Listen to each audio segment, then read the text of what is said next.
Hi, welcome back, guys. This is your friend the Welcome to Fanfics World back with amazing fanfiction. This is the series of What If Deku Villains Attack Qurik Now. Before starting, please give this video a like and subscribe to the channel. If you want more videos like this now, let's get into the fanfiction. It has been years since Midoriya Inko was known as Mischief in her prime. She was one of Japan's most notorious and infamous thieves, using her quirk to obtain numerous shining or not things that didn't belong to her, starting from the world's biggest diamond that just happened to be in Japan at the time, and ending with the Prime Minister's wig, stolen from him in the middle of his public speech. The wig part was a part of a lengthy story full of explosions, car chases, and hero fights, whose only real impact on her life was her decision to never again get drunk with Mitsuki Bakugu, because it made accepting her best friend's dares feel like a good idea. She was commonly described as a cross between Catwoman of antique comics, especially her villain suit's aesthetics, and a stereotypical gentlemanly thief, robbing the wealthy and giving to the poor. Like Robin Hood or Aji Harima, the peerless thief of the dawn of Quirk's era. She was, frankly, as famous as a villain can be, and treated as a sort of public entertainment due to the bloodless nature of her crimes that also tended to target nasty people. On one occasion, Japan's number 3 hero grabbed her in his quirk, only to ask her for an autograph and let her go. On another, it got a bit icky, because the Yakuza leader that she tried to rob actually faked the deed that made her target him, only to have her invade his compound so that he could propose to her. She ended up flinching each time the name of Begawa, Tenchu Kai, was mentioned in her vicinity, and she could barely look at the manholes. It was, surprisingly enough, connected. Unfortunately, she wasn't immune to bad life decisions. Regretfully, her first serious love affair ended with her and her lover. She was going to discover way later that he was actually All Might undercover, separated by some villain attack. And Inko, well, she had a different name and a different surname back then, never finding him again. Not knowing his real name, or that he even had another name, contributed. Him not knowing her real name, or that she even had another name, contributed as well. She discovered soon after that she was pregnant. Yes, that made things a bit complicated to her, but it stopped being important whatsoever the moment her maternal instincts kicked in. Yep, she would kill for her baby. Slowly and brutally, if needed. She did return to her villainous career afterwards. Mitsuki was a good babysitter. Only take a bit bigger cut out of her villainous deeds, because she needed to make sure that her son was going to have a secured future. Izuku was 4 years old when she ended up running into All for One, the Demon Lord Japan, the arch-villain, the symbol of evil, etc., stealing his heart in the process, literally and metaphorically. He was apparently instantly smitten by Inko accidentally, pulling his still beating heart out his chest when she freaked out after suddenly feeling his little murder intent aura. She then freaked out and tried to put the heart back inside. If she knew what sort of dick AFO actually was, she would have instead framed it and sent it to All Might, signed as proof that All for One has a heart, which is a funny ancient reference until you realize that she would also give him the home address of a certain former vigilante that could track the position of someone by being given a chunk of their flesh, together with suggestion call a certain number and tell the person on the other side where and when the battle was going to happen. Because Inko looked forward to seeing All for One be brutally murdered, probably with popcorn in hands. But she didn't know any better back then. And thus, one thing led to another, and a few years later they ended up having a very messy divorce, AFO all but threatening her if she doesn't give him the kids they had together, namely Asa, age 11, and Aiko, age 6. Somehow the part of it that pissed her the most was that he didn't even want Izuku, simply because he was, what, quirkless? That absolute quirkish jerk. Outwardly, Inko caved in, fighting All for One and Gigantomachia at once. Madness. All for One alone would have wiped the floor with her. Of course. She also told Asa and Aiko that she was going to get them back, and that All for One just started a family war that was going to make his 2 centuries-long war against the descendants of his brother look like a walk in a park. But the first thing she had to do, before showing All Might how the hell you actually deal with demon lords, was to make sure that Izuku was safe.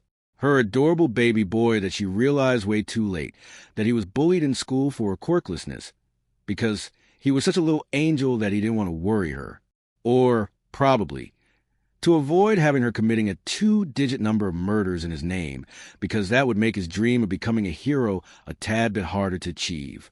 She was going to protect him, but she also had to get Asa and Ico to safety before All for One fills their heads with some stupid supervillain ideas. This led to a rather complicated conundrum that she had to solve post-haste. She had to keep Izuku hidden well enough that All for One wouldn't manage to find him, and, regretfully, he knew about all her normal acquaintances. So she had to improvise, and improvisation was her forte. Said improvisation led her to confronting a certain businessman in his own bedroom at 3 a.m. No, she didn't knock. She entered through the window, despite it being a penthouse on top of a skyscraper, with one of the best security systems she had ever seen in her life. I know that this is a bit of an unexpected appearance, but yes, I am mischief. Inko announces when the man switches the light on. Who the hell returns to his penthouse at like 3 a.m.? At least a business suit seemed to imply it was some late business meeting. We know each other. She is, naturally, wearing her black bodysuit, together with complimentary fake cat ears, fake cattail, and her little long stick of death. Black, with some dark green highlights. Mischief's back in the game. Folks, the man blinks at her, clearly dumbfounded by the appearance of the supervillain that was long thought dead. I have saved your life during one of my past heists, and I remember you telling me that you owe me for it. I never collected that favor, so I'm going to do it right now. Well, that's naturally understandable, but what exactly do you? He tries to say. I have a certain piece of shit to slowly and brutally murder for daring to lay a finger on my children. Inko announces, which is going to include a very detailed presentation on how many body parts, including testicles, count as small objects from my quirk, to pull them toward my hand with speed of up to 50 kilometers per hour. Her host shivers visibly. Good. He should know that she's treating her children very seriously. While I'm going to be focused on that, someone needs to keep my son, Izuku, safe. Someone not publicly connected to me in any way. Inko then continues. Keeping him safe includes making sure that he gets accommodations and education of proper quality, so he doesn't lag behind his peers. The man in front of her is wealthy enough to achieve that, most certainly. He is quirkless and was bullied over this, but he loves quirks, is extremely intelligent, and wants to be a hero despite his quirk status. Inko then says, Questions. I'm not sure if I'm the right person to, the businessman tries to say, but she doesn't let him. The questions part was entirely rhetorical. Great. She cuts back before throwing one of Mr. Compress. He was such a helpful young man, marbles onto the floor. It decompresses, letting Izuku out. They already said their goodbyes earlier, and she really has to leave as soon as possible. I'll be back in a year at worst. If you mess up, expect your testicle privilege to be violently revoked. Then she jumps out of the window. It's still the 30th floor, but she doesn't appear to mind it. Somehow, there's a prolonged silence in the room. Izuku's looking down, decked from feet to the top of his head in hero merch, especially one featuring All Might, the present #1 hero and the symbol of peace, clearly looking as shy as humanly possible.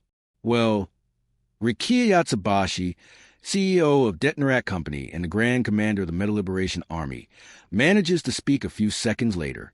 This is awkward. The positive side of something utterly impossible happening to you less than 20 minutes after a general meeting of the MLA executives is that none of them manage to get very far and could be promptly resummoned for an extension of the meeting.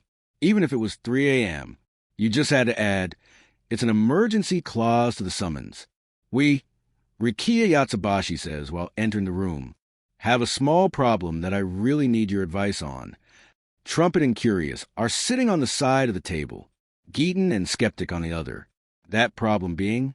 Trumpet asks, with one of his well-trained public smiles on his face. He is probably worried underneath. I entered my bedroom, Redestra replies while sitting down, just to see Mischief standing right in the middle of it, her villain outfit and all. Silence in the room. I think I read that comic as well, Trumpet replies cautiously.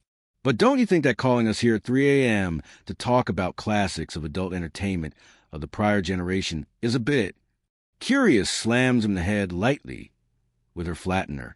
It looks like a hammer. It can explode when she wants to. This time, she didn't want to, but the thread is clear. Am I supposed to believe that you didn't read it? Trumpet asks back, massaging the top of his head. He is as fearless as a politician can be. Being a politically radical revolutionaire gives you a solid boost of fearlessness. Typically, everyone did, but this doesn't mean you're supposed to talk about it during serious meetings. Curious replies calmly. Grand Commander, I assume that this was an odd way of breaking the ice. What's the actual reason for the meeting? Redestro sighs, pinching the bridge of his nose. First of all, we've all agreed that breaking the ice pun is forbidden. Redestro says, Geaton clearly glaring at Curious over the table. Second of all, I was serious. Mischief was there. She said that I owe her after she saved my life years ago, and that in return I'm supposed to take care of her son for about a year. That she needs to, use her quirk to amputate testicles of someone that dare to touch her children. Everyone at the table shivers visibly at the images. We have to decide as soon as possible what to do with the child, because for as much as I do owe Mischief my life, and I intend to repay the favor properly, he would do that even without the threat of being castrated. He has standards. I simply do not think that having him here is a good idea, seeing how many classified things are happening in this tower. I can keep secrets, I promise. Midoriya quickly, and with worry in his voice, says, My family has a lot of them too. Well, that's quite reassuring. Redestro almost falls off his seat in shock, most of the people in front of him rising from their seats in surprise. The Grand Commander, having a lifetime of supervillainy behind him, composes himself almost immediately. Wait, how long were you there? From the start? Izuku shrinks a little.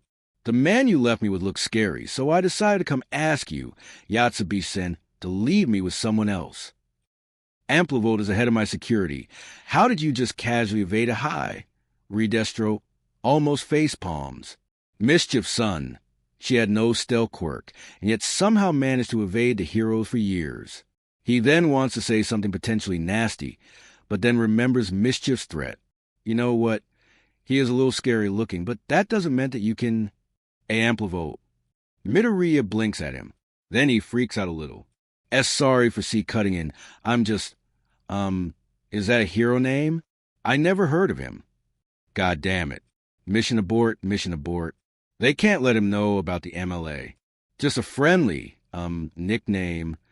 Redestro dodges a bomb thanks to his decades of experience as both a supervillain and a successful CEO. You heard everything? From the start? Midoriya nods, suddenly looking very disheartened.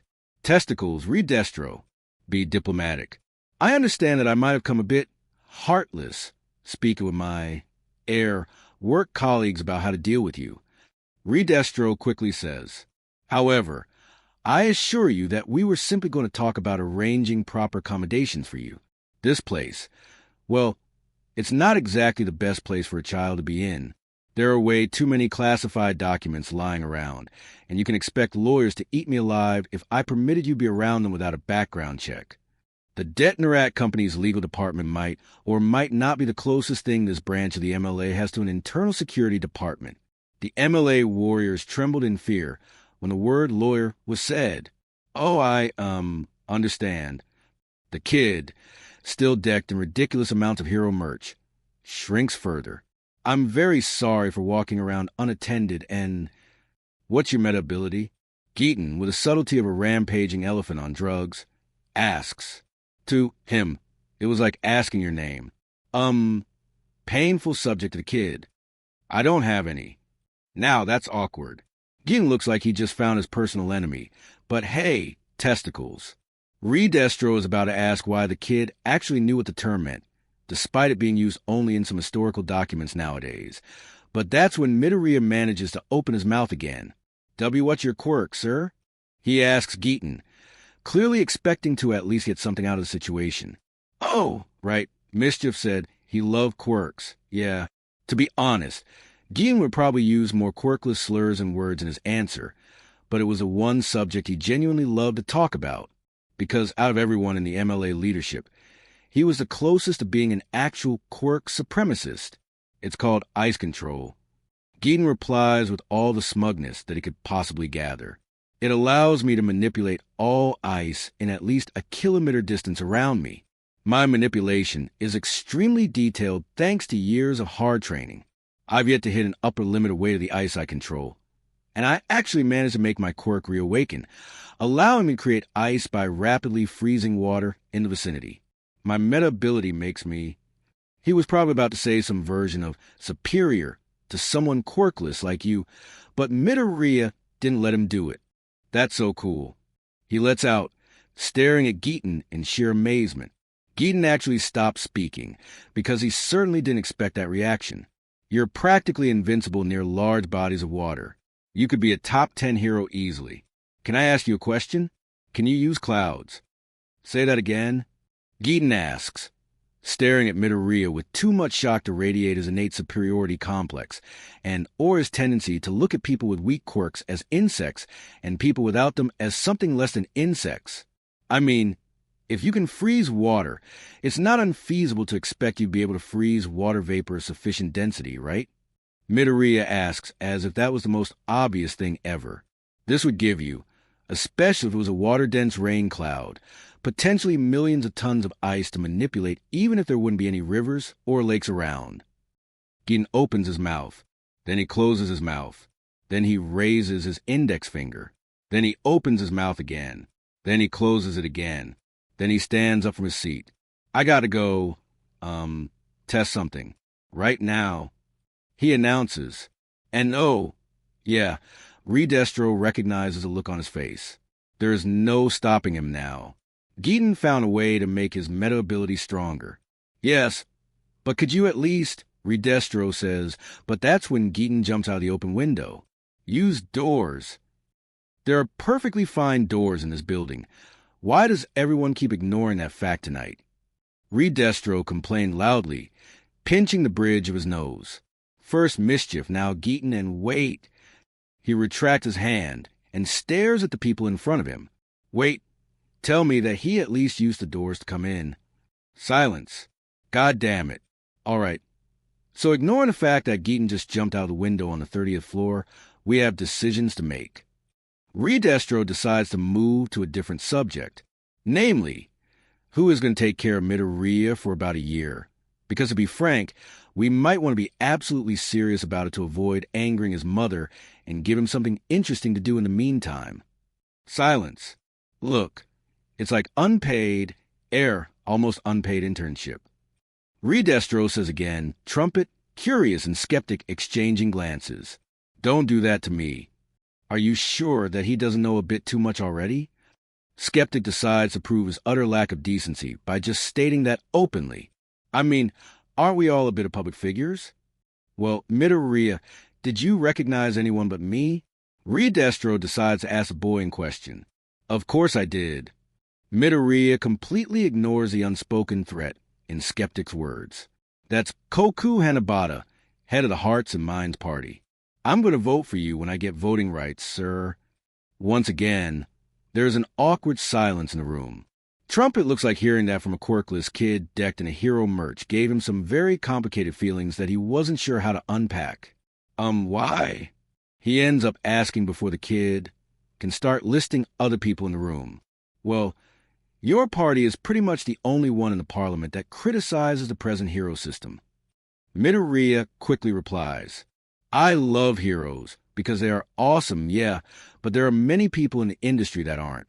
My uncle, Akaguro, tend to complain about how HPSC is just ruining the heroics. The Hearts and Minds Party is the only group that calls HPSC out on things, and it demands reform of the system, and that's a great idea. Once again, awkward silence in the room.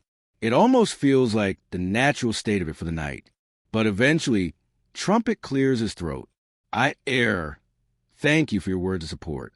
He speaks, using all his trained charisma to appear normal. While doing so, he's not even lying, just shocked, and thus defaulting to his experience as a politician. It's always great to see the younger generation be actually interested in the future of our country. Midoriya is clearly beaming at the response, despite Most of the people in the room are good at reading others, clearly not feeling like it was all that genuine. Trust issues? The woman next to you is Chitose Kazuki, head of the Shueisha Publishing. Midoriya then moves over to another subject. One of the biggest publishing houses in the country, which is famous for re-releases of various historical books that the HBSC found questionable.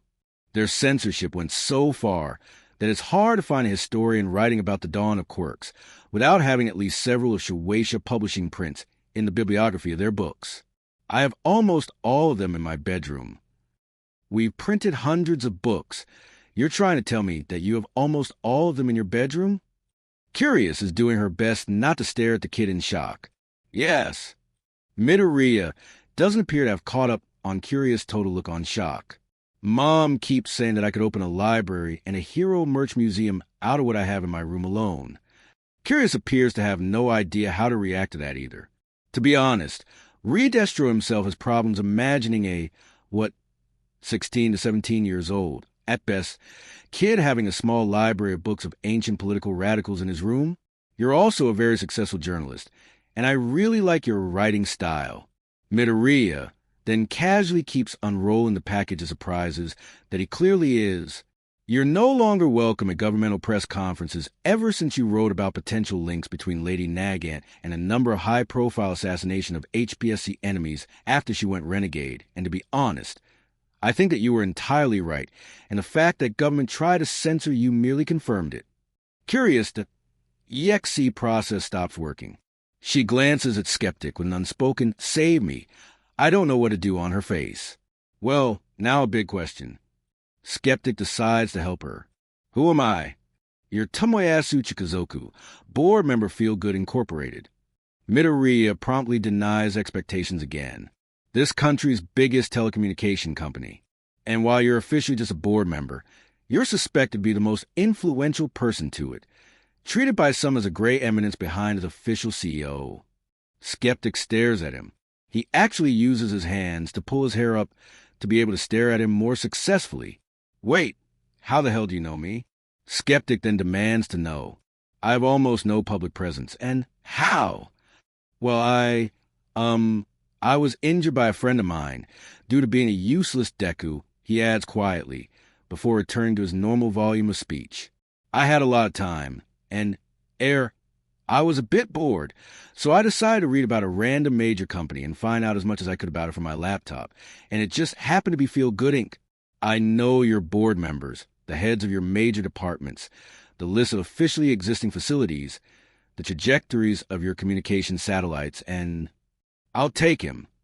Skeptic quickly shouts to Destro, interrupting Midoriya. I'll gladly use an additional assise. No way. That wakes Curious up. If he actually read all those books and a number of those using them in their bibliography at such a young age, then naturally Shueisha Publishing would. Trumpet adds calmly. Talked with me first. Destro, once again, pinches the bridge of his nose as his three lieutenants are having a vocal free-for-all over Midoriya Izuku. Midoriya, in the meantime, appears to stare at the chaos in front of him, looking like Destro would probably look at an alien invasion, or All might come and ask him for an MLA membership. He just doesn't compute the concept of several successful adults vying to have him spend his time with them. Destro cuts the chatter short by raising his hand, before turning to face Midoriya. Did you ever hear, he says, about a man known as Destro? Because, honestly, unless the kid was bullshitting them, he was actually an interesting young man to know. And, hey, he gave Geaton a new idea on how to make his quirk stronger in like 10 seconds after knowing him. Yatsubashi is a veteran CO. He knows talent when he sees it. Of course I did. Midoriya replies, slightly quieter, probably over still not computing. Real name Chikara Yatsubashi, head of the Meta Liberation Army, an organization fighting for the rights of quirk, back then called Metahumans, during the dawn of quirks. He was eventually defeated following a brief civil war, only to write a Meta Liberation War book in his prison, before committing suicide. I actually have one of Shueisha Publishing reprints of it in my room. Is there a hidden camera in the room, or what? Is the skeptic's idea of a practical joke, or what's your opinion on his ideology? Destro asks another question. Well, he is treated as pretty much a terrorist nowadays, but I don't think it's fair. Midoriya replies, I mean, quirks are beautiful and awesome, and almost everyone has them today, but they are still treated by law as if they were something alien. Quirk laws forbidding their usage aside from heroics or very strict license systems are pretty weird to me. He actually shrinks a little, the last sentence coming out as a question. Is he afraid of talking about a villain like that? Then again, Trumpet and Curious were actually against HBSC, so he was giving them a benefit of doubt, or just said a lot, and then felt like it was too much. I mean, we have laws that forbid assault, theft, or endangering others willingly, quirk or not quirk. So making an entire separate set of laws forbidding quirks while claiming that allowing people to use them in public would cause anarchy feels kinda illogical. Midoriya eventually adds, and I can't help but wonder if many villains would still be villains if they could use their quirks to earn money legally, without going through all the procedures needed to obtain a license, which is, it's almost impossible to do unless you have a perfectly impeccable record and a lot of money for all the proceedings and paperwork. And even then you can be refused if you have the wrong type of quirk. So it's a bit bad. He is clearly slightly fragmenting under the stare of 4 people, each of them extremely influential and powerful. I know he is a villain and so on, but, I can understand his ideology as one that got a lot of ideas, right? He ends up clearly hoping that the stares would finally cease, or at least before he shrinks too much. Destro, after a few more seconds of thinking, sighs loudly. We're keeping him. He announces his verdict. Yes. Skeptic and Curious shout in unison, raising their fists together. Trumpet is much more reserved, but the smile leaves no doubts about his opinion on that. To be honest, the next few days afterward were significantly calm, Destro deciding to give Midoriya a brief time of respite after, being dropped by his mother at the home of some completely unrelated group of people for, apparently, about a year, which had to be quite a shock, even if Midoriya was clearly powering through it and his personal anxiety, due to the hype of meeting at least 2 of his idols. No, neither Curious nor Trumpet knew how to process that fact. In the end, the Meta Liberation Army managed to avoid collapsing into an unexpected civil war over Izuku Midoriya, mostly thanks to Destro announcing that they are going to share him. As a result, Trumpet, Skeptic, and Curious were going to get him as an unofficial intern for a week each. Then, naturally, Destro was going to have him as his second personal assistant for a week, to fill the timetable for a whole month, naturally. No other reason in it other than fairness. Yes. The trio ended up playing a small tournament of rock, paper, scissors over who goes first. Truly a way of solving the organizational dilemma worthy of an ancient conspiracy, Destro decides, before sighing loudly, he has a bad feeling about the month to come. Curious, in the end, wins. As a result, she obtains Izuku Midoriya for a week, the kid following her around, seeing ins and outs of working as a major, established journalist. 2 days in, Chitosuke realizes that he is a walking database of heroes-related information that also could dig information like no one else, and, apparently, had suspiciously well-informed uncles. Who the hell were those Uncle Seiko, Uncle Aguro, Annie Tsutsumi, and Uncle Akaguro? Curious couldn't help but wonder, Tsutsumi being the surname of Lady Nagant, long dead after Overclock cornered her years ago, not long after a massacre of the HBSC leadership, crossed her mind. She wrote about her, after all, doing her best to expose the HBSC's dirty laundry to undermine the hero society. But she was completely dead, so it didn't matter. She noticed Midoriya looking uncomfortable when she asked about his uncles and aunties, and while her curiosity was overbearing, she, surprised in herself, decided to leave it for a future date. The fact his mother was mischief and his father was some horrible, unnamed supervillain contributed to the decision. She could smell a delicious scoop in it from orbit. But even if she satisfied her curiosity, she'd probably be forced to stay quiet about it for security reasons. Besides, Izuku will certainly open up to her, eventually, right? Izuku Midoriya is such a perfect assistant that Chitosuke ends up deciding to have him accompany her while she makes an interview with Endeavor, present number 2 hero is a good idea. And oh boy, if she wasn't horribly right about it. Most of the interview was pretty normal. It was going live. Curious being influential enough to have her personal program in one of the associated TV stations. Curious asked about a lot of mostly inconsequential things. She was, let's say, constructively aggressive, asking Endeavor about certain elements of his hero work, like collateral damage.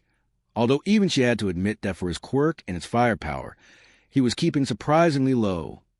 She really liked that studio because, to be honest, it completely didn't look like a studio. Even the cameras were hidden, giving it a rather homely feel. Izuku was actually there, although she introduced him as Akatani Makumo, her assistant. He was under a rather heavy quirk disguise, just in case his father was around or watching. She isn't stupid. Different hair color, completely different hairstyle, freckles gone, slightly reshaped facial features, added height.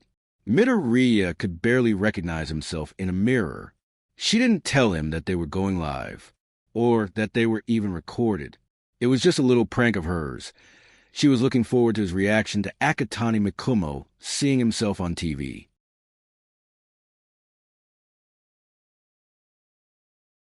If she had a bet with some of her other co-workers on whether he was going to faint afterward or not, well, who cares, right? He is mostly there to help her sort out the documents. She was using to pull numbers on Endeavor about his collateral damage thing, because she can't exactly remember everything in perfect detail. They are about to wrap the interview up when Curious has an idea. So, now that we're pretty much done with the interview, I have something to ask you. She says to Endeavor, "Are you willing to answer a single question for my assistant?" I can see him being pretty anxious up there, and he really can't stop fanboying over heroes. It was, to put it mildly, slightly irritating, but hey, the MLA wasn't going to dismantle the heroics completely, just reform it deeply. And, well, Curious wants free meta-ability usage because meta-abilities are awesome, and guess what? Heroes have a lot of cool meta-abilities. She can tolerate it. Somewhat. Very well. Endeavor replies, with a standard slightly intimidating frown on his face. Curious can see Izuku's face lighting up. I can ask him a question? Really, Izuku says while beaming at Curious, and his smile is still lethal even on a different face. Curious nods with a smile on her own. Any question I want? Yes, you can. Kazuki replies. Who would say no to such an adorable face? Besides, what exactly can he ask Endeavor about? All right. Izuku smiles at her before looking at the number 2 hero. Endeavor-san, are you abusing your family? Oh, God. He doesn't know they're going live. Mistakes were made. Curious opens her mouth, expression of total shock on her face. Try to conjure some words that are going to somehow fix the clusterfuck she invited herself into. Why the hell did Izuku think that this was even an option? But Endeavor speaks first. I suggest... Endeavor says, glaring at Izuku angrily, "Minding your words. Slander of this magnitude is..." What slander? Izuku completely ignores the Japanese laws that, and yes, Curious tripped on this once and twice, actually allow Endeavor to prosecute him, even if he was right, and actually had evidence. But now that Curious thinks about it, SHE didn't tell him about it. I just asked a question. I saw your son's performance at the sports festival, and it was actually rather worrying. There is nothing to worry about. Endeavor makes the biggest mistake possible by actually participating in the talk. Shoto is going to become a number 1 hero to surpass All Might, and, well, yes, but why isn't he using the flame side of his quirk? Izuku cuts in, completely unmoved by facing the number 2 hero himself. He would have won the festival if he did. However, he clearly refrains from using it. In fact, seeing as it's clear to me that his quirk is focused on the temperature equilibrium, meaning that he needs to use his flame side after using his cold side to avoid frostbite and hypothermia. He doesn't do that at all. My Shoto, like most teenagers, tend to rebel. Endeavor downplays the situation. Curious really feels like she should intervene to stop herself from being sued, but come on, she'll just borrow money from Reed Destro to pay for it. Not her first time either. She's actually curious to hear where it's all going. It's irrelevant and... Yes, but he rebels against you. Izuku, once again, is as fearless as possible, to Curious' surprise. However, he sees no issue using the ice part as quirk. Despite your wife being committed by you to a mental hospital after using boiling water to scar half of his face, don't you think that this is a rather strange type of teenage rebellion? This interview is over. Endeavor stands up, glaring at Curious for a change. We'll see each other in a coup. Then what about your oldest son, Tuya and Dabi, the infamous arch-arsonist responsible for up to 100 deaths of villains, civilians, and heroes alike? Midoriya decides to press his advantage.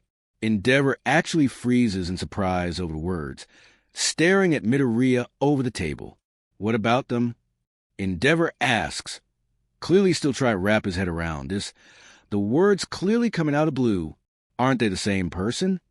Izuku asks, his voice clearly betraying that he thinks that this is obvious.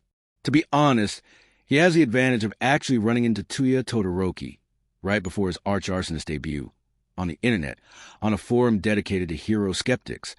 The man somehow unloading his traumatic backstory on a user SmallMite2167, mostly due to not thinking clearly due to pain back then, and SmallMite2167 daring to claim that Endeavor was a good hero after all.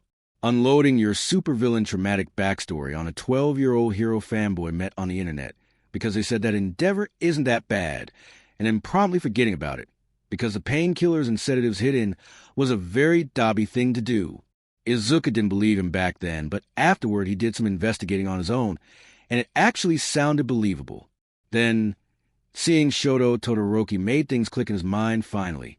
Tuya is dead. Endeavor replies calmly. His death was a tragic accident, and I won't stand for you bad-mouthing. Evidence 1. Dabi appeared as a villain around a year after Tuya's death. Appearing out of nowhere, his civilian identity still unknown. Midoriya says, we don't even have any DNA samples to compare with anyone, because Dabi is clearly extremely cautious about not leaving any. That alone implies that his real identity is that of someone who is either in the police database or is closely related to someone who is. That's circumstantial evidence and guesswork. You can't be sure. Endeavor tries to shout back. Evidence 2. Dabi's injuries are clearly self-inflicted and caused by his own flames. Midoriya cuts in. This is entirely in line with the fact Tuya Todoroki, before his death, was diagnosed with a serious case of a quirk defect, his flames being much too strong for his own inborn fire resistance, resulting in repeated self-burns. Endeavor opens his mouth, but no words leave it. Evidence 3 is genetic. Izuku continues, completely ignoring the growing expression of existential horror on Endeavor's face. It's clear from his fight against the pro-hero Iceberg that he is much more resistant to frost than a human being should, even without warming himself with his flames. This implies Dabi has improved inborn frost resistance, which he had to inherit from one of his parents. There is also a large chance of one of his parents having a powerful fire quirk, since he had to get his own from somewhere. This fits your family perfectly, as you have one of the strongest known fire quirks, while your wife has a powerful ice quirk. Curious is left to idly wondering what an incredible power Midoriya had hidden under the anxiety that clearly evaporated when he got to talk about quirks, or heroes, or heroic quirks, or, well, whatever the hell Curious was just witnessing. Evidence 4 is about his techniques. Midoriya continues. He does his best to not use anything resembling yours. I give him that. But after I looked into it deeper, I realized that a lot of his techniques are vaguely similar to your own, but not your present ones.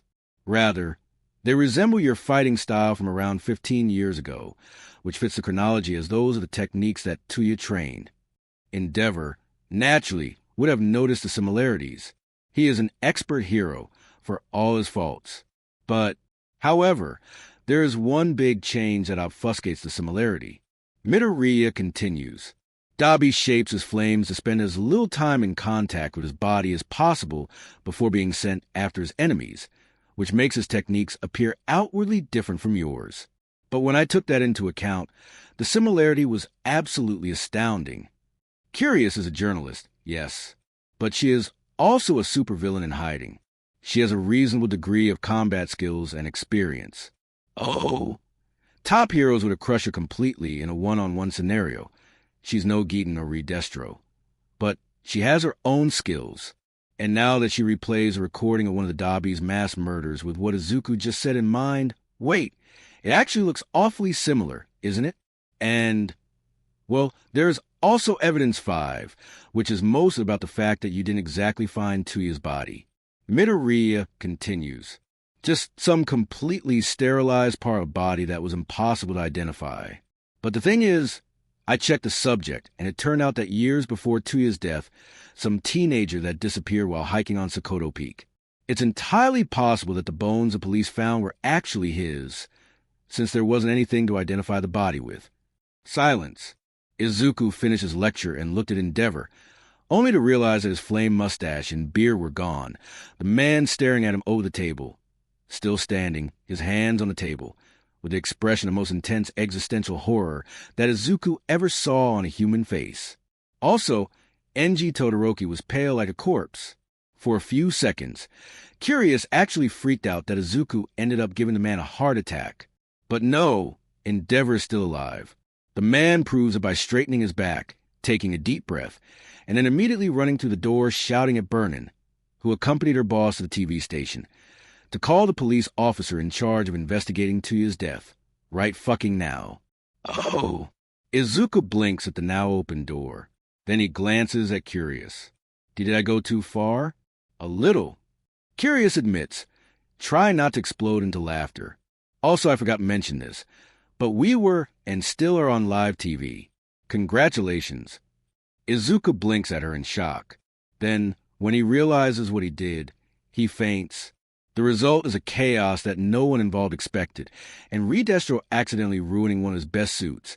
He was preparing for a business meeting, watching Curious interview, only to accidentally dump a glass full of coffee on himself when Izuku asked that question. If there is one thing that's surprising, it's that Endeavor somehow manages to remain a hero, even if everyone expected him to drop into the second 100 in the popularity polls. It was a combination of a few factors in play. Fuyumi Todoroki was a major one. She ended up getting interviewed by someone and describing her own outlook on what exactly happened. One that portrayed Endeavor as a bad father, but not exactly abusive. From her point of view, Enji did his utmost to stop Tuya from injuring himself by training his quirk, clearly unsuitable for heroics due to being prone to self-injury, despite being forbidden to multiple times. Tuya's apparent death ended up sending him and his wife on a downward spiral.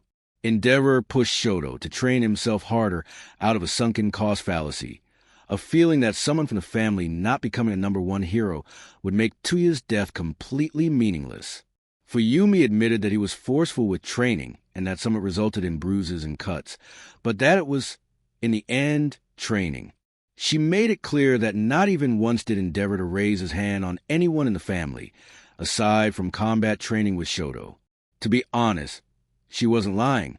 Endeavor was obsessed with the number one hero seat, not a sadist or a man with anger issues that ended up unloading them on those close by. Not a big or redeeming factor, but it had to be stated to get a full picture. She also mentioned her mother, that to this day he was actually reasonably close with and loving towards having a mental breakdown and dumping boiling water on the part of Shoto's face that reminded her of Tuya. Her statement, and Shoto's refusal to speak to press, one that Natsuo shared, ended up letting the whole tale be twisted as a catastrophic sequence of tragedies and family, one that ended up dragging everyone down the slippery slope. Dabi accidentally contributed by releasing a really demented recording full of screaming and threats of murder, not just of Endeavor, but also everyone connected to him and that shit Akatani Mikumo for ruining his revenge. As a result, he was seen as the insane murderer that he was rather than Endeavor's victim. Endeavor ended up releasing a public statement a week after his interview with Curious, admitting responsibility for neglectful and incompetent parenting that resulted in the birth of an S-rank villain. He claimed that he was going to go for therapy, hopefully with his family, if they were interested in it, and that according to a deal with Nedzu, Shoto Todoroki was going to be treated temporarily as a legal ward of the UA, once again, until Shoto himself decides that he wants to have anything to do with his biological father. Curious ended up having a very busy few months, The event giving her absolutely brilliant propaganda ammunition to talk about the hierarchical position of the hero system, encouraging unhealthy levels of rivalry over the higher slots. That also gave you better monetary benefits thanks to advertisements and so on. Not to mention pointing out how the peer pressure on Tuya to become a hero like your father contributed to his drive into self-injury. And that people, even with powerful quirks, shouldn't be peer pressured into heroics when they don't want to have anything to do with it, while subtly suggesting that being allowed to use their quirk for other ends would be a very good idea. At Curious suggestion, Izuku, as Akitani Makumo, starts a blog titled Just One Question, taking advantage of the popularity he just earned to ramble about quirks and heroes. She tells him to clearly mark where he is serious and where not, because honestly, after what he did, he could as well say that All Might is his biological father, and people would believe him, no questions asked. To be honest, the stunt Izuku pulled made Koku Hanabata slightly dread Izuku Midoriya's little internship in the Hearts and Minds Party, naturally, under a different camouflage. In the end, though, the first day ends up surprisingly normal. He is just one more assistant, roaming around the national diet, making sure that everyone has the tea/coffee they need, plus whatever documents they are in need of having, while staring stars in his eyes at all the important people Koku meets and at how the politics are made away from the cameras. Trumpet is keeping Izuku away from any cameras whatsoever. They learn the lesson. So, how's your first day? Trumpet asks.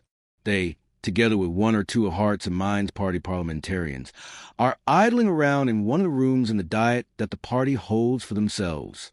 The others are MLA members, too. They heard that Midoriya is a bit of a ward under Redestro and are acting accordingly. But to be honest, his enthusiasm, awe, and ability to make the best tea they ever tasted are already buying their hearts. Very nice, sir. Izuku replies loudly. Then he shrinks a little. To be honest, I was a little bit worried. About my your quirklessness? Trumpet asks. Izuku nods. Well, to be fully honest with you, I'm kind of surprised by you being so much a supporter of my party. We never really tried to reach out for quirkless voters, mostly because we don't really have anything to offer them when our program is involved. To Trumpet, this is just an obvious fact of life. He's no Geaton. He doesn't see quirkless as inherently lesser people than the quirked, especially the strong quirked. In his opinion, the difference between a person without meta-ability and one whose meta-ability is, say, the ability to pick the smell of their farts is rather academic from the point of view of society. He just doesn't feel like he is bound to have an opinion on a social group composed mostly of the older generation of people, with slightly less than about 5% of the current youth being quirkless. Most models imply that the quirkless will stop being born entirely in the next generation. There is barely an electorate to fight for, and they aren't as electorate and cannot be a part of it. Being emotionally involved with them in any way would be akin to an agrarian party, trying to appease the people living in big cities. There's just no real point in doing that. They exist, they pay taxes, and they are bound by the same law as everyone else. Sure, Trumpet can imagine them being teased and sometimes insulted about their status, because to be honest, people are dumb, and those that stand out tend to have their life more complicated than those that conformed. Trumpet himself stood out, with people around him acting as if his meta-ability made him some type of a mind controller, because apparently that's how a lot of kids misinterpreted his meta-ability. Becoming a successful politician was his own little form of revenge. Well, I know. Izuku sighs. I think I did just err. A lot of kids and teachers in my school thought that free usage of quirks is all fine. And I kind of fear that the Hearts and Minds Party is kind of like them. He half-asks at the end. All right, Trumpet is a veteran politician. He can read people and smell suspicious things in the distance. This is very, very SS, judging from the looks that one of his party members gives him over Midoriya's head. He isn't the only one. Could you please elaborate on what the kids and teachers in your school did? Trumpet asks, correcting his glasses and looking at Midoriya with an intensity that actually makes him waver a little. To be honest, Koku Hanabata didn't expect to be served a shit sandwich of this magnitude, and judging from two of his fellow parliamentarians almost choking on their tea in the process, he wasn't the only one. By the end of the talk, Trumpet starts to suspect that Midoriya actually has a meta ability. He fails to otherwise explain his innate ability to cause political and societal crises simply by existing, although he really needs to have a serious talk with Destro about the Alder Middle School, preferably right now. Trumpet almost had a heart attack when Geaton suddenly waltzes into the room, just as Trumpet is about to start a very serious talk with Destro. Midoriya, nervous, anxious, and trying to vanish from view, following Hanabata and probably thinking that he was in trouble. Geaton actually ended up vanishing completely for more than a week after Izuku casually told him that he could use clouds to power up his meta ability. Skeptic tracked him after using meteorological satellites to notice the sudden disappearances of clouds in Daika's vicinity. Destro actually almost sent people after him. Geaton didn't take a phone. Or, well, he was probably too immersed in training his meta ability to remember about recharging it, to tell him to stop being an idiot, or someone will send heroes to investigate what's happening to the clouds. Almost, because right before he issued the orders, Geaton suddenly shows up in the emergency meeting, prompting Trumpet to freak out internally, because if he starts throwing quirkless slurs at Midoriya, right now it'll be, "You." Geaton points at Midoriya. "Geaton-san." Midoriya replies, actually looking enthusiastic about it, because, yeah, a cool quirk in front of him and all that. Did it work? Geaton, I think you should. Trumpet tries to intervene. Yes, it did. Geaton admits, before pointing at Midoriya accusively again. But this doesn't mean that I acknowledge he was about to say someone as quirkless and useless being right next to our great leader. But Midoriya once again didn't let him. I have another idea, Geaton-san. Midoriya says cheerfully, "Did you ever try making things that can act independently from your ice? Like an ice monster that fights on its own?"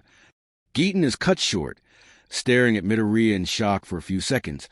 Honestly, so do Trumpet and Destro, before regaining his ability to speak. Wait, why would that even work?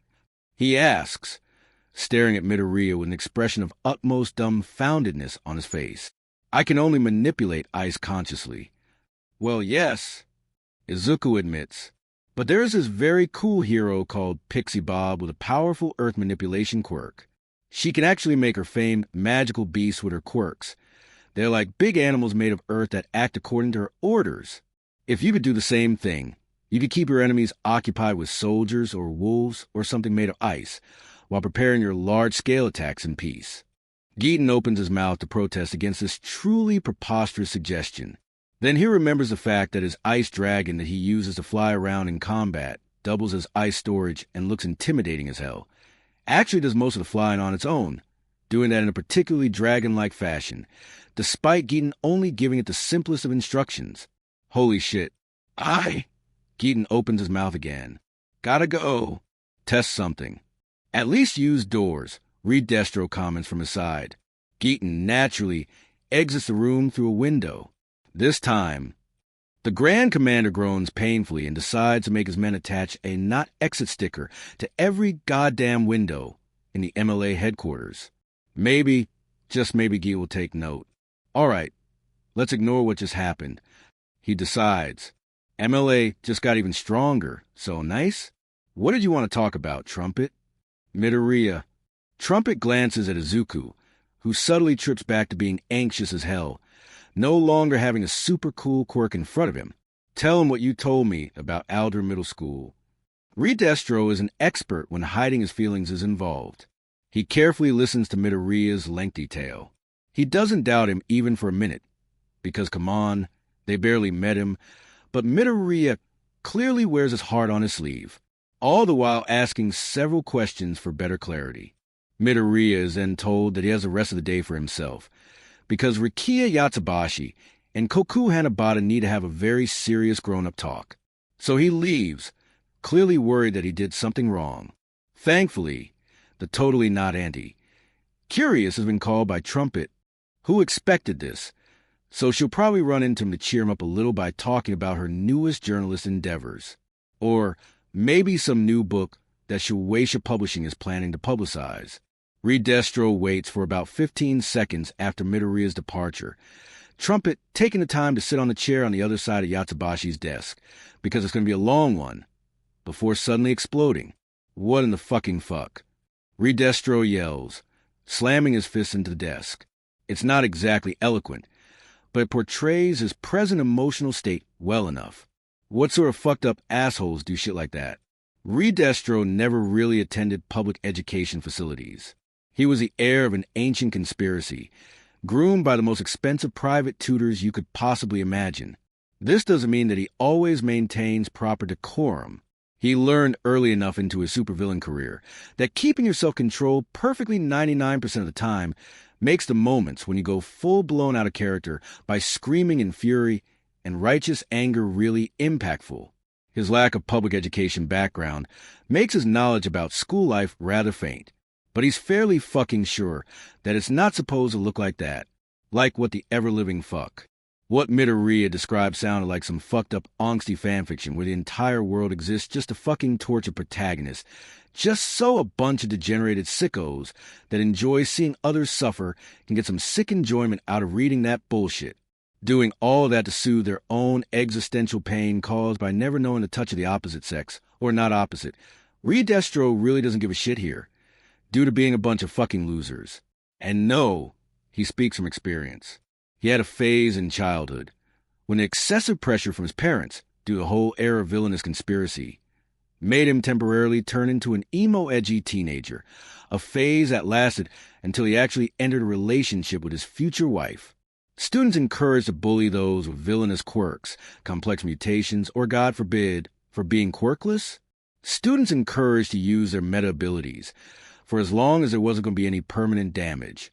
On those people, teachers actually actively joined the bullying and covering up the abuse, hell, even somehow, just fucking somehow, cover at least 3 cases of suicides among their students. Not to mention not trying to curb the mass illegal use of quirks, and with rather villainous goals in mind, but actually encouraging it. What sort of fucked up person is running that quote-unquote establishment? Redestro shouts, trumpet, letting his boss let the anger out. I thought that I would have fucking heard of it if Muscular or Moonfish got themselves a teaching license. In his opinion, you needed someone almost too evil and edgy to possibly exist in the real world to pull shit like this. Surely, even the legendary quirk thief, the half-mythical demon lord Japan, wasn't that evil, right? Unlike complete psychos like the Eminem murder duo, who were actually legitimately insane, that man was supposedly sane, and must have had at least some redeeming features. Maybe he was a good parent or something. Elsewhere, All for One says, I had a strange feeling just now. It's like I was supposed to sneeze, but it's a bit hard seeing as I don't really have a nose anymore. Dr. Garaki raises his head from the newest number that he was working on, the one that used to be his own grandchild, who ended up being way too loud, obnoxious, and foolish for Garaki's sake. So off to the Human Resources Department he went, and looks curiously at the Demon Lord. Maybe someone was talking about you? Garaki asks. Or, well, at least thinking about you seriously. If it was like that, All Might alone would have made me sneeze constantly. All for One replies dryly. He isn't superstitious, but sometimes it's nice to have a funny banter with your coworkers. Maybe someone found out about one of my multitude of work projects? But if so, which one could be, I wonder? Maybe the one where you turn Midoriya Izuku's school into an infernal, sadistic hellscape through subtle manipulation of teacher appointments and the right choice of students, all in order to drive him to villainy through intentional over-representation of discrimination so that he would ask you for a quirk to fight against it? Or, alternatively, commit suicide and thus drive his siblings into villainy? Garaki replies, the still twitching and thinking corpse's grandson staring at him in a silent plea for death, while keeping him from telling his mother what was happening through a slight mind control quirk. The bigger version of the plan where you had Tenko Shimura kill his family with a quirk you gave him, and then kept people from helping so he would stay on the streets, becoming a militant nihilist that you could manipulate in the process? The plan that made Inko try to hunt you for sport. Oh, yes, it could have been that. All right, I'm calm. Redestro exhales deeply. He's going to leave asking how the hell did Mischief miss all of that for later. She apparently didn't know. Was it somehow connected to her wanting to brutally murder her husband? We can have a constructive talk about this absolute Steaming pile of shit. Okay, so maybe he isn't as calm as he thought. A quick question before we start. Trumpet decides to say it. This isn't some fringe MLA recruitment facility led by some half-forgotten radical branch, yes? The MLA was, at its core, divided between three factions. The moderates, who wanted a radical expansion of the quirk license system. The centrists, who wanted full deregulation of quirks, maybe aside from some particularly dangerous ones. And, finally, the radicals, who were pretty much quirk supremacists. It made the MLA sound pretty bad, until you realize that the radicals formed only about 10% of the MLA numbers, and were mostly there because they were extremely useful as cannon fodder. Most of them were uneducated dumbass with surprisingly potent quirks. Figuring out what faction Geeton was representing in the inner council of Redestro was worth exactly nothing. Redestro had extremely short patience with the radicals ever since a bunch of those idiots tried to overthrow him a decade ago. Geeton was actually with them, together with his sister, but Redestro succeeded in making him switch sides by relentlessly punching him in the face until Geeton realized that his enemy is stronger than he is. The fact that it worked was a good picture of the radicals as a phenomenon. The big problem was that with how decentralized MLA was as an organization, kept together by forced loyalty quirks that kept people more or less loyal, and thereby rendering them unable to tell anyone that the organization existed without the explicit approval of one of the executives, typically for recruitment purposes. It was entirely possible that some fringe group under the banner of the MLA did indeed do something like this. Redestro and Trumpet had an extremely low assessment of the radicals' average level of common public decency after discovering that Geeton and his sister were the end result of a eugenic program of quirk marriages that dated back almost to the times of Destro. However, of course it's not their fucking facility. Redestro actually appears insulted by the sheer stupidity of that claim. If the MLA, even the dumbass radicals, actually tried to change the school into a recruitment facility, it wouldn't pick a middle school in the same prefecture as UA. With almost no strong meta abilities whatsoever, we have picked a school far away from Nedzu, a school in a district populated with a significant number of hero-related families for stronger meta abilities and possible backdoors into the hero society. And probably a high school with a hero course, so we would save some money on training while at it. What sort of man leading a massive, ancient conspiracy would have attempted to establish a recruitment facility close to someone as smart as Nedzu, just to obtain a bunch of untrained brats that were too stupid and spoiled to follow orders? Surely no one could be as stupid as to even imagine Alder Middle School as an MLA facility, right? Not even the generally harebrained radicals. Trumpet was clearly asking just in case. That's reassuring. Trumpet sighs. So, what do we do to defuse this bomb? As that's what it was to the MLA. Both men in the room understood it perfectly. It might appear strange for Trumpet to react so intensely to the story, even if he forgot the fact that, excluding his secret political radicalism, he was actually a fairly normal human being, with his main hobby being golf rather than skinning children alive. That Midoriya provided him with. Until you asked yourself a simple question. How exactly would the public discovery of an organized micro-society of nearly free quirk usage full of straight-up abuse, pain, and children's tears were going to influence the public support for a party whose political platform included a very big free usage of quirks demand? Asking Midoriya Izuku a few simple questions made Koku Hanabata and a few of his fellow parliamentarians from the Hearts and Minds Party present in the room realized that they just stumbled upon one of the biggest political scandals in the modern history of Japan. One that could as well tank their entire party if it exploded right before elections. Quite frankly, seeing how incredibly lousy the Alder Middle School clearly was, it was a mystery how it hadn't become public knowledge already. All of that is without mentioning the fact that neither Koku Hanabata nor Rikiya Yatsubashi were particularly happy hearing about the bullshit that was happening at that school. Yes, they are supervillains, but they are supervillains with some actual moral standards. Even if their organization could neither benefit nor lose from the situation, Rikiya Yatsubashi would still at the very least leave an anonymous tip at the nearest hero office, just to be able to sleep better at night. I think that we're going to need to do a controlled demolition. Redestro decides, after a few seconds of thinking, we can't exactly dismantle the whole thing quietly. it's going to inevitably blow up in our hands. But if we spin the narrative correctly, we can go through it at the very least not weakened, maybe even strengthened. Ah, Trumpet realizes it. Let me guess, Nedzu? Redestro nods. You're going to play the responsible citizen of Japan. Redestro says, leaning forward towards his co-conspirator. You'll go to him and say that an associate of one of your party members told him about Aldera. The person freaked out and contacted you. You decided that a mess of this magnitude has to have some high-profile backers, at least some local heroes, or police just have to be on this, or it wouldn't work. So, as a responsible citizen, you decided to go to someone that you know could be trusted to handle it properly. And since Nedzu is a, pun intended, political animal, Trumpet leans forward as well, a faint smile on his face.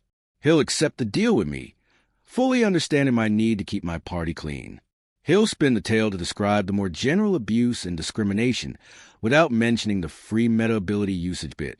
Naturally, I'll be in debt to him over that, but it'll be manageable. Redestro smiles as well, because Nedzu himself won't be happy to discover that a student that won the first year UA Sports Festival this year is actually a product of such an incredibly toxic place. A student that somehow missed his own background checks and was an active participant in bullying, as that might put UA's own graduates under serious scrutiny. And naturally, the Hearts and Minds Party will offer help in making sure that UA isn't implicated in the scandal. Trumpet grins, actually baring his teeth a little. Yes, owing favors to the rat god of evil was dangerous. Exchanging favors like this, however, opened future possibilities. They both lean back, sighing a breath of relief at the realization that it might not be that bad. Hell, Curious might even try to swing the narrative about the school's supposed attempts to breed heroes by encouraging excess competitiveness in order to shine some light on the deficiencies of the system. Then Redestro almost falls from his chair, while Trumpet actually does fall from his own, when they realize that Izuku Midoriya was actually standing right next to them, looking like he saw a ghost. How long were you standing there? Redestro asks, staring at him in shock over the desk. Trumpet corrects his glasses to look at him as well, which actually makes him look a bit like a dumbass, since he's on all fours right next to his now empty chair. Almost in the beginning, I came back because I was worried that I said something wrong, because most adults not from my family that I tried to tell about it were mean to me, and a promise that I wasn't telling you, so please didn't kill me. Midoriya devolves into barely understandable babble midway. Okay, Redestro is getting extremely lousy nowadays. That or Midoriya is just as sneaky. Probably the latter, all things considered. Good news. They can technically deal with it with a loyalty-enforcing meta ability, without unnecessary bloodshed that would then make mischief actually hunt them to the ends of the earth. Bad news. Actually establishing a loyalty contract requires genuine consent. Midoriya Izuku would have to actually agree to the restriction for it to work. Sure, once it's set in, it stays even if you change your mind. All right, Redestro, come on. You can do it. Remember, your family jewels and probably teeth, nails, and more are at stake here. Now, there is no need to worry so much. Redestro did his best smile while standing up from his seat. Trumpet actually stands up too. I do understand that discovering what you just did must have been shocking. Actually, how much did you get out of it? That your supervillain's in hiding and a part of Melee, which I think is an A abbreviation of a Meta Liberation A army. Of course, he figured that out, probably from Redestro asking him about Destro on the first day? Well, yes, that's true. Redestro admits. Seriously, no point in hiding this. But we aren't the scary type of supervillains. Right, Trumpet? Why, yes. Koku Hanabata nods his agreement with a second hesitation. We're very good supervillains.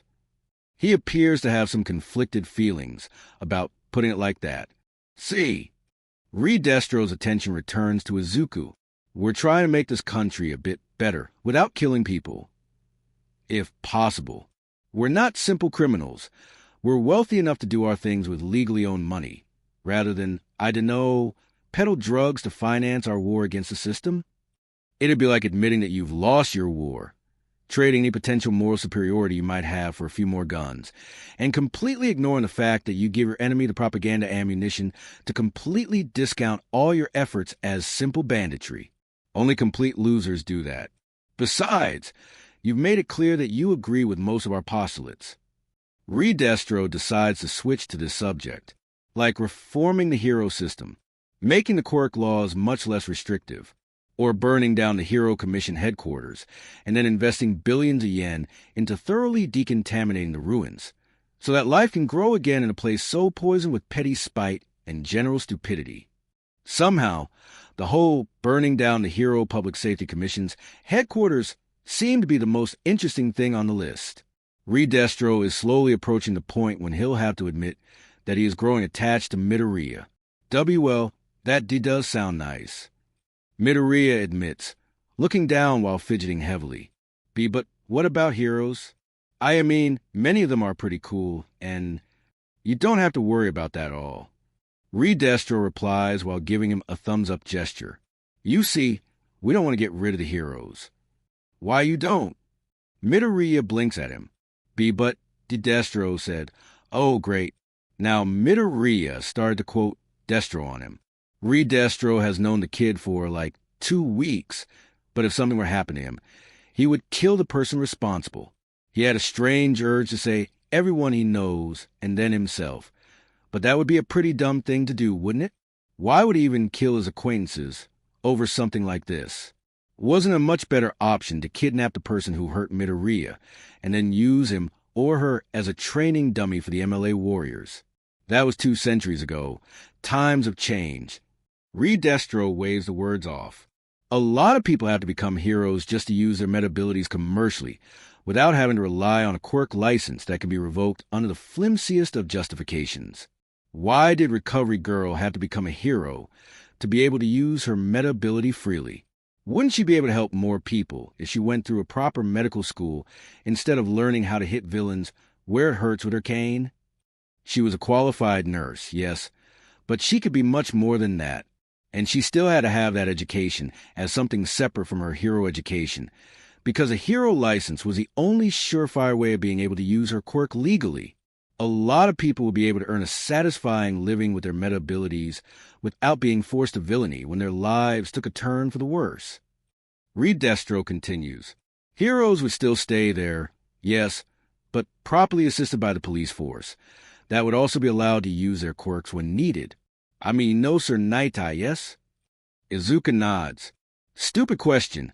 Of course he does. That man is basically a highly successful police detective with a nickname and some merch. Redestro continues his speech.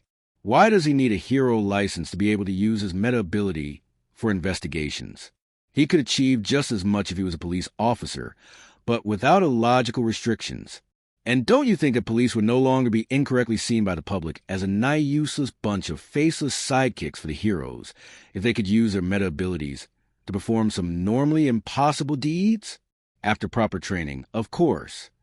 To be honest, Redestro doesn't think that Izuku Midoriya can, logically speaking, become a pro-hero. Oh, the kid no doubt has a brilliant mind and wide knowledge. There is no denying that. But pro-heroes, in the end, were about performing impossible deeds with their meta abilities, just as villains were. Without a meta ability, how could one achieve that? But that was actually the problem with society. The standing of pro-heroes in society reached a point where, if you replace them with soldiers, you'd suddenly discover that you're living in a very obnoxious military dictatorship. Kids, like those from Aldera, were put into some sort of twisted rat race for heroism. Those that had meta abilities deemed as unsuitable for this line of work were discriminated against.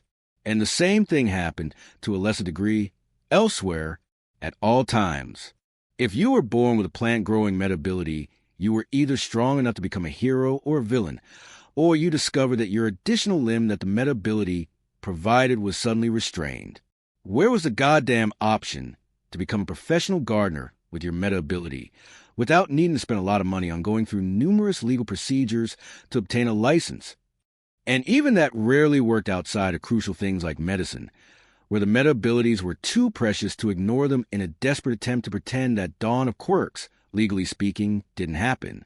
Sometimes Destro ponders on how the hell their society, so restrictive, even when compared to many countries overseas, could still exist.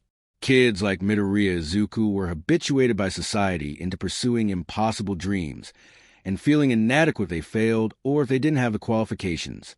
Midoriya Izuku had a mind that would keep most of the professions out there open for him: politics, journalism, support engineering, and so on. But no, the public only truly valued heroes nowadays. He doesn't say it, because honestly, that would be counterproductive to his goal of recruiting Izuku Midoriya into the Meta Liberation Army. Then again, if someone could prove him wrong and become a quirkless pro-hero, although of the investigative/command type, it was probably Midoriya. Destro wouldn't be sad over it. It was all about achieving your dreams with your own hands, right? Meta Liberation ideology was mostly about this, just with meta abilities, as a focus due to being created in the age of meta abilities and superhuman feats. That doesn't sound that bad. Izuku admits. Is he still at the burn down the commission part? As some of my uncles and aunties would certainly agree. Like you, Uncle Este, Akaguro. You must have very smart uncles and aunties then, young Midoriya. Destro smiles. You must tell me more about them. It was a mistake. It was a horrible, horrible mistake. Izuku Midoriya decided that since they were honest with him about something similar, then he should offer them at least some honesty in return. So he told them the truth, not the really confidential family secrets, but still a lot. As a result, Destro discovers that Izuku Midoriya's extended family includes the hero killer, Stain, one of the most dangerous men in the country, a hero-hunting vigilante preying on unworthy heroes, somehow, most of them connected to Hero Commission, by publishing the evidence of their crimes and then beating them the fuck up to prove their moral and professional weakness.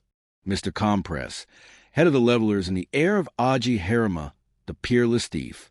The country's most successful thief, although of gentlemanly nature. A man targeting the wealth of nasty heroes, villains, and people that were generally very publicly unpleasant. Plus, well, most of the levelers too.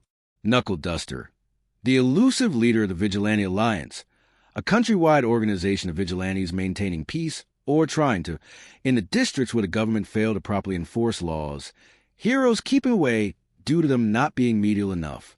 Plus most of the big names of the organization, including Crawler. That was just a family, even if apparently not by blood. Because apparently, due to his father's connections, the list of people he ended up meeting in person during his family dinners included Eclipse, the secretive and mysterious leader of the Quirkless Liberation Front; Purity, the woman that reorganized the Creature Rejection Clan into the major power of the underworld that it was right now; Glassmaker, head of the House of Glass, this country's biggest remaining criminal syndicate; Mechanist, head of the Clockwork Tower, the country's biggest internet criminal syndicate. Also heads and notable members of several Yakuza clans, including the Shia Saikai and the Abegawa Tenchukai, and a lot of smaller criminal syndicates from the entire country. Beast, head of the Inhuman Supremacy Party, polar opposite of the CRC espousing mutant superiority; and Imaginer, serial killer, and head of the House of Red, an organization of serial killers and mass murderers for hire that actually included Muscular and Moonfish, were apparently vetoed from visiting by mischief. What the actual fuck? Was Izuku's mother the head of some countrywide club for supervillains that Destro was too well hidden to be invited to? Trumpet ended up falling from his chair again when Midoriya started to casually listing the men in person, but not part of the family list. Okay. Destro takes a deep breath. That was a lot to swallow. At this point, I almost feel like I'm the one that is supposed to be asked to join an organization, not you, Midoriya. Izuku appears confused by his words. This also explains why he seems to have missed out on the whole common sense concept. His family connections alone were very uncommon. So are you interested in joining us? Destro then asks. Well, I think that you have a lot of good ideas, Izuku replies, fidgeting and looking away from him. But I'm not sure if we're so well hidden that it's completely not a problem for you to become a hero while a sworn member of the MLA. Destro cuts in. In fact, It would actually be helpful to our long-term goals. Also, I won't tell you to do anything you won't agree on a moral basis, and you'll be allowed to leave us at any point whatsoever. It's not a problem for as long as the loyalty contract keeps you from ratting us out. To be honest, to not do anything you won't agree to is a bit of a special rule, but he is a goddamn teenager. Destro isn't making him do anything really illegal. Besides mischief, testicles, and all of that, Midoriya doesn't appear to be convinced, and clearly opens his mouth to voice a rejection of the type that maybe won't make him disappear mysteriously. Destro decides to use his final weapon. We have 100,000 members, Destro says, seeing Izuku's eyes go wide in shock. You'll be allowed to ask questions about their meta abilities and analyze them freely. Midoriya Izuku picks Notebook as his official cryptonym as the newest member of the Meta Liberation Army. To be honest, the next few days were sort of low in Midoriya's life. The MLA gave him some time, after making him sign the loyalty contract, to get used to the concept of being, technically, a villain now. Then he went for an internship with Skeptic, which happened around the time when they all got to witness Eraserhead and a small army of police officers dragging the Elder faculty out of their school, thanks to the whole thing being on TV. Even All Might showed up, if only to stare with righteous fury at said faculty members. As per the unofficial deal between Trumpet and Nedzu, the whole free quirk usage that the faculty encouraged but somehow didn't come up in media. Faculty encouraged quirkism, abuse, and a cover-up of several suicides did, prompting a media clusterfuck of biblical proportions that forced the government to start observing the public schools for signs of bullying or blatant quirkism with much greater intensity, proving once more that you can't expect the government to do shit until someone dies and it becomes a piece of public knowledge.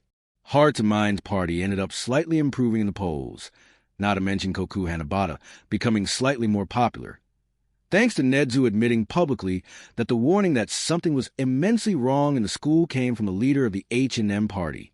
He made this flow of seasonal votes a bit more permanent by making the Hearts and Minds Party be especially zealous about fighting quirkism in school as a result. What's more, the party actually scored a major spike in voters afterward thanks to Koku Hanabata making a rather intense speech about how, from the point of view of his party, all quirks were beautiful signs of one's individuality, and that discriminating people whose individualities were perceived as villainous or gross, complex mutants and more complicated simple mutants were there, was, to be honest, a dick move. Nedzu ended up dealing with Bakugo by assigning him to some serious anger management therapy and counseling, and keeping him on permanent probation when hate crimes were involved. It also severed the budding friendship between him and the hardening kid from the sports festival, because that hardening kid had a very sharp policy when bullying was involved. Nedzu must have seen Aldera as his personal enemy afterwards, or how far was the rat ready to go maintain his backstory, Destro concludes, to the point of actually buying the whole building, then publicly and in front of the cameras demolishing with a crane and a large wrecking ball. Right after that, Akatani Mikumo released a clip based on that event onto his blog. Skeptic helped direct it. With a carefully timed "I Came in Like a Wrecking Ball" as a soundtrack. As a result, the Wrecking Ball Nedzu figurine somehow became the most popular piece of Mr. Principal's hero merchandise. It was, honestly, the least explosive part of Izuku's brief internship with Skeptic. Midoriya. Destro massages the bridge of his nose. If he got a penny each time Midoriya accidentally destroyed the career of a top hero, he would have 2 pennies, which isn't much, but it's weird that it happened twice and in a single month. I am sorry. Midoriya shrinks a little in front of Grand Commander. Skeptic is doing his best to not draw attention to himself, the man standing right next to Notebook, his unofficial ward for a week. All right, I'm calm. Destro says, having a stress power meta ability had made him an authority in all the mental gymnastics one used to make oneself calm down. Can someone tell me what exactly happened? S Skeptic-san was S showing me what is he company is he capable of, and Midoriya, let's out, only to be interrupted by Destro raising his hand.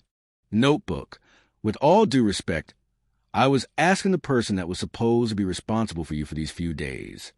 Destro says, Skeptic shrinking a little more, especially as you're still a minor. Skeptic, what the fuck?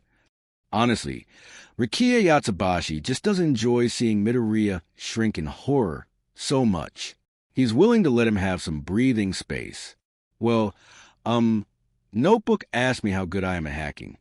Skeptic replies out, avoiding Redestro's gaze. I believe that he wanted to know who is better, me or Mechanist, whom he apparently met in person.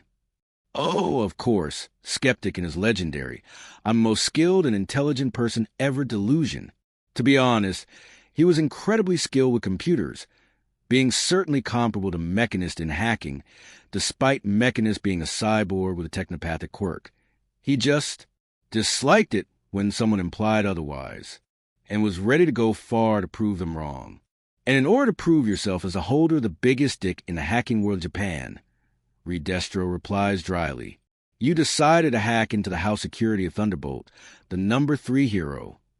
Not for long, if the recording of a large crowd of people dousing Thunderbolt's effigy in gasoline before setting it aflame while chanting variations of death to the false heroes in front of the National Diet was anything to go by.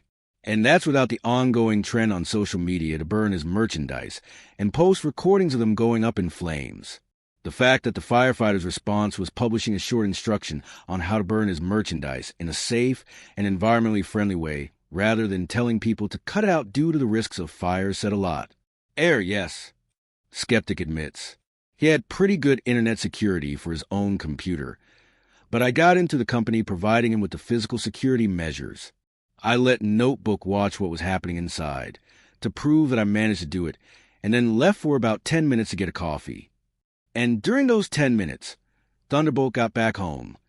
Redestro takes it over, and, apparently angry about something that happened at work, started to viciously beat his teenage daughter over some completely idiotic reason that was purely a pretext to unwind on her. Her resigned reaction, making it clear that it wasn't the first time either. Skeptic nods, shrinking a bit more, and Midoriya, bleeding hard and so on, immediately posted the recording on his blog, claiming to have received it from an anonymous source inspired by his apparent public takedown of Endeavor. Redestro continues, then you return to the room with your coffee and realize what happened. Skeptic nods again, clearly avoiding the Grand Commander's gaze. And then, being the responsible adult you are, you sat right next to him. Redestro continues, but this time with his voice as dry as possible, and scoured the past recordings on the server of Thunderbolt's home security for more material that you immediately began to randomly post on numerous internet pages, all while cackling maniacally right next to a clearly enthusiastic Midoriya that was cheering you the whole time. Rikiya sighs painfully. Did I miss something out in that retelling of events? Well, the HBSC took down his blog a few minutes after I returned with my coffee, so I had to counteract their move. Skeptic decides to defend himself. Since I was technically fighting against the dog's estate, I had no time to consult you over the operation details, and... Skeptic sees the look Redestro is giving him and shuts up. At least the blog is back up, because someone in the Hero Commission realized that it's impossible to keep the affair hidden, and if anything, doing this makes the public ask questions going alongside of who is doing the censorship, why they acted so quickly, and what else is being hidden from the public when heroes are involved. Officially, it was an overreaction of the company hosting the blog that thought that someone was using their infrastructure for a slander campaign. All right, Redestro takes a deep breath. Skeptic, I'm going to interpret this situation as you seeing yourself in Thunderbolt's daughter, seeing your rather complicated past family history. If you find potent blackmail material of this type again, be so kind as to warn us before you use it, so we can make sure that our political and media branches are ready to take advantage of what happens, instead of being completely surprised by it. Got it? Yes, sir. Skeptic nods, clearly relieved that the subject was over. You, Yatsubashi-san? Midoriya lets out, still not fully ready to use their villain names. What will happen to that girl? Of course he wants to know that. You don't have to worry yourself over that. Redestro replies quickly. I've heard through the grapevine that Nedzu offered UA to act as her legal caretaker, a bit like what he's doing with Shoto Todoroki. Mostly because that girl had a quirk to equal her father, and no one was especially interested in seeing someone like that with a long list of valid grievances about heroes as a whole, going villain. Midoriya appears to be relieved. Just please, if you accidentally uncover more shocking things about top heroes, I'd like to learn it from you, not from the TV.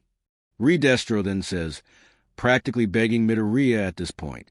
If you find out that, I don't know, All Might's quirk is a transferable bullshit one, that Best Genius is secretly a furry, that Hawks is a covert governmental assassin, or that Maruko is having a secret affair with hero killer Stain, you go straight to me, got it? He has no idea why Midoriya looked freaked out for a moment, while Destro listed a few completely ridiculous and certainly untrue random scenarios. Then again, Notebook looks like he was on the verge of dying out of anxiety for most of the time, so it was most likely nothing. 3 days later, the time finally comes for Izuku Midoriya to have his weekly internship with Destro himself, which, among other things, means unleashing Izuku. Quirks are so cool, Midoriya upon Detnerat Company, the country's biggest developer of support equipment, both for a lot of heroes and civilians who prefer customized furniture and other things that are tailored to be comfortable and ergonomic for their altered biology. It was the biggest mistake in a long list of big mistakes that the MLA leadership made in regards to Izuku Midoriya. It was like letting a starving wolf into a barn full of sheep while the farm owner and their dogs were out of town. Destro was there mostly to serve as an interpreter. His years of experience with a variety of nerds that populated Detnerat's research department, while getting routinely overexcited about things and lacking social skills, made him reasonably fluent in Midoriya. He manages to translate his mumblings to Japanese and vice versa quite easily. Midoriya spends most of the day casually giving Yatsubashi's engineers existential crises of varied intensity. On the second day, Destro decides to showcase his own meta ability, because it's clear that Izuku is dying to know and is just too anxious to ask a supervillain about it. So, he ends up showing him the result of a 100% liberation, how claustro works, and even blowing up a training dummy with stress output burden. Rikiya is fluent in suppressing his own stress, and in causing it when needed, although it's not exactly feasible for fights. He can't go 100% in a fight against a weak opponent, because he just can't focus on his mind exercises to get there and fight, all while the fight itself is not dangerous enough to force him to go to 100%. Midoriya stares at him in awe, next to a group of engineers responsible for claustro that came to show their love child in action. But then he asks, "That's super cool, Yatsubashi-san," he says, and Destro smiles smugly. "And your armor is great, but where are the weapons?" "Weapons?" Destro blinks at him. "Yes." Midoriya appears confused at Destro's lack of understanding. Your 100% liberation makes you bigger and stronger. However, your combat style is clearly focused on brawling, similarly to All Might. However, with a frame this big, you could have easily wielded a weapon to increase the damage you can inflict, while making it more varied in case you encountered someone with inborn resistance to blunt damage. Actually, now that I think about it, stress output burden is something that you can shape to a degree, right? If you had a sword from the right materials, you could have coated it with your excess stress energy for massively increased damage. Notebook, my boy. Destro says officially, when it comes to creating support equipment, one has to consider not just how good something is, but also whether it's economically feasible and whether the designs can work, as simplicity is important. Making things more complicated makes them more likely to be damaged in combat or malfunction. Midoriya looks down a bit. However, this is a sword. Destro adds dryly, and I'm the richest person in the country. He looks at the engineers. So, why the hell don't I have a giant katana to cut my enemies down with? Because, now that Destro thinks about it, wielding a 2 or 3 meter long katana coated in crackling black energy, with enough strength to cut a JSDF tank in half, is not only extremely practical, but also would look incredibly cool. WLR, the head engineer in charge of claustro, is clearly uncomfortable with being put in the spotlight. You demanded an armor that would increase your stress level and give you increased durability. There wasn't anything in the file about weapons. Destro does his best not to facepalm, and somehow succeeds. From now on, if anyone in Detnerat has an idea about how to make an MLA member stronger with equipment, I want to know it. Even if this isn't part of what they were asked to do, got it? Redestro asks. The engineers nod, giving Midoriya slightly worried looks. All right, notebook, any more ideas to share? Missile launchers? Izuku asks more than says, clearly confused of what just happened. Elaborate? Redestro asks. He isn't sure how to put it, but those two words were certainly intriguing. I mean, your increased durability and strengthened frame, while your eye inside claustro means that you should be capable of withstanding recoil of heavy W weaponry. Midoriya replies, you could take advantage of its modular construction to create several heavy weapon slots on claustro, calling the correct weapons to arrive with its own propulsion, like claustro itself does. So, for example, a shoulder-mounted autocannon or a missile launcher to deal with crowds of weaker enemies, or machine gun attachments to your side to keep the enemy in front of you suppressed, or... Midoriya stopped speaking, realizing how deathly quiet the room had become. The engineers are staring at him in complete shock. W what? He asks as he begins to freak out again. Notebook, my dear boy. Redestro puts his hands down on Izuku's shoulders. You have a beautiful mind, and don't let anyone tell you otherwise. Now, please make a full list of potential attachments that you can think of. By the end of the weekly internship at Detnerat Company, Midoriya became something akin to the company's patron saint of mad but brilliant inventions, to the point where Redestro actually ended up finding a shrine that the engineers, jokingly, or so Yatsubashi hopes, made in his image. When they heard that his internship was over, a few of them actually cried, making Izuku Midoriya extremely confused. On the other hand, the boy clearly started to at least slightly believe in himself. It took him a moment to feel comfortable enough to start thinking that they were all saying those compliments for real, not to bait him into believing them just to backstab him. It was pretty nice to witness, in Redestro's opinion, the future of hero support equipment deserved to be allowed to thrive and change the world for the better. He also most likely didn't make the decision that, if something were to happen to Mischief, he would find a way to adopt Izuku Midoriya. Somewhere on UA, a pink-haired girl accidentally hits a boss music playlist while looking through YouTube for something to play in the background while she invents things. She decides that it's a good enough background noise and leaves it at that.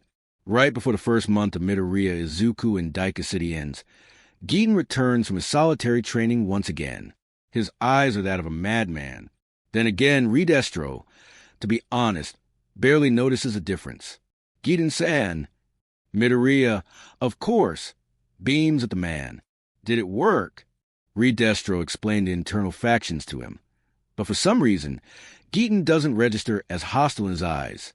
Despite the man being as quirkish as you can get, all of Izuku's memories of him don't include a single hostile word from him, because Izuku didn't let him say them, filling his mind with new understanding of his own meta-ability, forcing Geeton to spend another week or two on intensive training to confirm the existence of the completely new aspect of his meta-ability. Yes, it worked.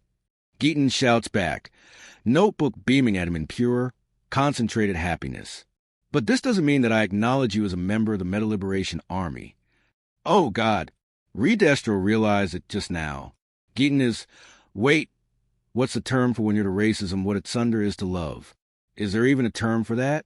Despite all his education, Rikiya Yatsubashi has no idea how to name the fascinating phenomenon that he is just witnessing. Midoriya doesn't bat an eye at the lack of acknowledgement. He's probably too used to it to bother. Instead, he focuses on what's really important to him right now. This is awesome, Geeton-san. Midoriya smiles widely. Your Q meta ability is just awesome. Geeton gives him a smug smile. But I think I have another idea. Have you ever tried creating different forms of ice by, for example, freezing water under sufficient pressure? Say what? Geeton blinks at Midoriya. This time, Geeton doesn't immediately fuck off from the Detnerat Tower, probably thanks to the not exit stickers, as well as the accompanying reinforced windows, limiting his ability to just randomly jump off the windows. This is actually reassuring, since Redestro wasn't even sure if Geeton could read. Instead, he ends up testing the hypothesis right there. 10 minutes later, an MLA warrior with a minor strength amp quirk slams a large piece of Geeton's normal ice with a hammer, crushing completely. Then he tries to do the same to the new, highly compacted, and hyper-pressurized ice that Geeton made with Midoriya's instructions. The damage is minimal. Yes, the special ice used like 10 times more water for the same volume. But it worked, and could be used for things like, say, the teeth and fangs of Geeton's ice dragon, or the tips of the spears of whatever ice soldiers he made, or for personal body armor. Redestro can practically see the man reflecting on his previous life choices. He has no idea of the details. He isn't the one getting hit by a retrospection, but it's most certainly there. Eventually, Geeton returns to the world of the living and heads towards Midoriya before putting his hands on his shoulders. Like Redestro did a few days ago, actually. Notebook.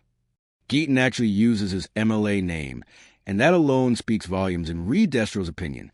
I'm sure that a lot of people are telling you that as a quirkless person you're useless, a pointless waste of space, a relic of times that passed, and so on.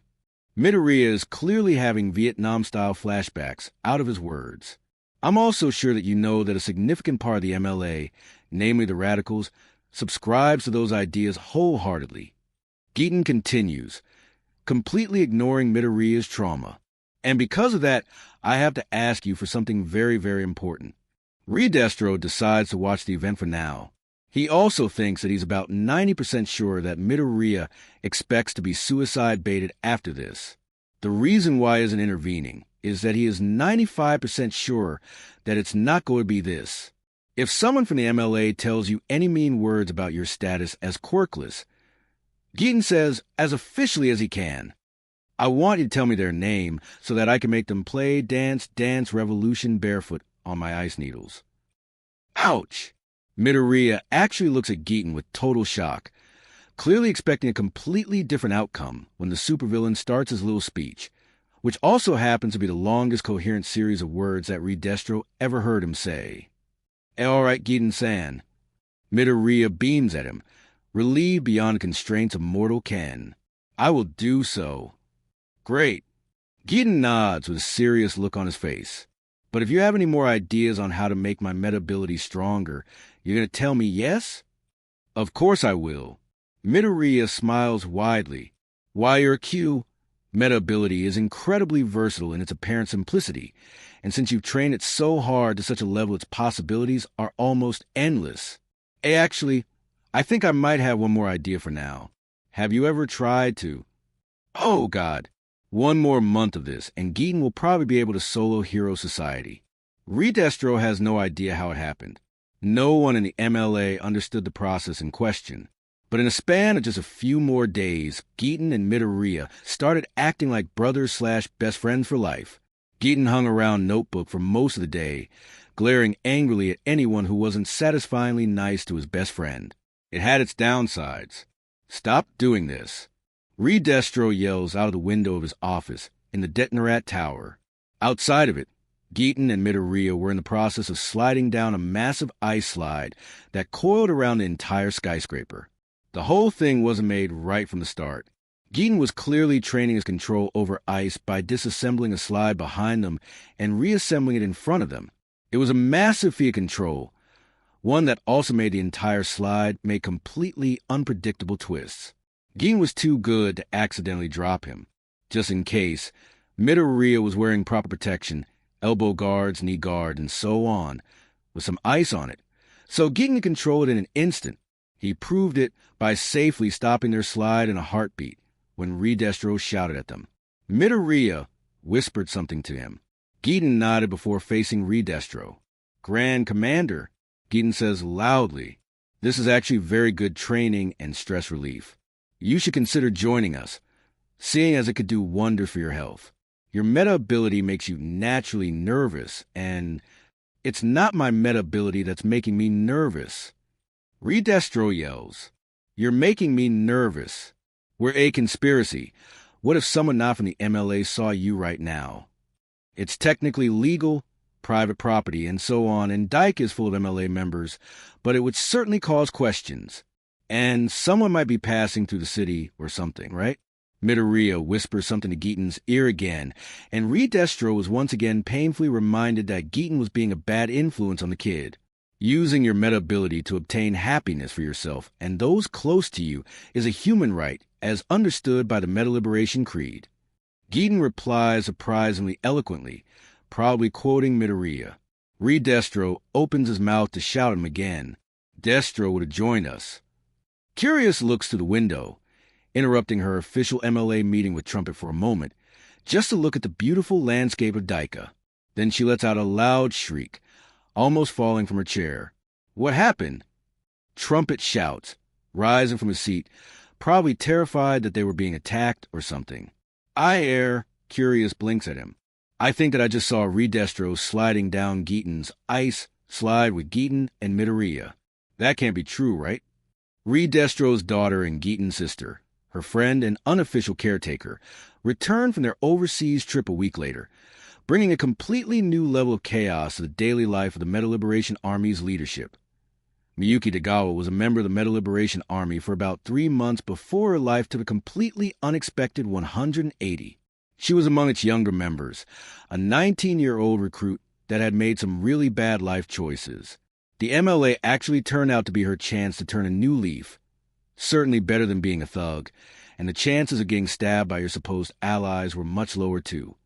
Tagawa looked mostly unremarkable, just an average young woman with 0 external mutations. If you excluded the two-tone blue and pink with alternating waves. Hair, that was actually quite odd in consistency.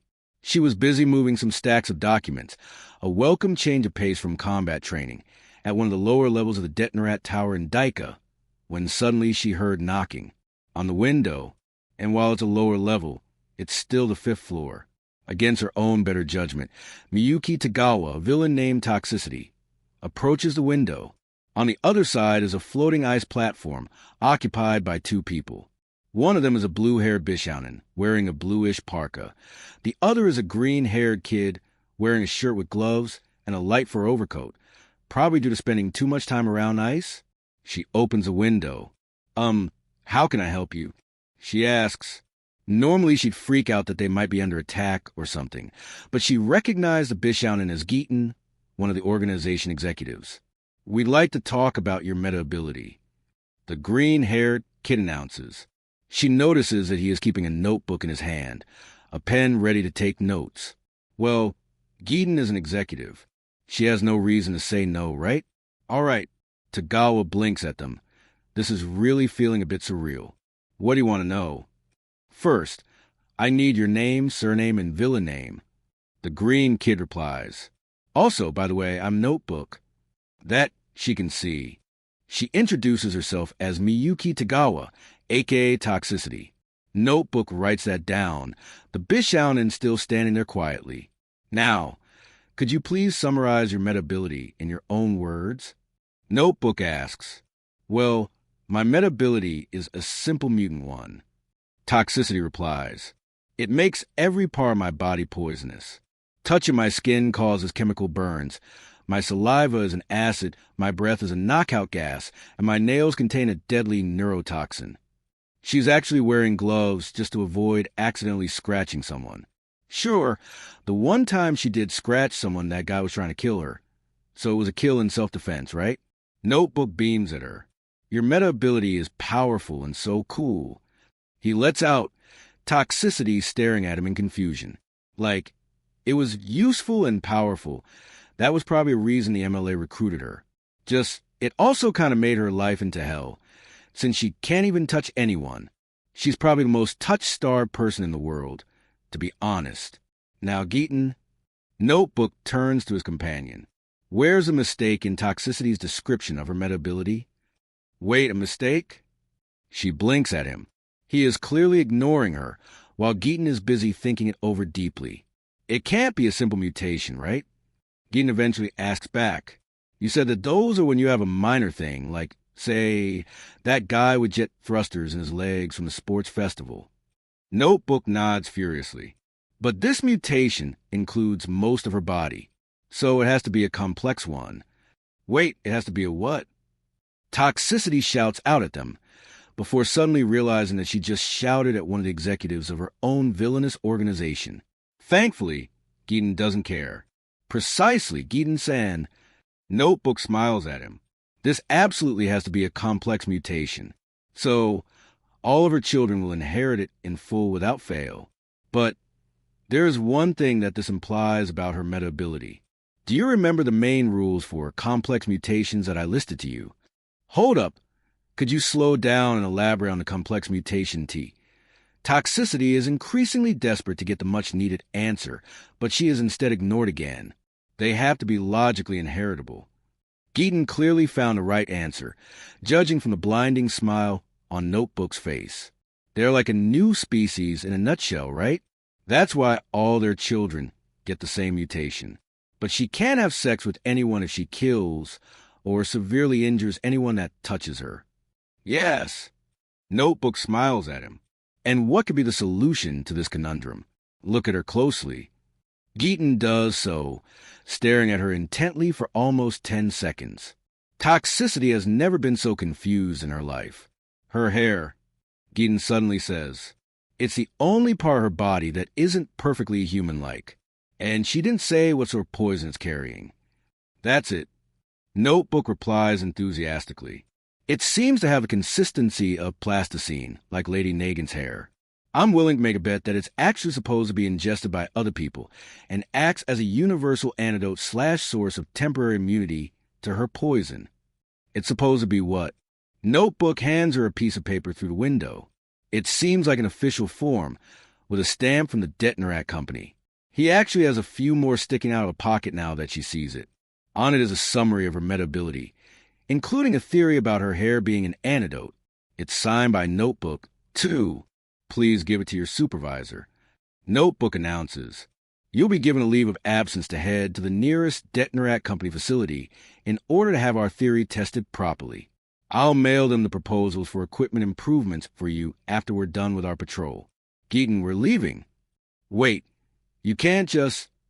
Toxicity tries to shout after them, but the platform takes off in an instant, the duo disappearing behind the corner of the building. What the hell just happened? They're almost in Daika. Trumpet decides to say the words.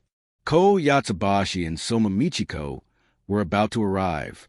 Where are Giten and Midoriya? I thought they were supposed to show up? Well, more like Midoriya did. Giten's relationship with his sister was, well, they'd rather kill each other than act like a family, unless Midoriya's magic was somehow going to change that. They are busy flying around Daika, giving random members of the MLA nasty cases of existential crisis via thorough analyses of their meta abilities.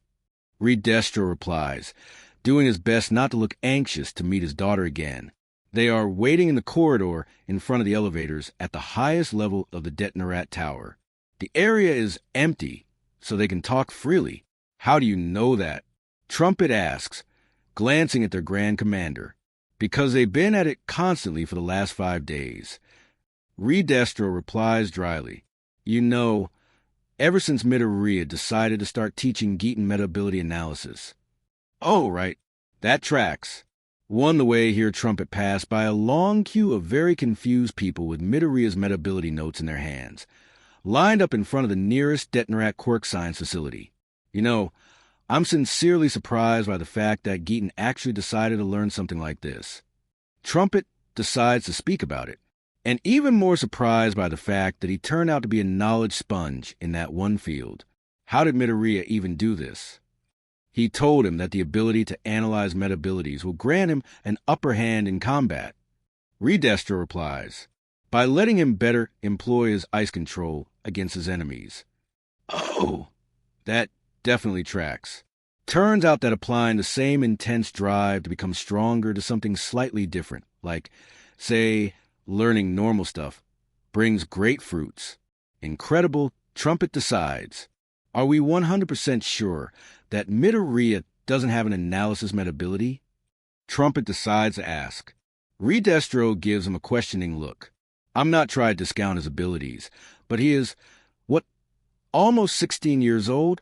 But somehow he's casually outperforming legions of analysts from Detonarat, isn't he? Yeah, To be honest, it kind of makes my company look like a bunch of clowns. Redestro admits, but since my company isn't outperformed by its competition, they aren't bad. It's just Notebook that's this good.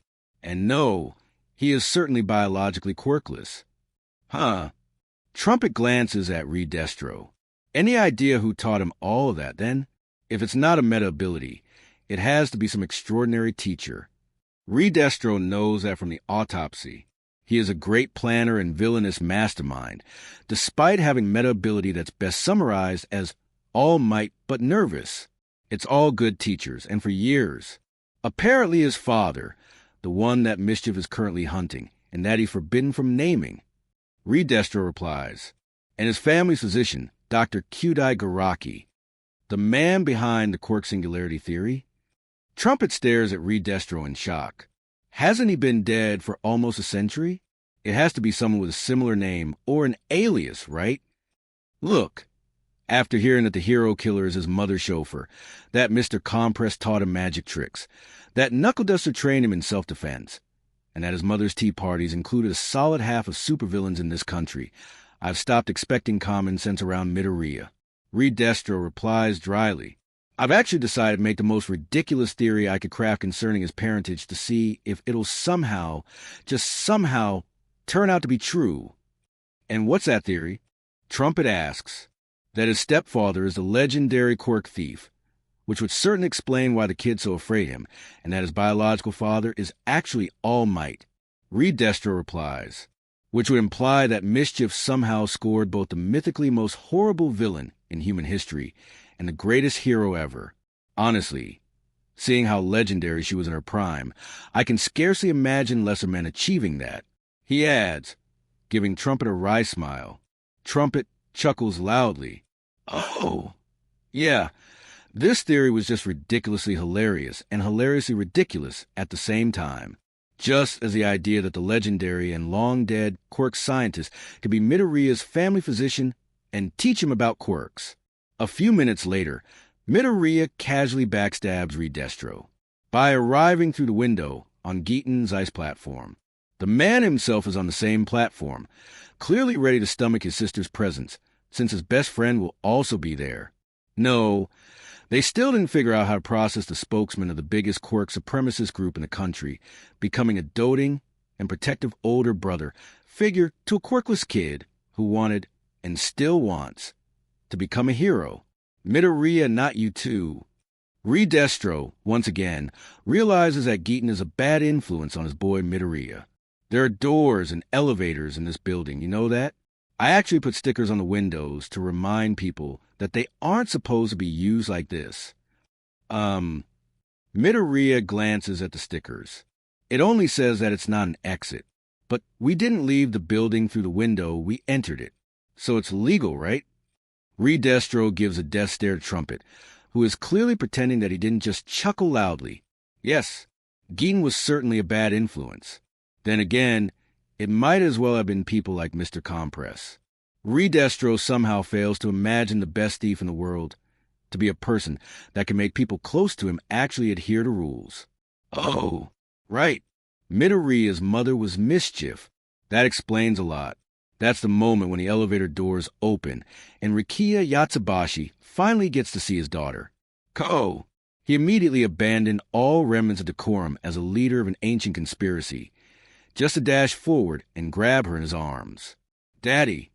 Ko Yatsubashi replies cheerfully, hugging him back. I've missed you so much. I've missed my dearest little princess, too.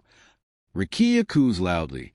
That's when the elevator decides to remind them that it exists and that hugging your children in the elevator door isn't a good idea, as it promptly tries to close right on Redestro. Of course, it doesn't. It stops closing when it encounters some resistance and then opens back again, but it wakes Rikiya enough to make a step back and let them enter. Midoriya finally gets a better look at the new arrivals. Ko Yatsubashi has short black hair, a nose of completely normal proportions, and her build can only be described as completely and utterly frail. Her age was most likely comparable to Izuku, although with how small she was, it was a bit hard to say for certain. That, and her rather pale complexion, is probably best explained by the fact that she was sitting in a wheelchair. And, to top it off, Her eyes were completely unfocused, not just bound to a wheelchair, but also blind. It was also probably easy to understand why she was so cherished and fiercely protected by her father. Her wheelchair was pushed by a woman that could as well be seen as her direct counterpart, tall and of a rather voluptuous body. Her long, light blue hair is an exactly identical hue as Geeton's, while clearly being of similar age to him. Geeton and the woman glance at each other, before looking away with a loud tisk coming from both sides. Trumpet sighs. It's a really big contrast. Destro dotes on his daughter from all his heart, while Geeton and Hypothermia, despite being twins, hate each other.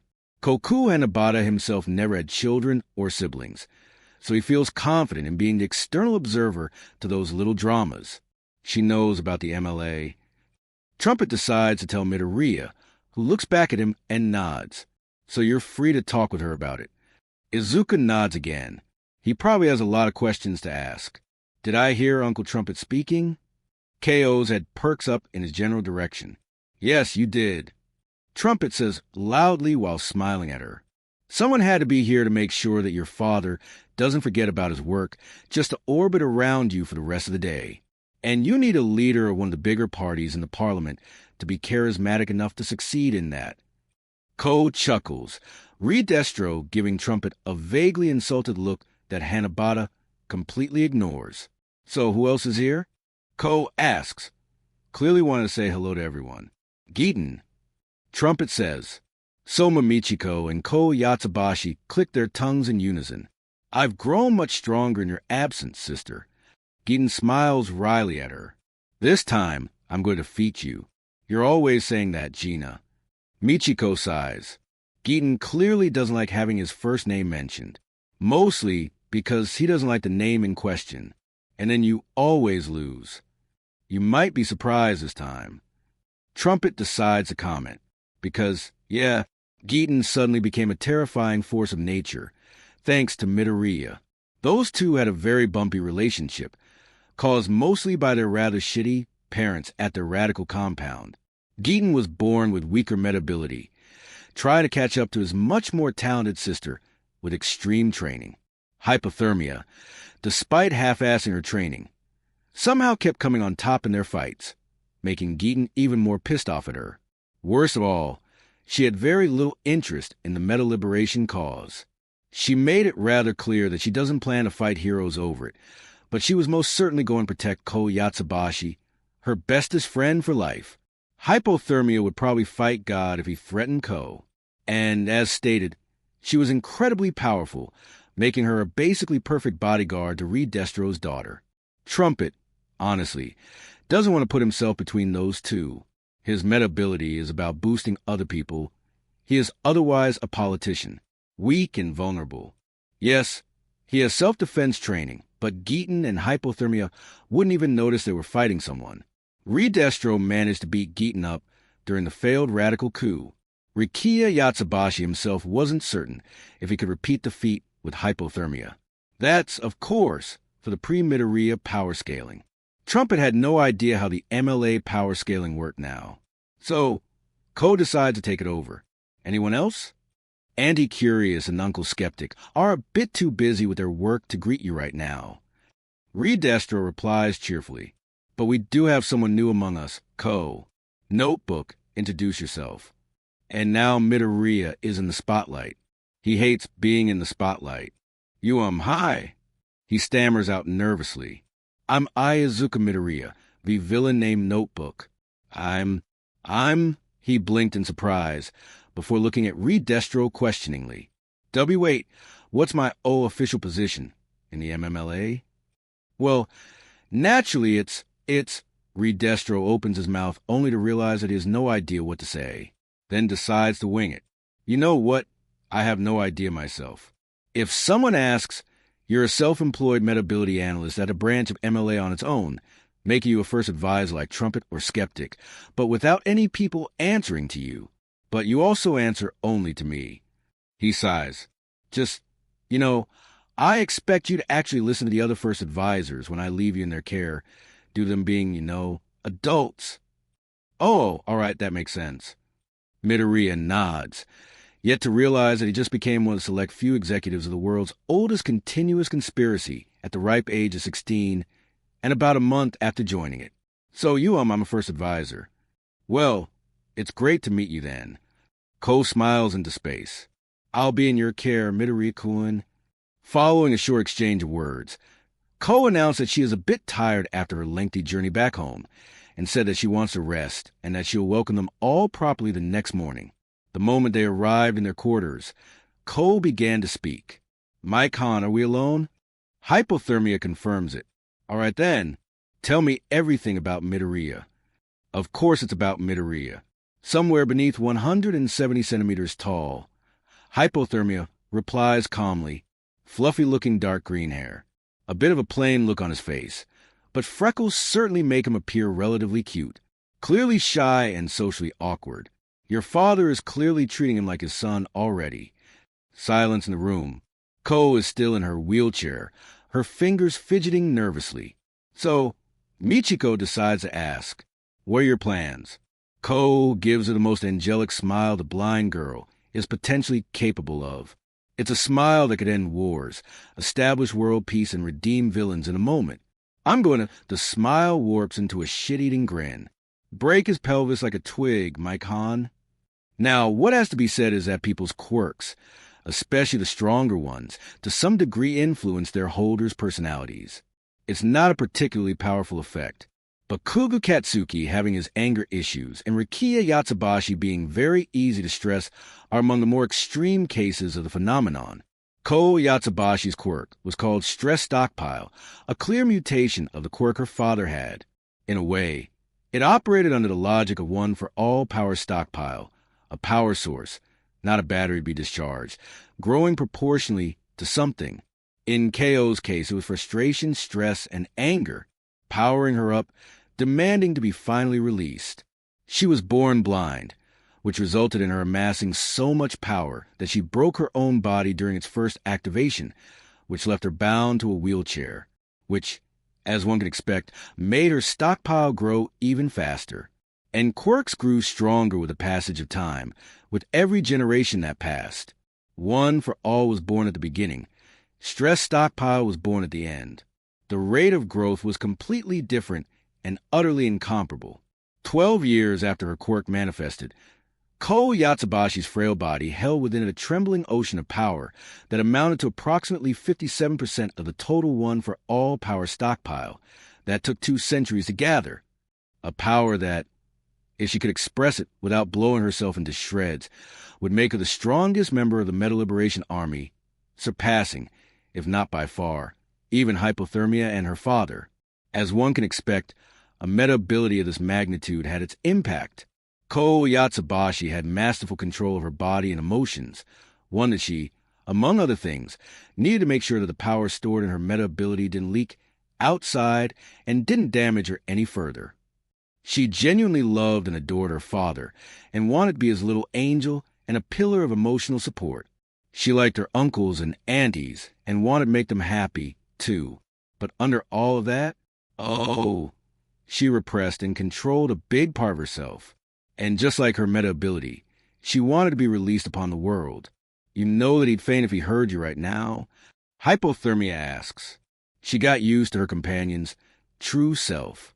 She was the only person that Kachin was herself in front of, and that's the point of it, Mai-kan. Ko smiles wryly. I missed out on a lot of things in my life thus far, and there is a clear order to those. There is something we have to do before we get to backbreaking sex in every imaginable position with a lot of external equipment that will finally satisfy all my darkest desires and urges.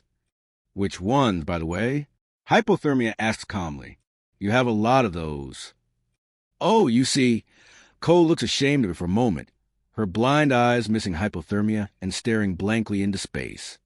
I always wanted to find out how does it feel to have sex while wearing a blindfold.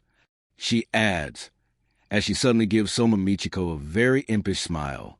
Hypothermia isn't sure what else she expected. She lets out an exasperated sigh. That makes Ko smile even wider. So, what's the next part in the order of things you mentioned? Hypothermia decides to change the subject. Oh, The teenage love drama / romantic comedy, of course.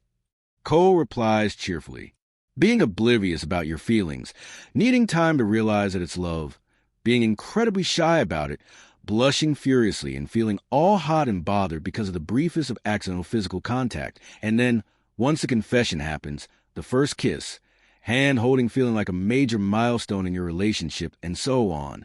Probably all the way to the wedding day. Soma Michiko somehow feels like this is not the end of it. Before I get to ride something much more interesting than a wheelchair, Ko adds, with a smile of a succubus that spotted her next victim. Poor notebook, hypothermia decides. He has no idea what's coming. 3 days after the arrival of Ko and Michiko, the inevitable occurred. Gina Soma and Michiko Soma, also known as Geeton and hypothermia, battled it out at the outskirts of Daika, a significant part of the MLA warriors taken to the rooftops to witness the clash of titans at the horizon. Midoriya was explicitly forbidden from leaving Detnerat Tower because everyone, especially Redestro, was afraid that he would run up the hills to get a closer look at the battle, so that he could witness two incredibly powerful meta abilities up close. To be honest, there was a very good reason why Redestro placed several force field-generating meta ability holders at the verge of Daika in the direction of where the two titans clashed, especially as Geeton tended to lose track of his surroundings while fighting. Redestro should have probably had them fight elsewhere, but seeing what sort of powerhouses they had on their side was a big boost of morale. So it was worth the risk, for as long as the MLA made sure that no outsiders were in Daika at the time. So instead, as a sort of consolation prize, Izuku Midoriya was allowed to watch what was happening from the rooftop of the Detnerat Tower, right next to Redestro's own penthouse. It was an offer that Notebook enthusiastically took. However, he wasn't alone on the rooftop. So, Ko leans to the side of her wheelchair. I heard that you love analyzing meta abilities. She can't actually see the fight. She is interested in the outcome, since apparently it's no longer hypothermia one-sidedly slaughtering Geeton. It got kind of boring after a while. She expects Izuku to tell her when it ends. She has a bit of a different goal in mind, though, since her daddy is out there, making sure that there are no damages to Daika City, she has Izuku all to herself. No one is there to interrupt their personal time. Well, if you exclude the spectacle of powerful meta abilities in front of Izuku, that was very likely to interrupt them. Yet she'll persevere. Why, yes, I do, Wayatsubashi-san. Midoriya replies, slightly mumbly. At that very moment, Ko Yatsubashi manages to achieve the impossible, a feat that would make All for One and All Might, hell, even Inko Midoriya, raise up a white flag. She makes Izuku focus on something else rather than the powerful meta ability displayed in front of him. Of course, this is a role with advantage for Redestro's daughter. Since Ko was actually a girl of Izuku's age, this was something that Izuku Midoriya had absolutely zero resistance for. Izuku Midoriya has never had a true conversation with a girl his age. The ones at his old school were rather scary and hated him, so he didn't approach them if he could help it. While he did meet some children of the supervillains out there in the country, it was rare, but sometimes they showed up with their parents to his mom's tea parties. None of them were girls. Eclipse had a daughter, but they had a very thorny relationship, so she never showed up.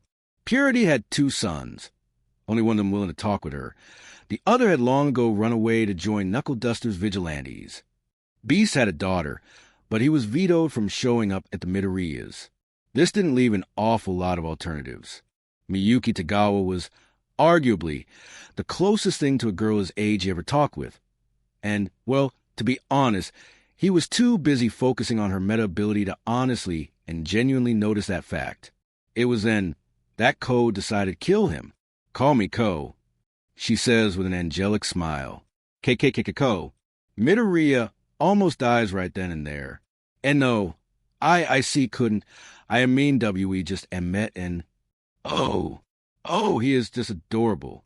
Ko finds it extremely hard not to just randomly squeal while imagining how flustered he had to be, how much he had to be freaking out over her words. She's going to enjoy every second of this. If she pushes him far enough, is he going to faint on her? They are far from the edge of the rooftop, so it's not dangerous. Besides, there's a railing there just in case.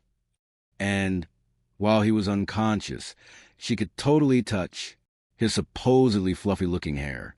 Yes, that was certainly her first idea on what part of Izuku would she check out with her fingers if he was unconscious.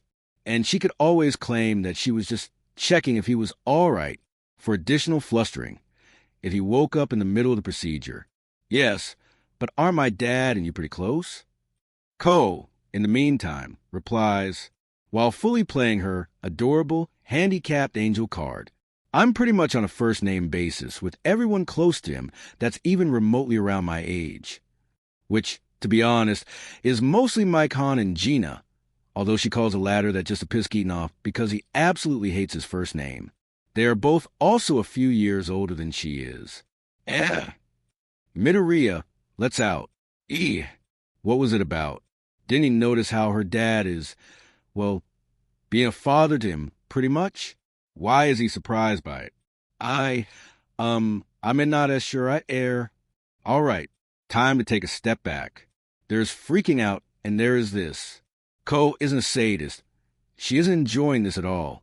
Well, she isn't enjoying this because they aren't in the bedroom, and he didn't explicitly consent to it. If they did, and he did, then she would, well, she's very open to and hoping for experimentation. Very well. Ko replies, if you're uncomfortable with that, we can go about it differently. Any nicknames I can give you? Something cute, preferably. And Notebook, Izuku replies, oh no, that won't stand. No villain names.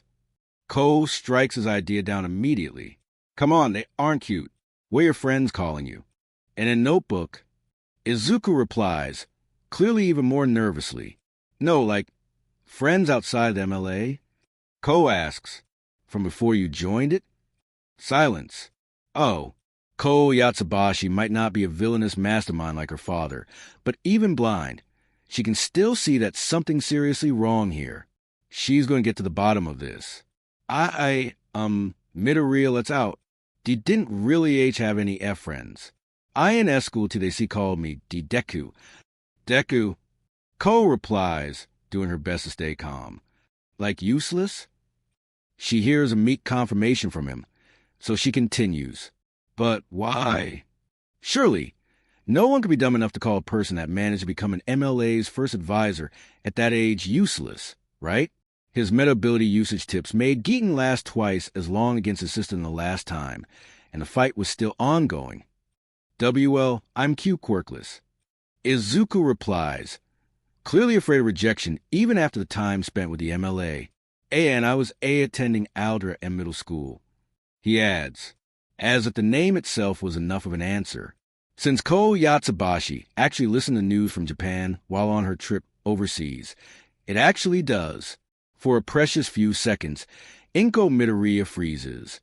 Her senses overtaken by an unfamiliar feeling that she was going to need a moment to unpack.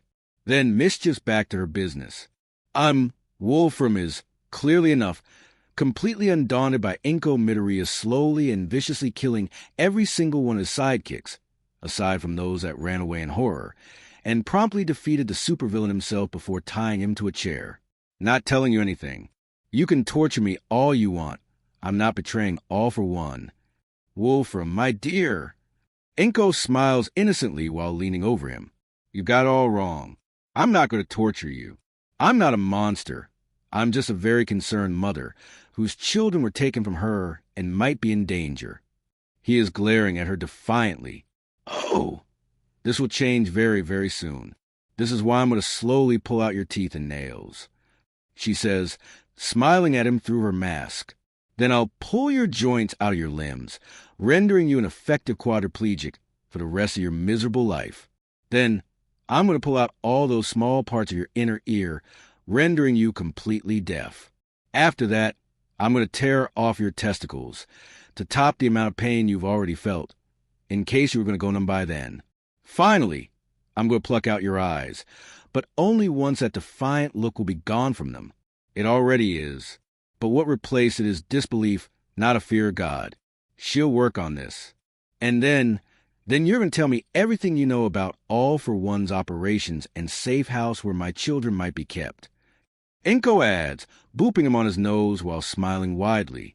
Because this is the only thing that will make me kill you, rather than leave you to the heroes, who are going to save your life, just to put the miserable, broken cadaver of a man that you'll be at that point in a prison, until you die there of old age, perhaps decades from the day. Wait, I'm going to tell you every AOA. Inko will leave investigating the reason why for a short moment she felt an unspeakable connection, some sort of emotional alignment with someone for later. It felt as if there was a long-lost twin of hers, somewhere out there. As Yatsubashi exhales and inhales loudly a few times, Izuku actually starts to worry about her reaction. Eventually, she manages to control herself and starts acting as if nothing happened. Well, your quote-unquote friends at school were all horrible people, clearly enough. Ko decides, aside from your school life, I actually envy you, you know? Izuku blinks at her in shock. Why would someone envy him? Look at me, Midoriya-kun. Ko sighs, her eyes staring blankly into space. If I was only blind, I would still be at least somehow useful to the organization. I would still be able to find a job if I didn't want to follow my father. But I also can't use my legs, thanks to my meta ability, which has been a curse more than anything else. Her leg muscles pulverized.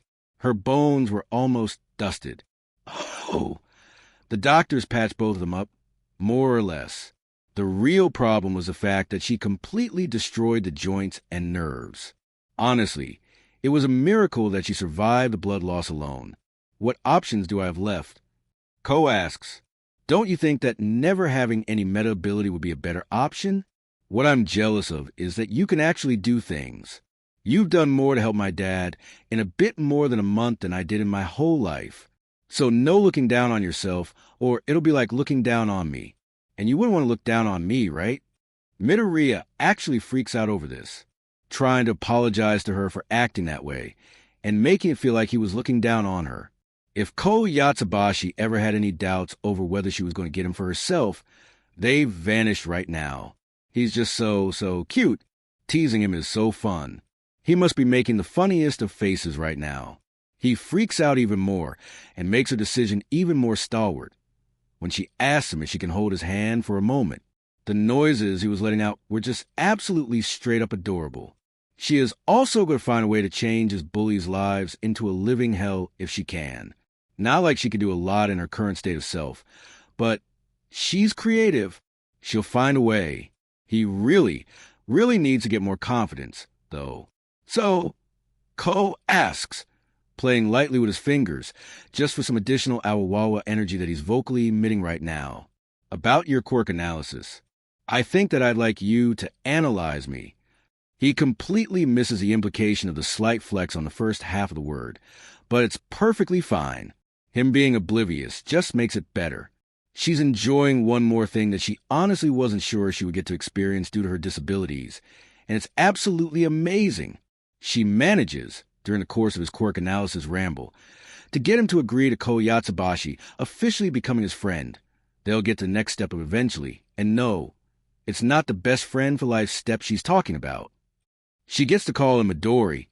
She'll get to some variant of his name later, once he gets used to a girl having a nice nickname for him. And he gets to call her Koshi, a mix of her first name and the last part of her surname. Victory. Now, onward to the subject of immersing herself into a beautiful, imaginary universe where she can actually walk and use her meta ability to slowly and purposefully butcher his classmates and teachers from Alder Middle School, just to display their severed heads on the fence in front of what once was the worst middle school in the country. Wait, weren't they all forgetting about something? I won. Geaton shouts, the last decade of his life finally finding its validation. I won against you, Michiko.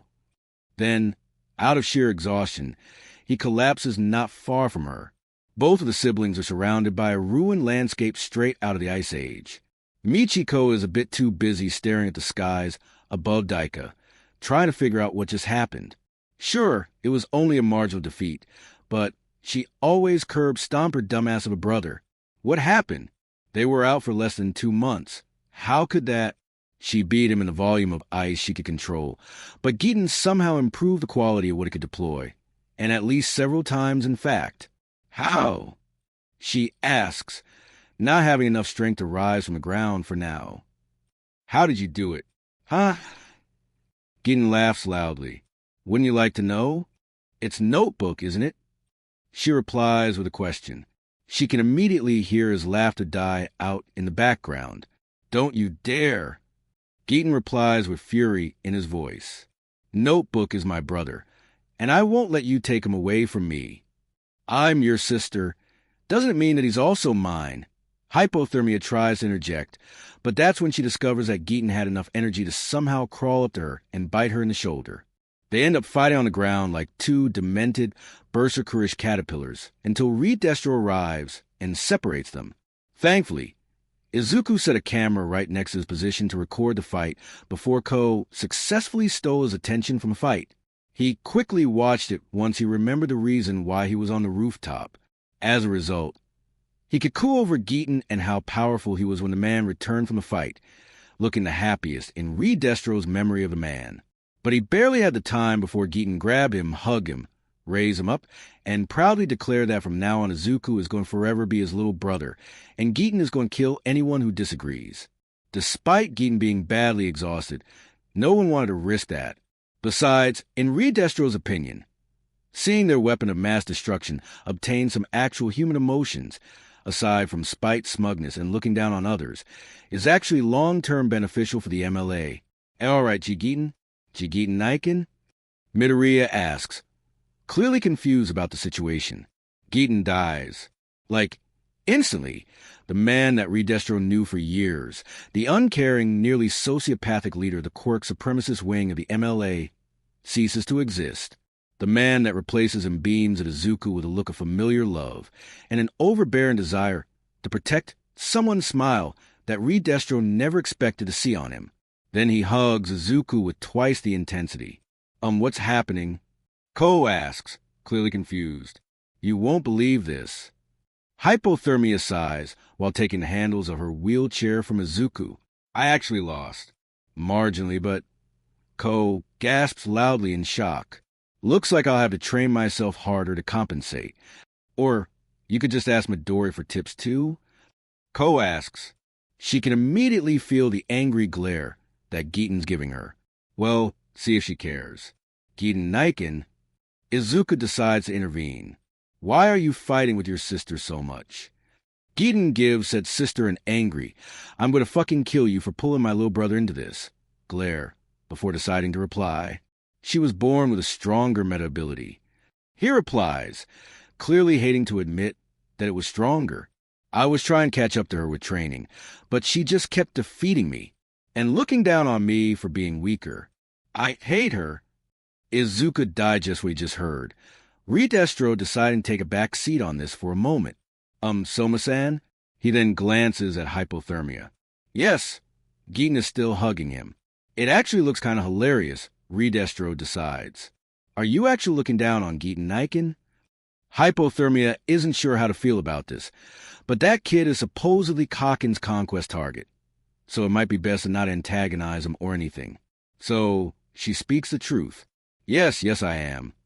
She admits, but it's not because his meta ability was weaker than mine.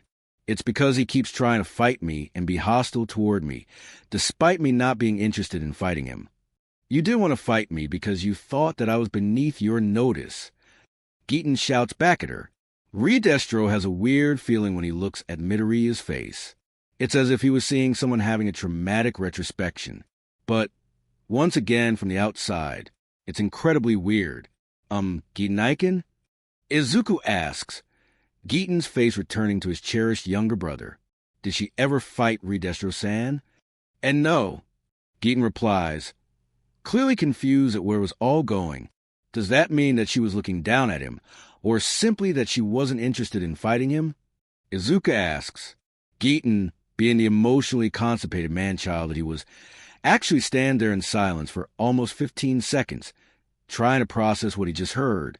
He practically blue-screened in front of them. He blinks at Izuku, his external emotional processor. Wait, so she wasn't looking down on me? I think that the best way of finding out is to ask her if she would help you train if you asked. Izuku replies, before glancing at hypothermia. Wait, would you? Hypothermia is only a bit less emotionally constipated than her brother. In Redestro's opinion, they were both dumbass, hypothermia slightly less, thanks to Lil KO's influence. As a result, she is slightly more social, slightly being the key word, but she still stares at Izuku in shock for a few seconds before managing to reply. Yes? She decides to say, I don't think I could help a lot. My skills are pretty natural, and I don't think that I can explain how I do things.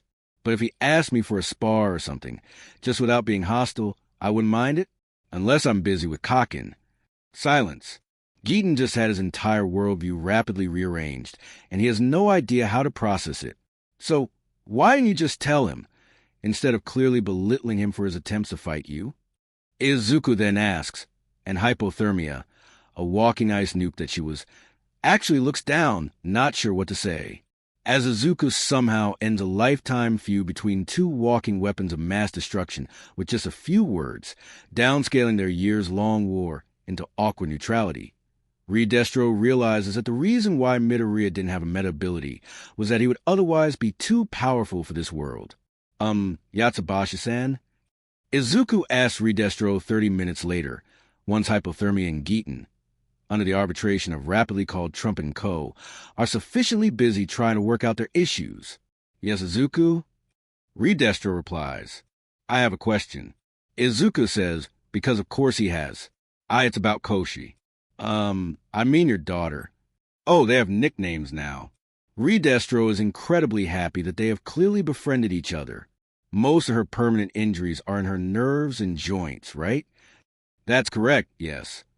Redestro nods. I've tried every possible meta ability and conventional therapy that money could buy, but it's still practically impossible to reconstruct them. Joints could be fixed with mechanical replacements, but it's ultimately pointless if she doesn't have the nerves to move her legs. And her eyes? Izuku asks, underdeveloped nerves. Redestro replies, birth defect. She barely has any optical nerves at all. Why do you ask? Shouldn't Overhaul be capable of healing all of that with a touch?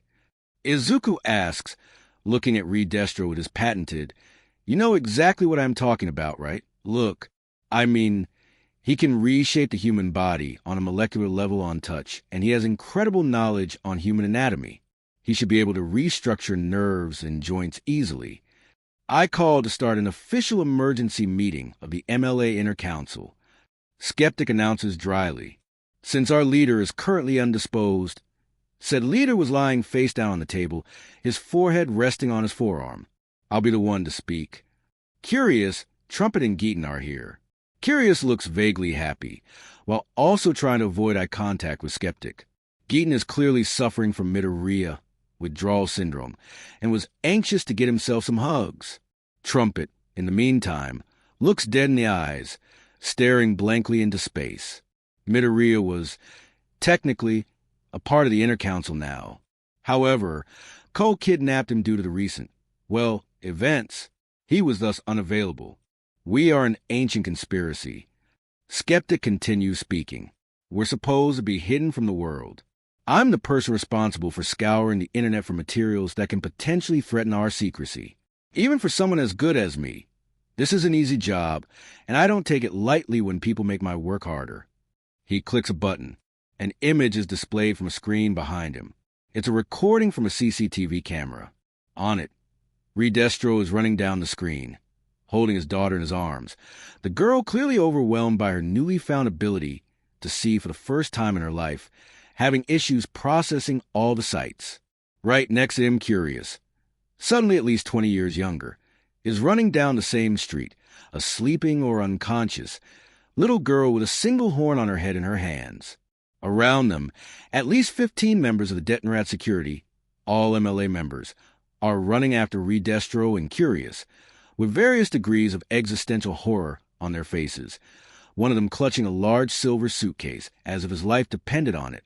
Far behind them, thanks to the odd angle of the camera, they can see a 50-meter-tall ice figure of Destro, armed with shield, spear, and armor made of ice of different hue, for some reason, battling it out with a kaiju-fied Overhaul. There's a TV helicopter hovering over the battle. So, who goes first? Skeptic asks dryly. It was, honestly a series of unforeseen air complications. Curious says with the eloquence of an expert journalist. Things, how to put it, unexpectedly escalated. That's... Skeptic glares at her, Trumpet still looking too dead to speak. Not an answer. Grand Commander, are you willing to join us in spirit and offer something that is actually constructive?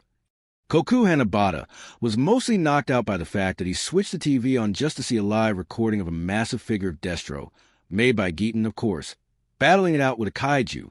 This wasn't what he expected to see today. Skeptic wants to give a man an explanation before he ends up keeling over and dying from sheer stress and shock. Well, Reed Destro raises his head. I contacted KO's attending physician and consulted Midoriya's claims about the mechanics of Overhaul's meta ability. When she confirmed that if Izuku wasn't bullshitting me about his power, then he should be able to heal Ko, I then used my numerous contacts to strike a deal with the Shai Hasaikai. And here things become complicated, I assume? Skeptic asks dryly. Yes, because Midoriya's intel was outdated. Reed Destro replies, before sighing painfully. The clan's Oyabun was overthrown some time ago by Overhaul, who made sure to not make that public, and was officially just an acting chief due to his boss being ill. Still, we managed to strike a deal. The Shai Sakai was interested in obtaining a significant amount of funds in exchange for Overhaul, healing the daughter of the wealthiest person in the country. So you set up a meeting. Skeptic says, Reed Destro nodding. And why was Curious even there? She wanted to Reed Destro glances at Curious. I wanted to see one of the last remaining Yakuza clans up close, with intent to, eventually, write an article about them. Curious admitted. Skeptic sighs painfully. Curious in her curiosity. He has no idea if there is a greater power out there in the world. Well, aside from Midoriya, Izuku's deep-seated love of meta abilities. All right, what happened then? Skeptic asks. Trumpet still looks somewhat brain-dead. We headed to the Shai Hasaikai compound with my personal security detail, all of them active members of the Meta Liberation Army. Reed Destro continues. It included Geaton, who, according to falsified paperwork we had made for him 3 years ago, is a pro-hero at the Daika Hero Agency. Oh, the things they had to do to allow at least a single member of a security detail to use his meta ability legally in case of an attack. Things went perfectly fine, and Overhaul proved himself capable of healing KO's injuries, restoring her eyesight, and fixing the joints and nerves of her legs. Reed Destro then says, and it's clear that he loves to be able to say those words. As Curious focused on calming Ko down, I decided to pay Overhaul so that we could all go home to celebrate. And then what exactly happened? Skeptic asks. Well, a little girl showed up. Reed Destro replies. Apparently her caretaker didn't get the memo that there was a meeting and brought her out of the underground facility to get some fresh air for the purpose of maintaining a healthy degree of blood production in her body, judging from what we found out later. I see. Skeptic nods. What happened then? Overhaul went furious and started shouting at the girl that her quirk is a curse, that she shouldn't be there, and that it's back to the laboratory for her. Reed Destro replies, clearly angered by the memory alone. So, being the responsible adult and CEO that I am, I decided to find a diplomatic solution to this incident. You punched Overhaul through the wall, didn't you? Skeptic asks dryly. Well, yes. Reed Destro admits. But I did consider a diplomatic solution. I just found it unfeasible. After thinking it over for, 5 seconds or so. Not just a little mistreated and frail girl, but also some dickwad saying that someone's meta ability was a curse that shouldn't be used. Yeah, absolutely no wonder why Reed Destro reacted to that the way he did. Skeptic decides. At this point, the girl, apparently called Eri, lost control of her meta ability. Reed Destro continues. As our security was fighting back the Yakuza thugs, she started screaming and emanating quite a lot of light. Curious tried to calm her down, only to find herself enveloped in said light. And that's why Skeptic glances at Curious, who once again avoids his eyes. She lost a solid 20 years of age, being instantly downscaled from what I believe is called a prime case of MILF by the internet people and into, please never say those words again. Redestro cuts in dryly. Curious, how are you feeling right now? Absolutely brilliant. Curious, now looking 25 years old at most, replies with a bright smile. I've sacrificed that part of my life to focus on establishing myself as the head of the Shueisha Publishing and a member of the Metal Liberation Army. But now that I'm young again, I can actually give dating a shot. Have a family. Have as much hot, steaming as. Okay, stop that. Too much information. Redestro sighs painfully. Trumpet just let out something akin to a dying whale sound, only to keep staring into space blankly again. The Grand Commander isn't sure if he's actually hearing what they are talking about. The girl clearly has some permanent de-aging meta-ability. Redestro decides to continue, which, to be honest, is probably one of the most powerful and useful meta-abilities that I've ever heard of, but she clearly lacks control over it, probably due to a certain motherfucking, cocksucking shitbiscuit telling her to suppress it and never ever use it. Redestro is slightly angry at Overhaul. Despite his attempts to stay calm, it leaks out a little. So Curious is still alive because... Skeptic asks. Because the newest member of my security team acted fast enough, showing personal initiative that she'll be most certainly rewarded for. Redestro replies. Miyuki Tagawa, villain named Toxicity, realized what was happening and hit the girl with a small dose of her own breath, which works as a sleeping gas. Eri lost consciousness before she could rewind Curious into nothingness. Redestro does his best to remember as much as he can about all the members of the MLA. However, he doesn't remember everything. As a result, there are clearly some unpolished gems in its ranks that he missed. As a result, he has made an official policy for the Detonarat Company to send him reports on the results of Midoriya's little quirk analyses, precisely to locate such gems for urgent polishing.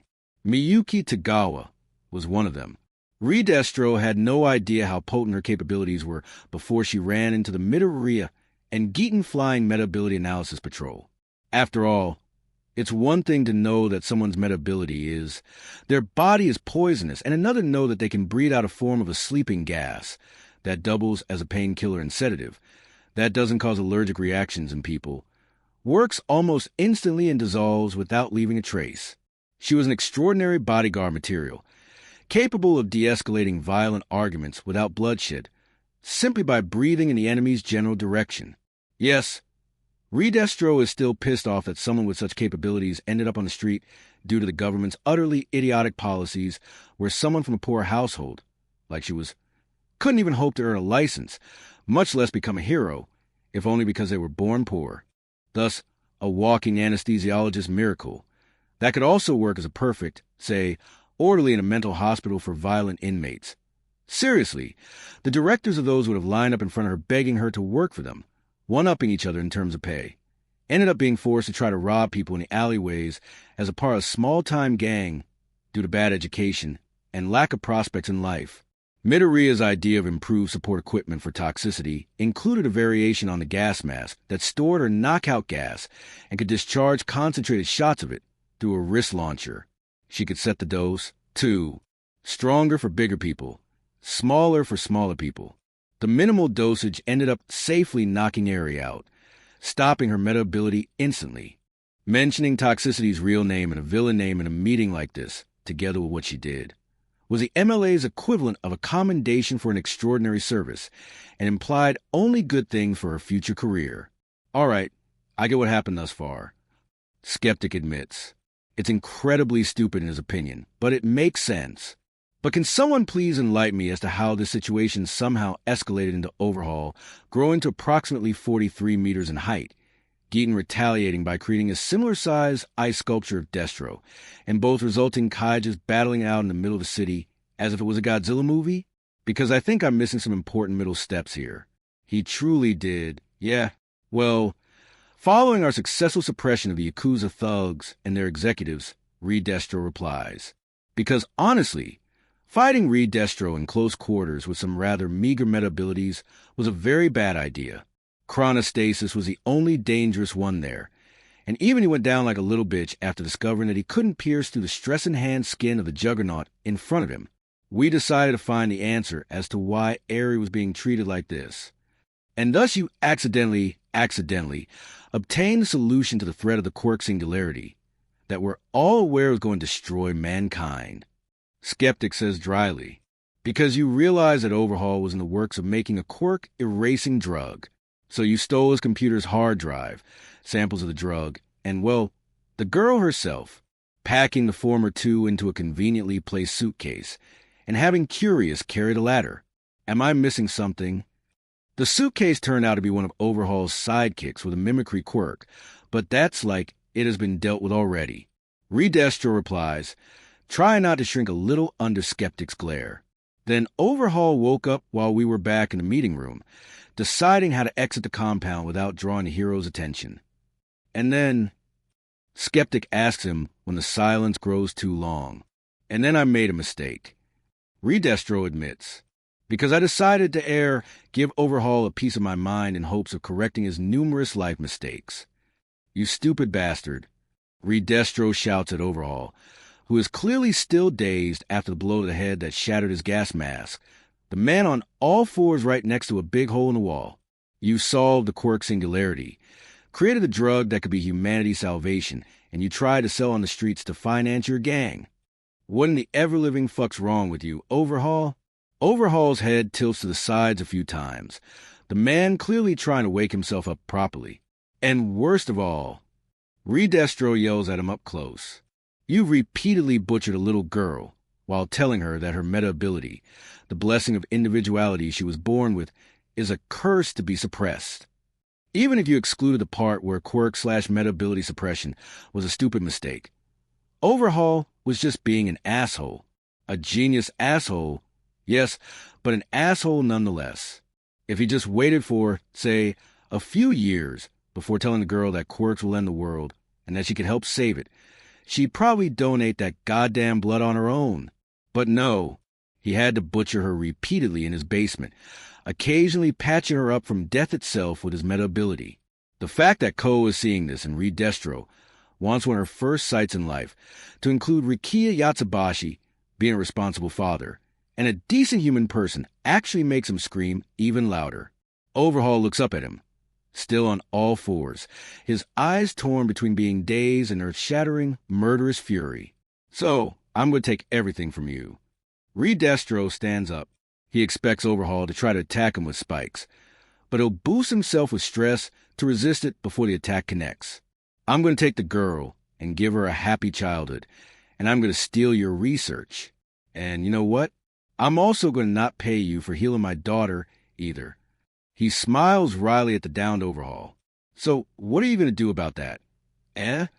5 minutes later, when Overhaul performed a fusion dance on dozens of his mostly unconscious Yakuza members, becoming a 43-meter-tall, 100-eyed abomination of warped flesh capable of using dozens of meta-abilities and screaming bloody murder. Redestro realized that taunting him instead of finishing him might have been a mistake. Grand Commander, Skeptic says, looking exhausted and disappointed more than anything. What's the MLA's official policy on taunting our enemies? We taunt them once they are dead, because you don't kick someone who's just lying on the ground, as they can always stand up and kick you back. Grand Commander recites, before sighing. Yes, Skeptic, I know. It was my mistake. I was too furious at Overhaul to think. I admit my responsibility for this incident. Good. Skeptic replies dryly. So I assume that you had Geaton fight Overhaul just so that the rest of the delegation could evacuate safely, yes? Redestro nods. Geaton, why the fuck did you make your kaiju look like Destro? Geaton wakes up. Skeptic is honestly unsure if he was listening to what was being said the whole time, too focused on the painful lack of Izuku Midoriya in the vicinity. Well, I was watching a historical movie with Izuku about Destro before we left Daika, and I think I accidentally borrowed the aesthetic. Geaton replies, try to avoid eye contact with Skeptic. Well, they should all be happy that he didn't make a giant statue of Midoriya Izuku instead, because then Mischief would probably show up at Daika to ask questions that Redestro wasn't sure how to answer. All right, Skeptic inhales deeply. Good news is that we didn't lose anyone, and Overhaul was eventually terminated by All Might after JSDF softened him up with several hours-long artillery bombardment and numerous missile strikes, all while the heroes and the police were evacuating civilians from the vicinity. The only member of the Shy Hasaikai that survived and can potentially talk with the heroes is apparently someone named Kendo Rappa, who was absent from the facility at the time of the Great Japanese Kaiju Battle of 47. Being able to hack the hero and police networks was a blessing in moments like these. Skeptic was one of the very few people in the country that could pull off something like that, and the second biggest reason, after loyalty contract meta abilities, why the MLA could exist in secrecy despite its present size. How much does he know? Redestro asks. Shouldn't we find a way to kill him? We have a few good assassins in our ranks.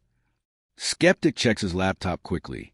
According to preliminary reports, he was absent from the facility due to enjoying a week-long leave, spending time with his girlfriend, one Otsuka Wauso. Skeptic reads from the screen before freezing and exchanging glances with Redestro. Never mind then. Redestro announces quickly, it's not worth it. It's very much not worth it. So, now we have to explain somehow what the hell happened there, because I have come to believe that our presence on the scene cannot be hidden for long. I've already figured out how to spin the tale. Curious activates the moment the talk shifts to her familiar subject. We'll make it into a sob story of a father seeking to heal his daughter. You heard of a meta ability that could fix your daughter's injury. However, the whole thing turned out to be a trap. While your daughter was healed, the healer turned out to be part of a Yakuza, the rest of them trying to blackmail you with threats of releasing the fact that you had struck a deal with them. When you refused, they attempted to kidnap you and your daughter, not knowing that one of your bodyguards was a pro hero from Daika. Oh, which makes this a perfectly legal fight between hero and villain. Redestro understands the point of it. It was disastrous, and we'll probably have to use Geaton's own words to explain the Destro figure, but ultimately Overhaul was an unknown villain that pulled a completely bullshit power-up mid-fight that we couldn't predict. And since Shisaki destroyed the compound completely, and the fight left no survivors, aside from the absent Rappa, no one will be able to tell the authorities that I and the others use our meta abilities. It'll probably hit the Detonarat stock prices for a moment, Redestro thinks. Then again, most of the company's stocks are in the hands of the MLA shell companies, just to avoid Detonarat from losing too much in case of some connected PR crisis, which sometimes happens when you're building a villain army on the side. By now, Detonarat had the reputation of an unsinkable company that always got much better after every single crisis in its history. This can actually work. Trumpet speaks, suddenly looking completely conscious. Is it the fact that there was a lifeline in front of him? Two problems, though. First is a girl. Second is Curious' new aesthetic. I love it, and I'm not changing it. Curious comments immediately. Yes, but we have to somehow explain how it happened. Trumpet replies, in a way that doesn't make wealthy old people storm our headquarters in Daika to ask to be DH too. Fair point. It was pretty much an immortality bestowal meta ability. Eri would be way too popular for her own taste. We could say that it's just like plastic surgery. Geaton comments, that Curious is still as old on the inside as she was before it. Somehow she doesn't slap him in the head for putting it that way, but it's clear that she was considering it, and that doing it actually risks your life due to the mismatch. What? Geaton asks, the prolonged silence getting a bit too prolonged. No, nothing. Redestro replies quickly. They'll need to take a while to get used to the fact that Geaton's actually having good ideas nowadays, and ones that do not equal kill everyone involved. It's a good idea. Now, time to talk about what we're going to do with Eri. Eri opens her eyes before yawning loudly. She's still very sleepy, but actually, her own loud yawn wakes her up. What if someone heard it? What if someone shouts at her to be quiet and not make a mess? Then she realizes that she is in a foreign place, and she's suddenly a lot more worried. The bed is fluffy and comfy, and completely unlike what she slept on the last night. Why would someone put her in such a nice bed? It'd still be pretty weird. A green-haired boy says, not to her. She can see him talking to someone in a wheelchair. while sitting on a chair right next to her. A girl with some fabric over her eyes. How weird. I mean, you were H-heeled, Koshi, and Y yet. Midori, I need some time to learn how to use my eyes properly. The girl replies, holding the boy's hands. Thus far, my attempts to drive my wheelchair while relying on sight resulted in me almost falling down the stairs because I apparently mistook the decrease in the distance for the stairs growing bigger. Being able to see is weirder and more confusing than I thought. Well, I guess. The boy answers, it'll take us a while, but we should. I think that the little one woke up. A young woman with bicolored hair says, Eri didn't notice her earlier, and she was actually a little afraid when she suddenly spoke. But at least she isn't screaming at Eri. Izuku had a good idea when he heard from Toxicity about the shy Hassaikai members wearing masks and told her to take her own gas mask off to not scare her. Hello there, Eri. The green-haired boy says while waving at her. Eri, nervously, pulls her quilt all the way up to her nose. You don't have to be afraid. We won't hurt you. She doesn't know if she should trust him. Overhaul said that no one would ever want to help her. Of course he stops stuttering when he decides that someone needs help. The girl in the wheelchair sighs. I'm Ko, and that's Izuku, Eri. Do you remember the group that visited Overhaul before you fell asleep? The man with the big forehead and nose was my father. He took you away from those nasty people that were holding you. That Yatsubashi guy? Or Ridestro? She heard someone call him that. She wasn't sure what it meant. Then again, most adults around her had a nickname like that. And so did heroes, apparently. Were these people heroes? But Overhaul said that no hero would ever come to help her. Why you should take me back. She asks, Oh, otherwise Overhaul W will. They seem nice. She doesn't want them to be hurt when Overhaul. Eri, it's over. Izuku says, sitting on the edge of her bed. She moves away from him. She doesn't want to hurt him with her curse. Overhaul is gone. Heroes stopped him. He isn't taking you back. He wasn't? But how?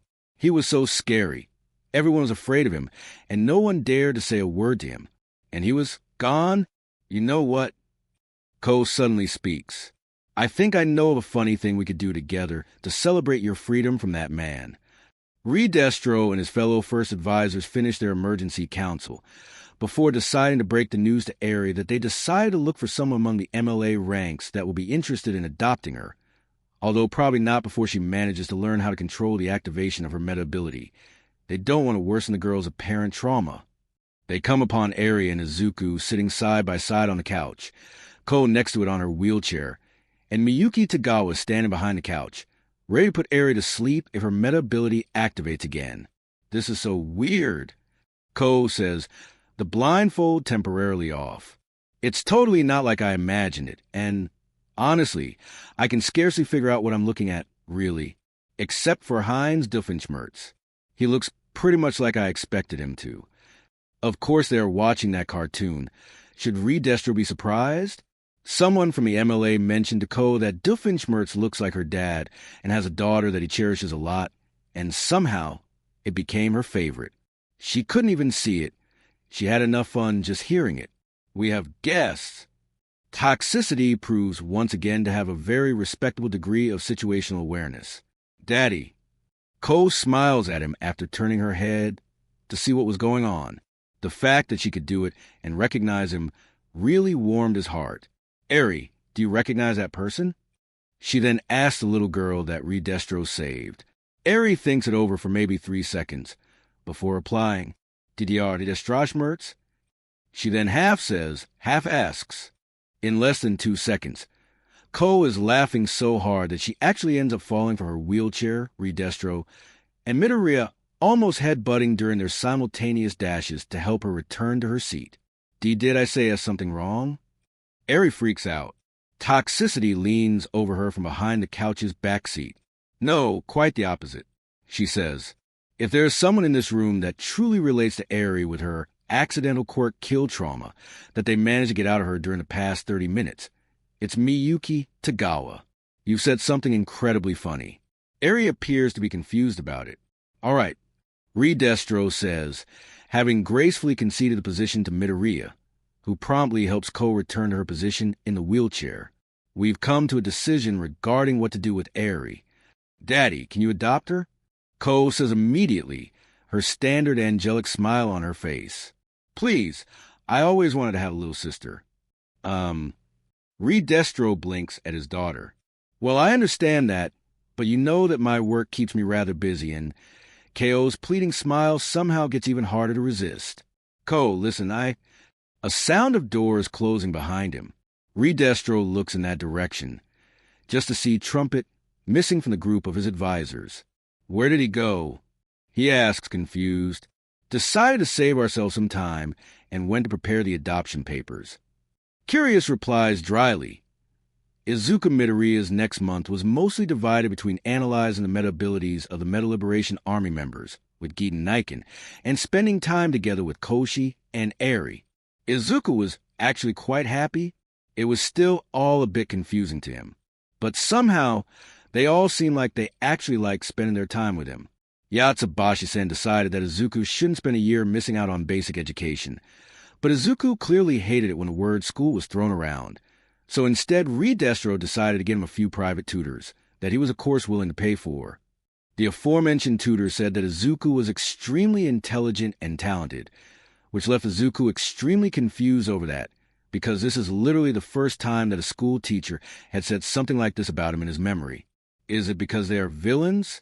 Uncle Seiko and Uncle Aguro said he was talented too when they were teaching him things, and they were both villains, if rather vigilante-ish in the end. Izuku really feels like villains should be less nice to him, not more. It's confusing, but it also makes him happy. He doesn't notice it himself. But during the course of this month, he slowly but surely began to stutter less and less, until his voice was only failing him in the most extreme moments of stress. So, almost never. Except for Koshi. Koshi makes him stutter a lot, like when, right after she made her father sign the papers making Eri her little sister, she decided to thank him officially for finding a way to heal her. So she asked him to sit on the chair, facing her, and leaned forward in her wheelchair, holding his hands. That alone was making him very nervous. But then, there were the words she used. So, in return, I'm always ready to suck you off. You just have to ask. Koshi says, smiling at him. Izuku instantly blushes red, turning from broccoli into a strawberry. One that tries to talk, but doesn't do quite so well on that field, typical for strawberries and all other fruits, to be honest. WWW, what did you say? He lets out because, wait, he didn't hear what he thought he heard, right? I said that I'm always ready to give you a hug. Koshi replies, looking at him while clearly being confused by his reaction. Because you're nervous so often and a hug might help calm you down. Oh, well, that makes much more sense. Izuku must have a weird imagination, right? But if so, is he actually a pervert deep down inside? Oh, no, he shouldn't be like this. He completely misses Ko, giving a smug smile to Hypothermia, who promptly rolls her eyes in the background. Aside from her endless campaign of getting as much blushing and stuttering as she can out of Midoriya, Ko Yatsubashi also has a much sweeter and kinder side. The person that gets to draw most of it out of her is, naturally, Eri. Izuku got to witness that up close when Koshi decided that she heard enough of Eri repeating Overhaul's words about her meta ability being a curse. So, she took her for a very serious talk. Koshi, theoretically, shouldn't touch Eri. If her rewind went off, there was a risk of Koshi losing her eyesight and, weak for now, but physiotherapy was supposed to help it, ability to control her legs. Izuku speculated that it could be later on reverted. Eri's quirk rewinded the target back in time, but if it was interrupted or stopped, there was a possibility of rewinding the rewinding once more. To use Curious as an example, Eri rewinded her from 45 years old to 25 about a month ago. If she were to use her rewind on her again, she would rewind 25 years old Curious for about a month before she would end up being 45 years old again, and then Eri would continue rewinding her backwards again from then. Naturally, even with toxicity there, it wouldn't exactly be easy to rewind Ko back into the short period of time when Overhaul already healed her, but Eri was yet to rewind it, especially as multiple attempts to do so would muddle KO's personal chronology beyond comprehension. Koshi didn't care. She had a little sister, by law for now, Eri has not yet referred to her as her older sister, but Ko was patient with this, and she was going to cheer her up or die trying. And for some reason, Eri didn't flinch when it was Ko that touched her, which she quickly, but after asking for Eri's permission, used to pat her head a little, something that Eri was clearly enjoying, while being way too anxious to make it very visible. "You silly girl, meta abilities aren't a curse," Ko says softly while smiling at Eri. She's still trying to learn to instinctively look at the people she was talking to, and at those that were talking to her. It was a bit confusing for her. But I am made my D-Dad disappear. Eri lets out, and Izuku suddenly feels like he wants to either hug her on the spot or wrap her in bubble wrap and kidnap her. "Eri-chan." Ko replies, her voice still soft. "Do you know why I have to use a wheelchair to move around?" And no, Eri replies nervously. "It's because my meta ability almost killed me when I used it for the first time." Ko replies, Eri's eyes shooting wide. "But do you know why I can use my legs now and why I will eventually be able to walk freely?" And no, Eri replies, just as nervous as earlier. She didn't get to see the healing process. "It's because Overhaul healed me." Ko replies, Eri's eyes somehow growing even wider in shock. "He made a lot of people disappear, but he also made me feel better. Do you know what that means?" Eri stares at her curiously. Well, nervously curious, to be exact. Meta abilities are like an additional hand.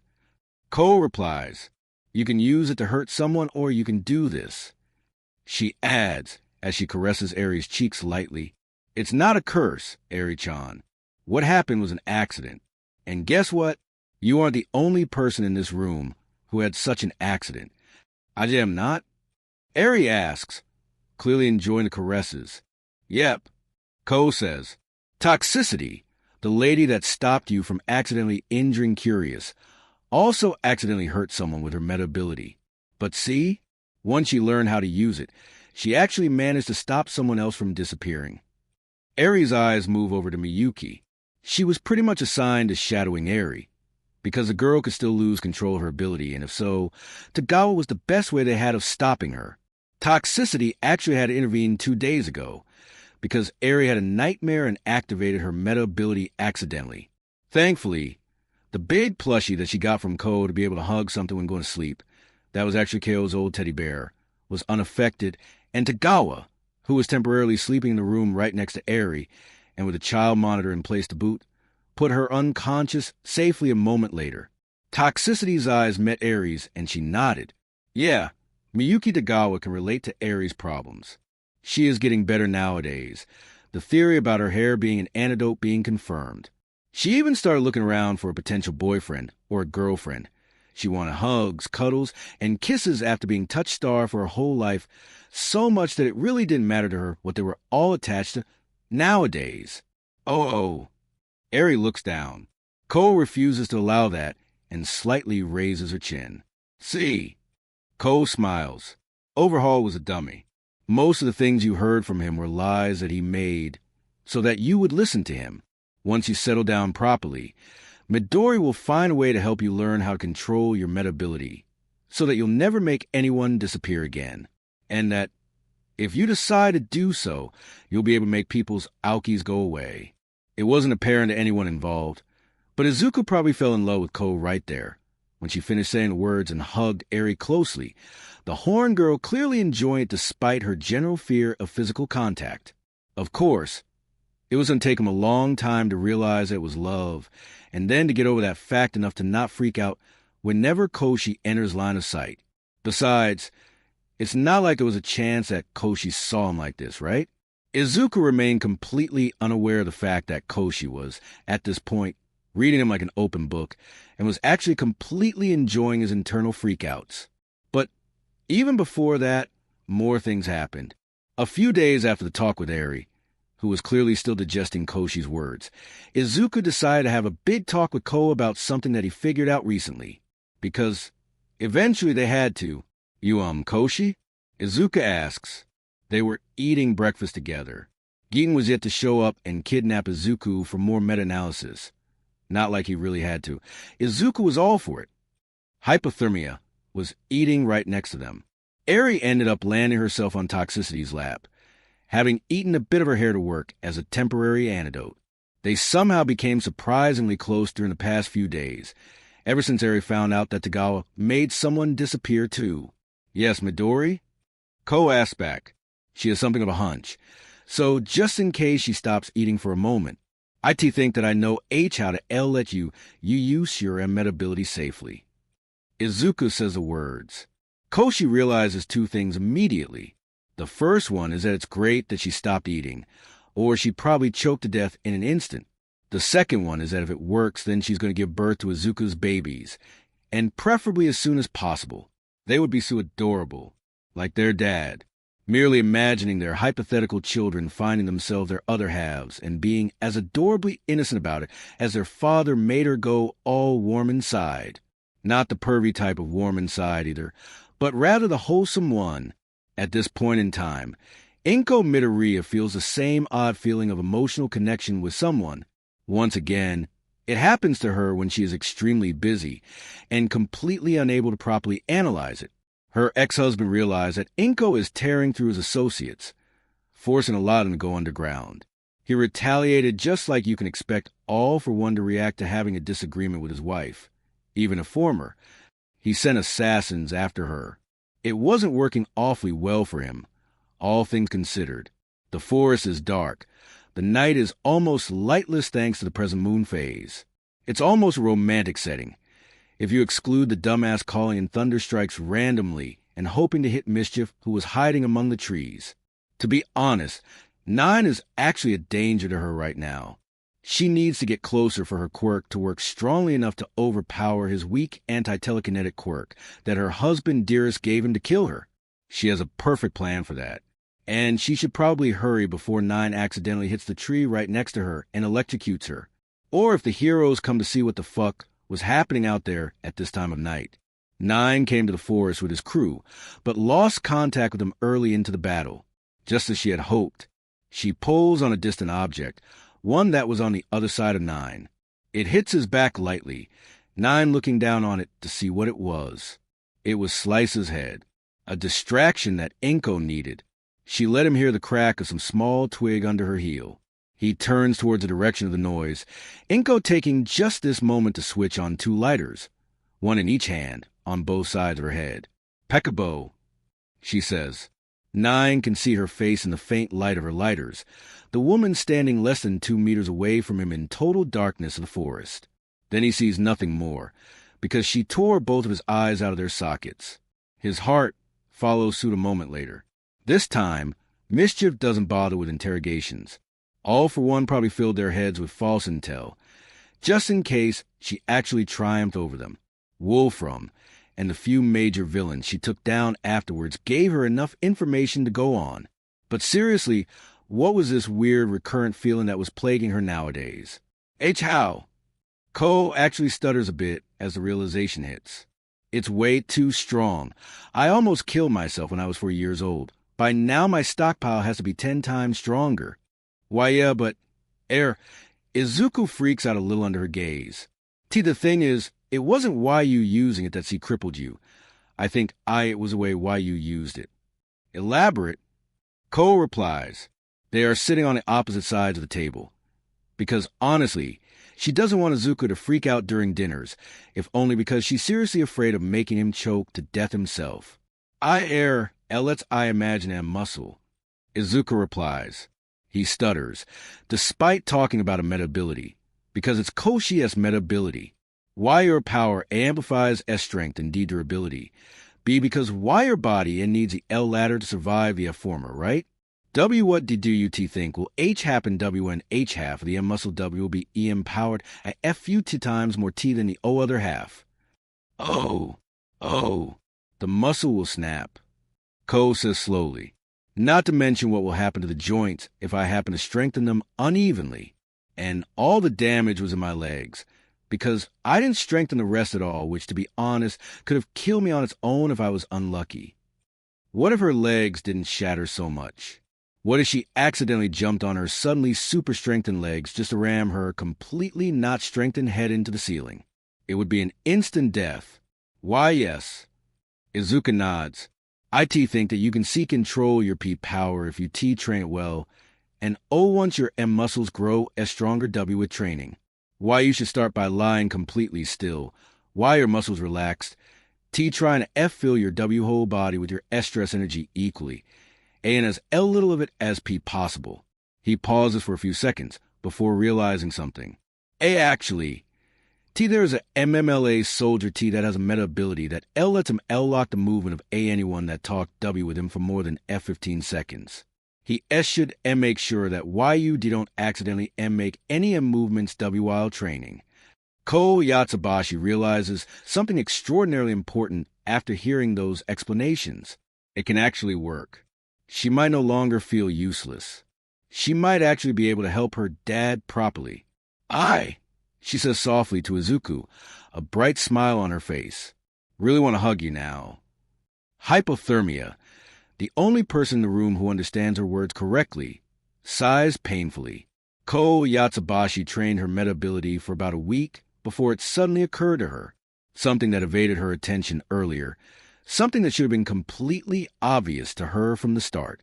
Izuku Midoriya want to become a hero, despite lacking a meta ability. B and A-rank villains would have walked through him, much less as an above, despite his self-defense training with his uncle Aguro.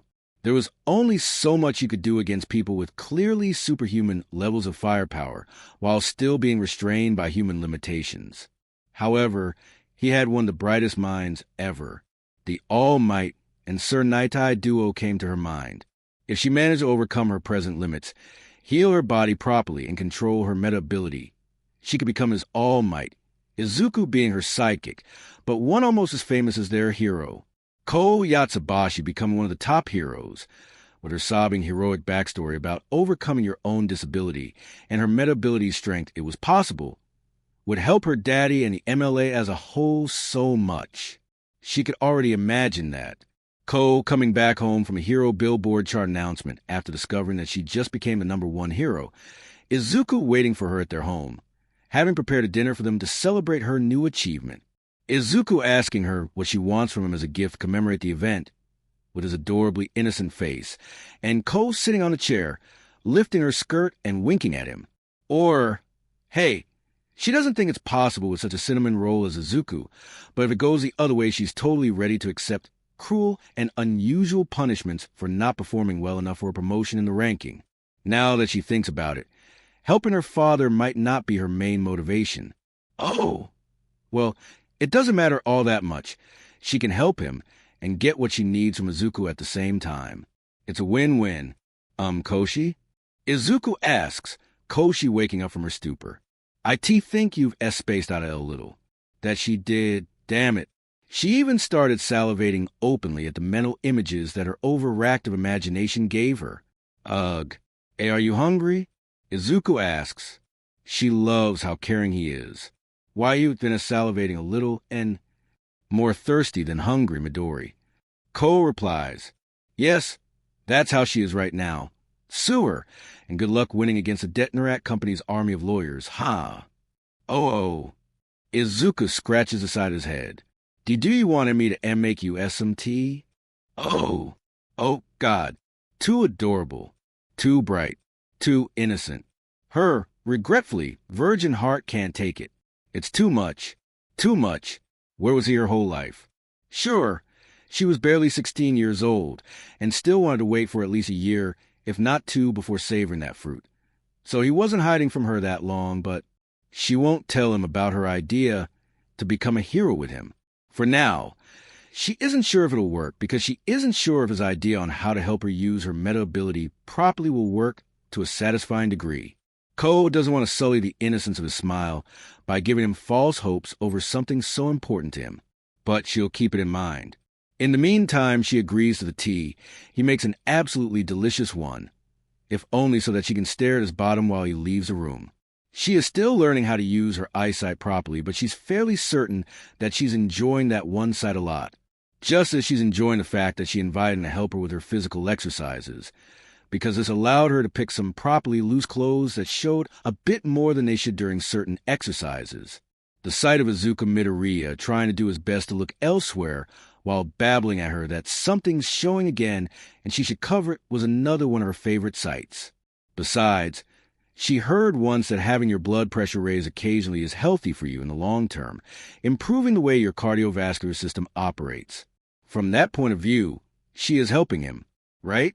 She's completely and utterly benevolent here, doing her utmost for Midoriya's well-being, with no alternative motivation whatsoever. The third month of Izuku Midoriya's stay in Daika starts before something big happens again. Of course, as in all other cases nowadays, Izuku Midoriya is naturally involved. As a main perpetrator of it, naturally. What's surprising is that, for once, he actually planned for it, although the exact scope of the resulting chaos was still beyond his expectations. He was allowed to, conditionally, leave Daika to attend a hero convention, under a quirk disguise and with Geeton in civilian clothes, right next to him. Surely that would be enough to make sure that nothing weird happens, right? In the meantime, Destro is busy with the day-to-day operations of the Meta Liberation Army. He had a meeting with Trumpet concerning the big scandal that rocked Japan this morning. Seriously, big WTF moment, when suddenly he received a text message from Izuku. Who was it? Trumpet asks. He knows that scarce few people out there can just casually contact the Grand Commander himself. And since Destro is clearly typing a message back. Notebook. Destro replies, told me that he found a bird in need of help, and asked if he could bring it to Daika. I said yes. Finding an injured bird and wanting to take it with him to Daika is a very Midoriya Izuku thing to do. Oh, a pet. Trumpet nods. It's a bit of an odd choice of a pet, to be honest. I took him for more of a cat person. Oh, right. Mischief. The thief in a cat suit. She even wore a pair of convincing cat ears as a part of her villain outfit. Right. Destro sighs. He really is one of the nicest and kindest kids I've ever met. Only Ko and Eri are comparable. Wow. He is so much into acting like Izuku's dad that he compares him to Ko.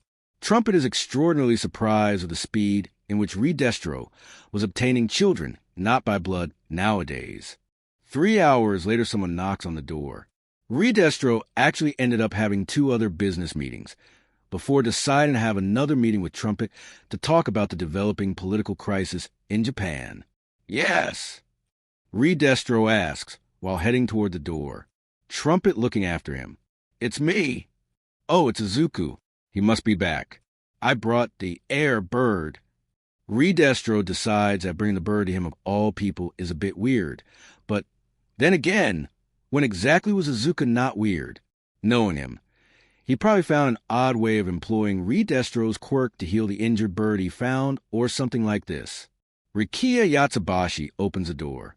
Geeton is standing by the side, his forehead on the wall, the supervillain clearly trying to not look in Destro's direction. That's, somehow, the first thing that Destro's mind notices.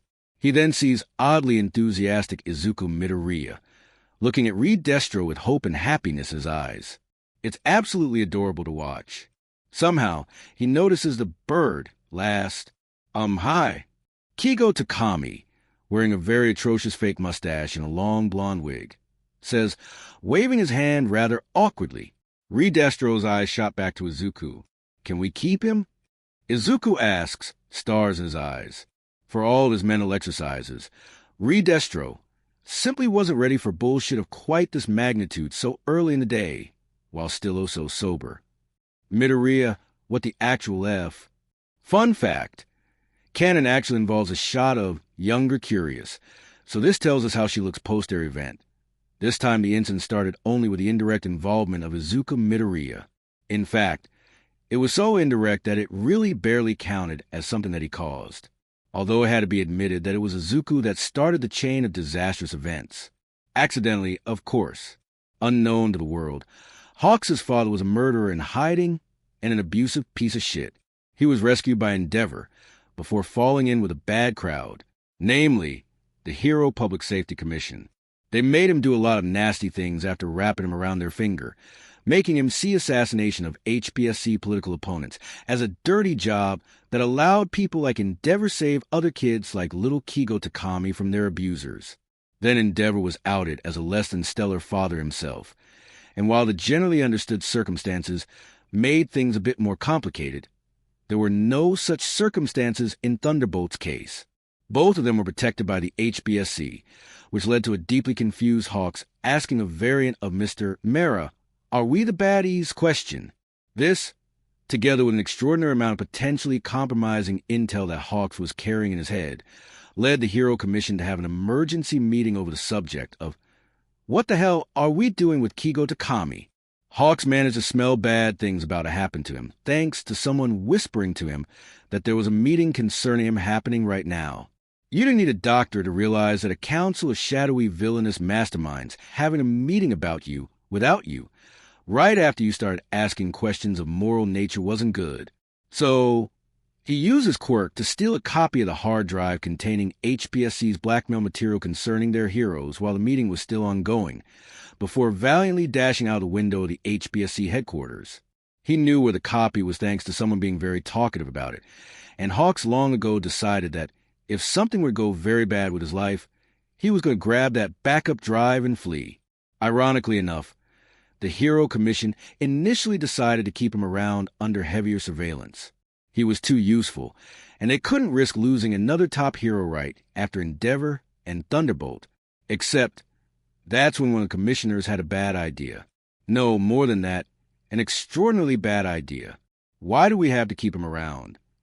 He asked, couldn't we replace him with someone less compromised and more likely to be loyal to the hero system without our direct control? Some relatively minor but talented hero whose career we'd boost with our influence? Like, say, that ice hero from Daika that battled Overhaul? No, wait. It was actually more than just an extraordinarily bad idea.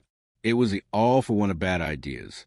All the bad ideas in human history handily bowed to the supreme clown energy of that particular decision, crowning it as the dumbest decision ever unanimously. The funniest part was that it didn't even matter, because by the time that the HBSC kill squad entered the room in the HBSC headquarters where Hawks was supposed to be chilling in, the only thing they found was an empty paper wrap that used to contain a handful of chicken wings. Hawks took them with him and quickly ate, not one to let delicious chicken goodies go to waste out of something as unimportant as an assassination attempt. So they didn't even get a free snack out of the ordeal.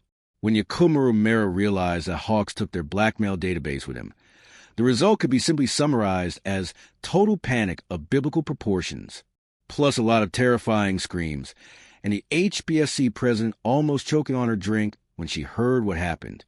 Scream, number 8 hero and one of the commission main lackeys, actually ended up choking on their food and had to be hospitalized, mostly because she knew exactly what sort of dirt on her was in the database. The HBSC president moved quickly and decided to activate the blackmail they had on Hawks. 30 minutes later, all the TV stations in the country announced that Hawks was suspected of multiple homicides, namely, the murders that the HBSC had him commit, and was on the run following a failed attempt to arrest him. The announcement actually ended up interrupting the cartoon that Eri was watching the heights of Detnerat Tower, prompting everyone present in the room, namely Ko, Hypothermia, Tagawa, Geeton, and Eri, who actually parroted what the others did, to immediately look at Izuku. It wasn't me this time. He quickly shoots back. He is only partially correct, as he did start the domino reaction that led to the event in question, but he didn't know that, so it wasn't a lie. 3 minutes later, he got a call from Redestro, the man asking if Izuku was somehow involved in the event. Izuku once again said that no, he wasn't involved. When Redestro disconnected, Izuku spent about 15 minutes thinking it over. Redestro, in his error, didn't ask Izuku for his thoughts about the matter. As a result, he doesn't know that Izuku, thanks to his contact with the Vigilante Alliance, knows that the Vigilante suspected Hawks of being the HBSC's chosen assassin for a long time. Mostly thanks to Lady Nagant, whose demise was actually rather over-exaggerated, something that Izuku could attest due to Kane Tsutsumi occasionally attending his mother's tea parties. As a result, he immediately decided that Hawks must have gone rogue, and that the whole event sounded like a great occasion to deal some significant damage to the Hero Commission. Thanks to his contacts with Knuckle Duster, Stain, and Mr. Compress, Internet for now, even they didn't know where he was at, he obtained some crucial data on the location of the HBSC search parties. This, together with a number of other things, including his giant database about Hawk's past patrol routes, and even the information he learned about the behavior of Hawks in case he was actually somewhat influenced mentally by the eponymous animals, gave him a lot of data to work with. As a result, he had a list of suspected hideouts and something akin to the most likely route of Hawk's escape within an hour from the event. He then approached Giten. "Giten Naikin," Izuku asked with a smile that immediately makes the quirk supremacist's heart melt. "There is a hero convention out there that I need to urgently attend. I'll wear my disguise, but could you please accompany me?" Now, a person with absolutely basic social skills would have understood that Izuku was lying through his teeth at a glance. A person with average social skills would have realized that someone like Izuku wouldn't be surprised by a hero convention happening. A person with good social skills would quickly deduce that the fact that Izuku wants to go somewhere in a hurry right after such an event is, to say it simply, SUS. However, a half-eaten chocolate-flavored donut with sprinkles had more social skills than Giten. As a result, he fell for it completely and was happy to be of help to his younger brother. All of that led to a chance encounter between Hawks, a very confused Giten, and one completely unconfused Midoriya Izuku.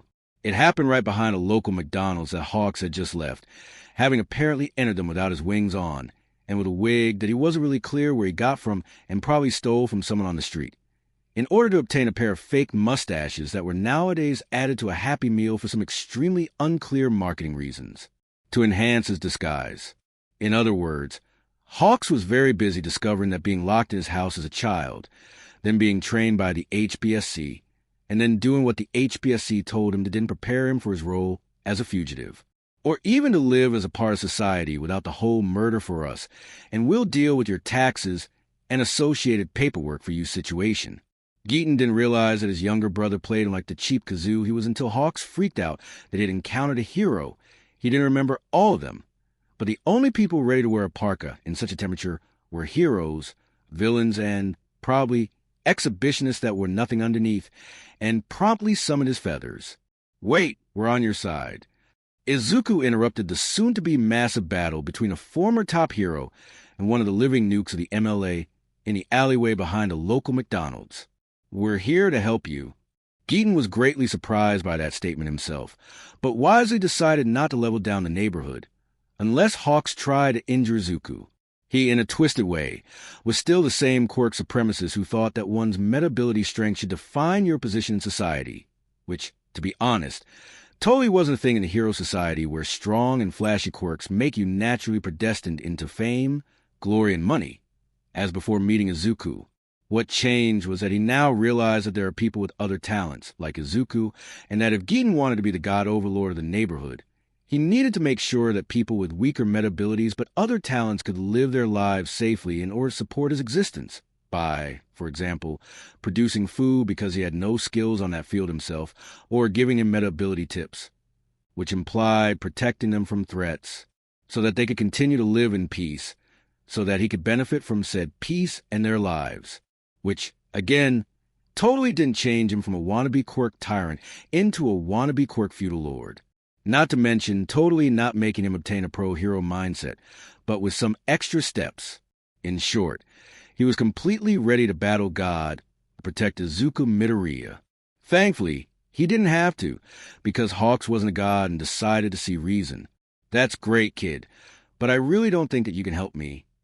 Hawks replies, deciding to not involve random teenagers in his new, and already rather uncomfortable, life of a fugitive. "Unless you happen to know where to find some villainous organization with common human decency that can help me survive against the hero commission." He is about to take off, when Izuku ends up replying, "Pick a number between 1 and 4. Midoriya says, giving Hawks a pause. "Why?" Takami asks, looking questioningly at the kid. "Well, I know 4 of them, so I need you to decide which one I will contact you with." Midoriya replies, looking completely unfazed, as of a 16-years-old kid encountered behind a local McDonald's, knowing for different villainous organizations, fighting against the government was a normal thing. 4. Hawk says, part of him suspecting that it was some very weird hidden camera prank. Unfortunately for them, Stain's wandering troop of hero killers, Mr. Compress's wandering troop of righteous thieves, and Knuckle Duster's not wandering troop of urban guerrillas lost a game. Instead, Izuku Midoriya ended up inviting Kigo Takami to Daika, to the utmost confusion of Giten, who was still standing there, trying to comprehend Notebook casually inviting Hawks to join the Metal Liberation Army, just without dropping the name itself. Still in the back alley behind the local McDonald's, right next to a large bin full of something that was very, very smelly. Frankly speaking, Redestro would have cried if he'd seen a recruitment meeting for his beloved organization happening in such a place. However, to be honest, what the Grand Commander would never know about couldn't hurt him. Izuku quickly proved to have the most street smarts out of their entire company, despite Hawks being a top hero and Giten being a supervillain, and had them hide in another back alley, while obtaining a slightly more competent disguise for Hawks. They kept the mustache because, to be honest, it would draw the attention of people from the wig, making the wig appear more genuine, and Hawks' mustache looked like something that was put on due to a lost bet. The fact that the trio managed to arrive in Daika without further ado was a great testament to what sort of clowns the HBSC had on its payroll in general. On the other hand, he did get rid of his feathers for some time, having them fly after them in a distance and glue themselves to the outer side of the Shinkansen they used to get close to Daika City. Although in the defense of the HBSC, they totally expected Hawks to, if he ever betrayed them, take his phone with him, if only make sure that he didn't lose his progress in Animal Crossing that he played religiously, so that they could track his phone, mostly because they made sure that Hawks didn't have an awful lot of skills that weren't about fighting. Someone else did the investigations for him, leaving him even more dependent on the HBSC. He wasn't a natural-born fugitive, as stated. If he knew that phones could be traced, he probably knew that thanks to seeing that in some action movie. He didn't. He would actually have taken his phone with him. However, the HBSC's main anti-rogue Hawks countermeasure was stopped from working by a very simple fact. Hawks just forgot to take his phone with him when he was summoned to the HBSC headquarters. As a result, Hawks fled from it with only his chicken wings and a wallet. All of this led to, one still very confused, Hawks finding himself on the doorstep of Rikiya Yatsubashi, one of the wealthiest people in the country, whose reaction to seeing Hawks on said doorstep could be summarized as, "What the actual fuck, Midoriya?" Actually, not summarized. Yatsubashi said that verbatim. But then Midoriya, he introduced himself to Hawks en route, practically pulled Hawks inside, allowing him to realize that Koku Hanabata, the head of the Hearts and Minds Party, was also in the room, sitting by a large table. Hanabata promptly looks at Hawks, before looking at Midoriya, his face completely expressionless. He then sighs loudly, takes off his glasses, and puts them on the table at a reasonable distance from himself, before collapsing onto the table in question. Oof! Hawks is extraordinarily confused, and really hopes for some answers. Izuku tells him to sit, before sitting right next to him. Yatsubashi sits on the other side of it, right next to Hanabata. Giten sits right next to Midoriya. Izuku then quickly narrates the events that led to the situation in question.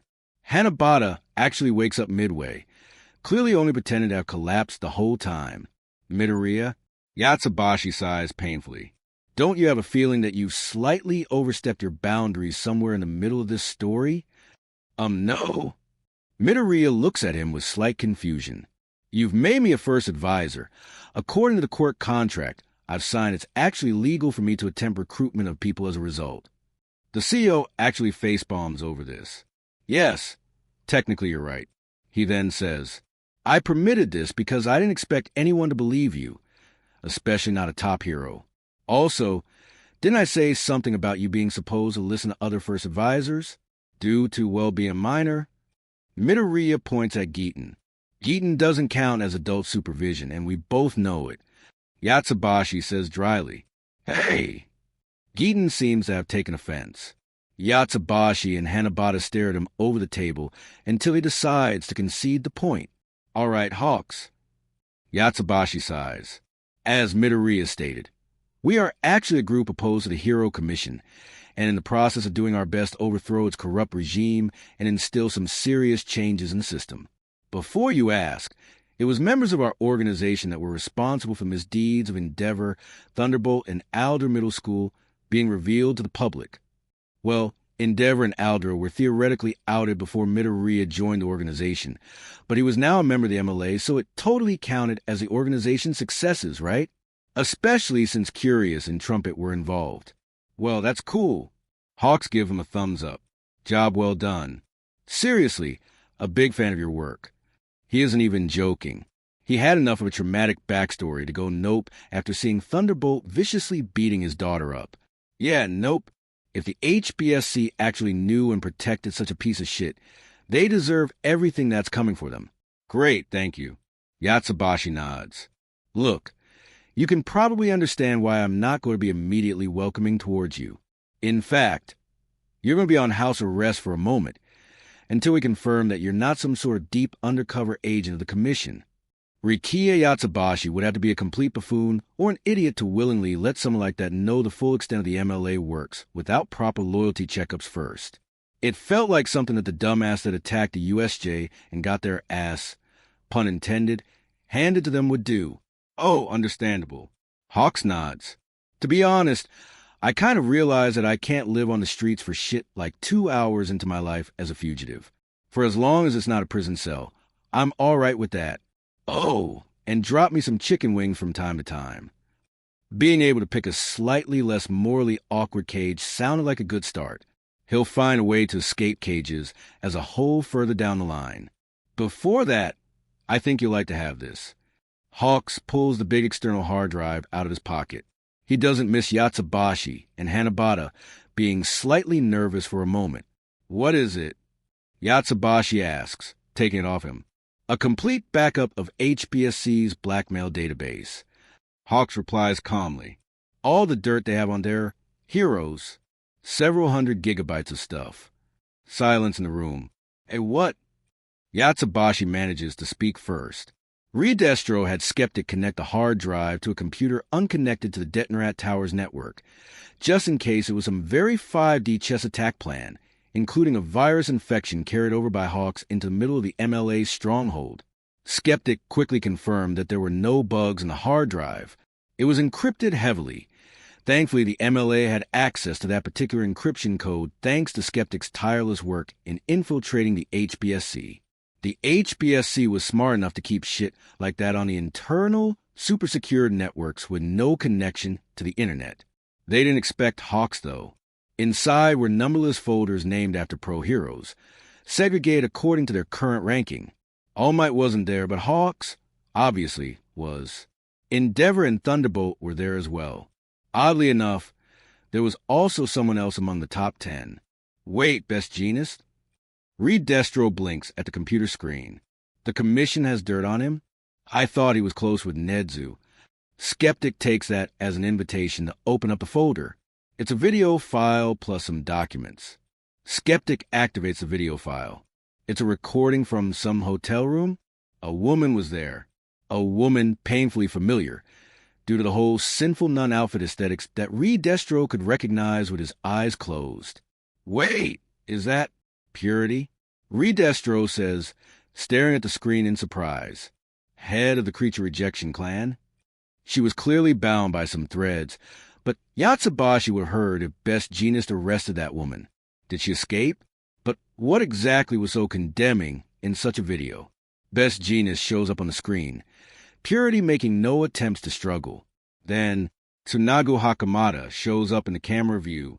Redestro slams a pause button the moment Best Jeanist starts pulling out a fursuit from some container off-screen. He turns his head towards the rest of the viewing group. Midoriya covered his eyes. Hawks covered his ears. Trumpet covered his mouth. Curious looked actually dejected that the recording was paused. Ah, yes. 3 wise monkeys and a Curious. Curious? How splendid.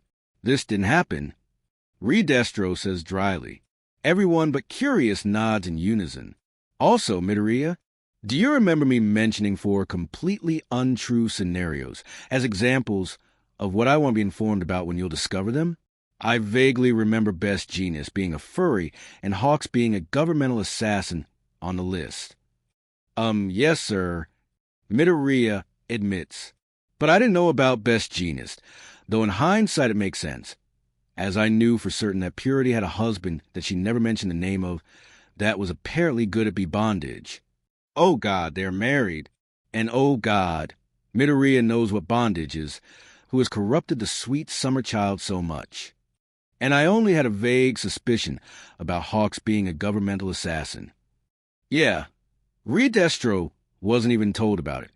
He figured out from Hawks being on the run from a hero commission that somehow obtained very convincing evidence for his responsibility for crimes out of the blue. So why did you make such a strange reaction back then? Destro replies. Midoriya shrinks a little. Well, you mentioned Maruko and Stain having an affair, and he decides to admit it openly. It's kinda not my secret. Maruko and Stain having an affair. Wow. Destro is terrified, thinking that they fit each other like a glove and hoping to dear God that either of them was sterile or there would be no saving Japan. Oh, the commission knows about that. Hawks wakes up, making all eyes in the room converge on him. They try to blackmail Maruko by showing her a recording of her and Stain doing the deed. The commission had a recording of that, and Maruko somehow isn't their lackey? Destro asks, shocked, how the hell did that happen? She told him to get a better camera and work on angling, because she couldn't even get off to that. Hawks replies, then mentioned that she's enjoying her hero career, and that they want her to continue it instead of joining her boyfriend and beating heroes up left and right. They decided to back down afterward. That was somehow the most Maruko response to an attempted blackmail that Destro could possibly imagine.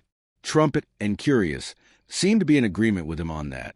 Destro should probably ask Midoriya if All Might's quirk is transferable, if he's actually All Might's secret love child, and if Inko, Midoriya's husband, is actually the mythical quirk thief, to check the remaining wild and certainly untrue theories that Destro had. But he really thinks that it's enough wild revelations for the day. Well, Hawks.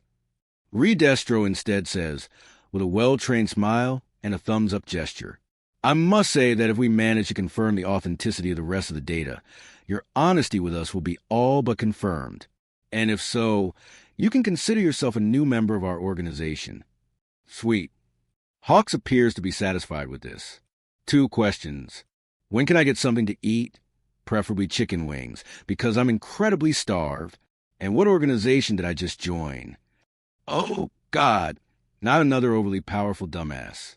Hawks somewhat settles to the life of being a member of the Meta Liberation Army during the next 2 weeks. It's mostly Hawks helping the MLA train in combat, while training himself too, and regularly getting into arguments with the Detonrat Tower mess hall staff over the importance of chicken wings in the diet of young adults, and not just young adults.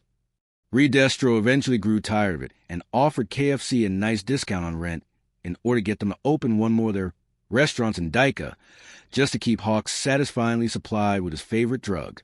Yes, that particular fast food joint was going to be open 24/7.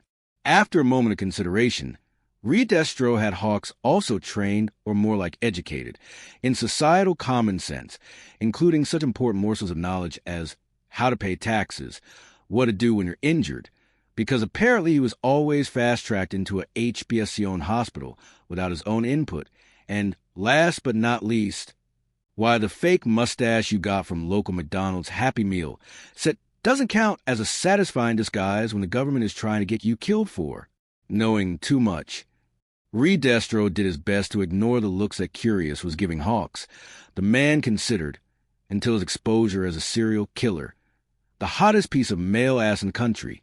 It was really not his job to dwell on that, just in case. He refused to put him under her. Hawks was instead the first subordinate that Notebook had as an MLA first advisor. Hawks didn't seem to mind it. At least they were pretty much the same biological age, which also influenced her personality, due to completely different hormonal balance. Thanks to Eri, but it was still kind of disturbing. All of that while the HPSC was going increasingly stark raving mad at the realization that somehow Hawks, and a hard drive full of hero blackmail, was still evading them, which implied that someone took him in, because none of the commissioners or his day-to-day caretakers even imagined him managing to live on his own. So, someone had the hard drive. Redestro actually had to pause a lot of covert MLA operations due to the HPSC going berserk with their investigations and looking for the slightest signs of suspicious behavior, which was a low price for the amount of blackmail they obtained. As a result, Redestro had a bit more time for his family, or he would have, if he wasn't busy trying to figure out how to efficiently employ the massive pile of blackmail material that he just obtained. He's suffering from his own unexpected success. None of the big events of the past few months, starting from Midoriya existing, were a part of his great strategy. He has been in a permanent disaster management mode ever since. That's when Ko shows up in his office, automatically brightening his day. "Daddy, I have something to ask you for." His little angel, well, his slightly less little angel, Aries the littlest now, asks with a serious look on her face. "Everything for you, my dear." Redestro replies with a smile. His batteries are recharged, his lawn is watered, and life is as it should be, because Ko is there and she's happier than he ever remembered her as. "Could you secretly take over hero school for me?" His angel asks, and, "Wait, what? What?" Redestro blinks at his daughter. "Midori wants to be a hero a lot." Ko replies, "And I want to make him happy. I think that with his ideas for training, I should be able to get a basic grasp on my meta ability in a few months. So we could go to a hero school together. Maybe even with Mike-Han. We have the potential to become top heroes, and if so, think how much we could help the Meta Liberation Army from such a position." Oh! His adorable, adorable daughter wanted to help her daddy in his work and wanted to make her newest friend happy. It really warms his heart. And yes, she already warmed his heart. Now she's doing it once again, but more. To see her so happy, friendly, and kind. Redestro has no issues with agreeing to that. The benefits of the idea are obvious. Ko gets to be even happy. Ko becomes an important member of the Meta Liberation Army that she clearly wanted so much. Izuku is... Honestly, Izuku is going to be back with mischief by then, but if they'll be attending the same school, they'll be able to stay friends. And if they help him realize his dream, then his mother might be slightly less angry over Redestro kind of making Izuku into a villain. It's a win-win. Even if they'll have to wait for Eri to be comfortable with her meta ability to dodge Soma Michiko a little to fit the school recruitment age. Naturally, only the best of schools in the country could suffice. There is no way that Rikiya Yatsubashi would entrust his daughter to a group that doesn't hold up to the highest standards of security and education. Wait a moment. Ko! Redestro says loudly, "You're a genius." Care to elaborate? Trumpet says with a voice as dry as humanly possible. "How exactly did you want to make your daughter happy escalated into this?" He points to Nedzu, sitting right next to him, in the middle of the meeting of the Meta Liberation Army's first advisors. The rat, as the principal of UA, which made him the head of the MLA's newest branch, was, naturally, invited. He doesn't seem to be particularly happy about it, though, for reasons that are going to become known in a moment. We'll get to this, Trumpet. Redestro says, "Honestly, it's such a fascinating tale. Getting a meeting scheduled with Nedzu of all people wasn't easy, especially in the present circumstances, where the HPSC was going berserk in the background. The rat was a paranoid one. Thankfully, Redestro had just the right bait to invite Nedzu to a secret meeting in Daika. R.I.P. Best Genist. Nedzu is going to absolutely butcher you after discovering that you're a Creature Rejection Clan affiliate that's also working for the HPSC and is a closet furry. Big oof." The note attached to the message was, "I have more." Nedzu, naturally, took the bait, most likely interested in why exactly Rikiya Yatsubashi, the Detonaratsu, came into possession of such sweet, delicious intel. He came alongside Eraserhead, of course. A logical counter for most direct threats and attempts to mind control him during the meeting. Unfortunately, the sheer scope of the troubles to come truly evaded him. In Redestro's opinion, Nedzu always lacked vision and ambition. A rat of his stature, satisfied with being a hero school principal? Hilarious. Seriously, he was only doing it because he wanted a fortress to protect him. The meeting was in an outside part of a restaurant at a certain plaza in Daika. The rat was smart enough to insist on a public place to have a meeting, Stuff like that was basically a mastermind 101 to avoid getting murdered in some warehouse. Once again, Nedzu failed to realize the scope of the mousetrap he just walked himself into. Mr. Yatsubashi, Nedzu says after sitting in the chair, I must say that it's very nice to be finally able to meet such a distinguished person. Nedzu tilts his little head a little. Am I correct to assume that this isn't a very original way of making Detnerat Company join the list of the UA's sponsors? Aizawa is sitting to his right side. Miyuki Tagawa ended up taking Redestro's right side, being slightly nervous about it. Midoriya Izuku wasn't the only MLA member to go through several rapid promotions in a short period of time. Then again, Redestro was a firm believer in meritocracy. Sure, some meta abilities made it easier for you to distinguish yourself. Humans, unfortunately, weren't born equal nowadays. But in the end, you still needed to work hard on training them and have a working brain to figure out how to use them properly. Her meta ability was a perfect counter to Eraserhead's erasure, since it was all a mutation. Fun fact, it actually kind of is a way of Rikiya Yatsubashi becoming a UA's sponsor. Just not in the way that Nedzu expected it. In the meantime, though, Redestro should focus on wiping out that atrocious smile from the rat's face. You see, I have interesting information about someone else other than Best Jeanist. Redestro replies calmly, I mostly invited you here to talk about a certain rat, one in charge of Hero School. Aizawa briefly makes a, oh dear, it's this again face. Redestro can only wonder how often does someone try to blackmail Nedzu, and how easily it is for the rat to counter the situation. Oh dear. Nedzu smiles. It's been a while since someone tried to blackmail me. Go on, Yatsubashi-san. I'm really looking forward to seeing what you supposedly found on me. Nedzu's been doing a lot of dirty things nowadays.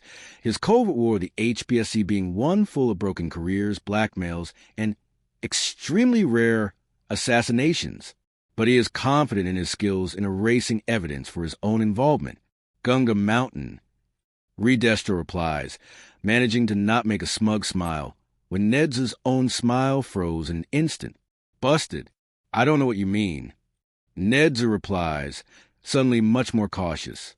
Aizawa glances at him, having clearly not expected such a reaction. You were born during the dawn of quirks, as a rat with a superintelligence quirk. Redestro replies, deciding to use the quirk, word for once to make the soon-to-be reveal sweeter. Your terminal lack of empathy made you indulge in some very worrying human experimentation, including the creation of what I can consider to be proto-numus. Someone attacking his school with a modern version of his own creations was such a hilarious irony. Eraserhead looks like he was suddenly getting Vietnam flashbacks out of Nedzu's reaction, confirming the tale. You temporarily joined Destro, becoming an executive of the 1st Meta Liberation Army. Yatsubashi continues. You provided them with your understanding of quirks. In exchange for protection, you continued doing some very questionable things in your laboratory in Gunga Mountain, with only a very limited knowledge of Destro. Then, when it was clear that the Meta Liberation War was lost, you vanished on him, having milked him for all he was worth. Nedzu is actually visibly shrinking on his chair. Aizawa is giving him a growingly intense, what the fuck Nedzu glare. And then, you went underground, using the chaos of the passing decades to amass money in some nefarious ways. It was actually good investments in stock prices thanks to his high-spec quirk, but it was besides the point. Besides, most of the initial cash was either stolen from Destro or from his victims, before making sure that Nedzu, the SSS-rank villain, vanished from public memory. The gall to use the same name as a hero was absolutely astounding. Seriously, it really made Redestro's job of connecting the dots much easier. Then you resurfaced, having arranged for yourself to be experimented on to make you appear more human, and destroy your apparent similarity to the ancient supervillain, in case of someone actually remembering you existed. Yatsubashi continues his tale. Before using the poor, tormented animal person shtick you had going to obtain public pity and worm your way into the hero society, while using your ancient accounts to finance changing UA into your personal fortress. Nedzu is now actually downright pale, but against himself, he manages to speak. There's no way that you have a way to prove it, Yatsubashi-san. Nedzu lets out, trying to ignore Aizawa glaring at him. Also, I'd like to specify that the humanization experimentation made me obtain some more human qualities in emotional terms, making me actually regret my past actions. Very good for him in case of God existing. Not exactly helpful to Nedzu right now.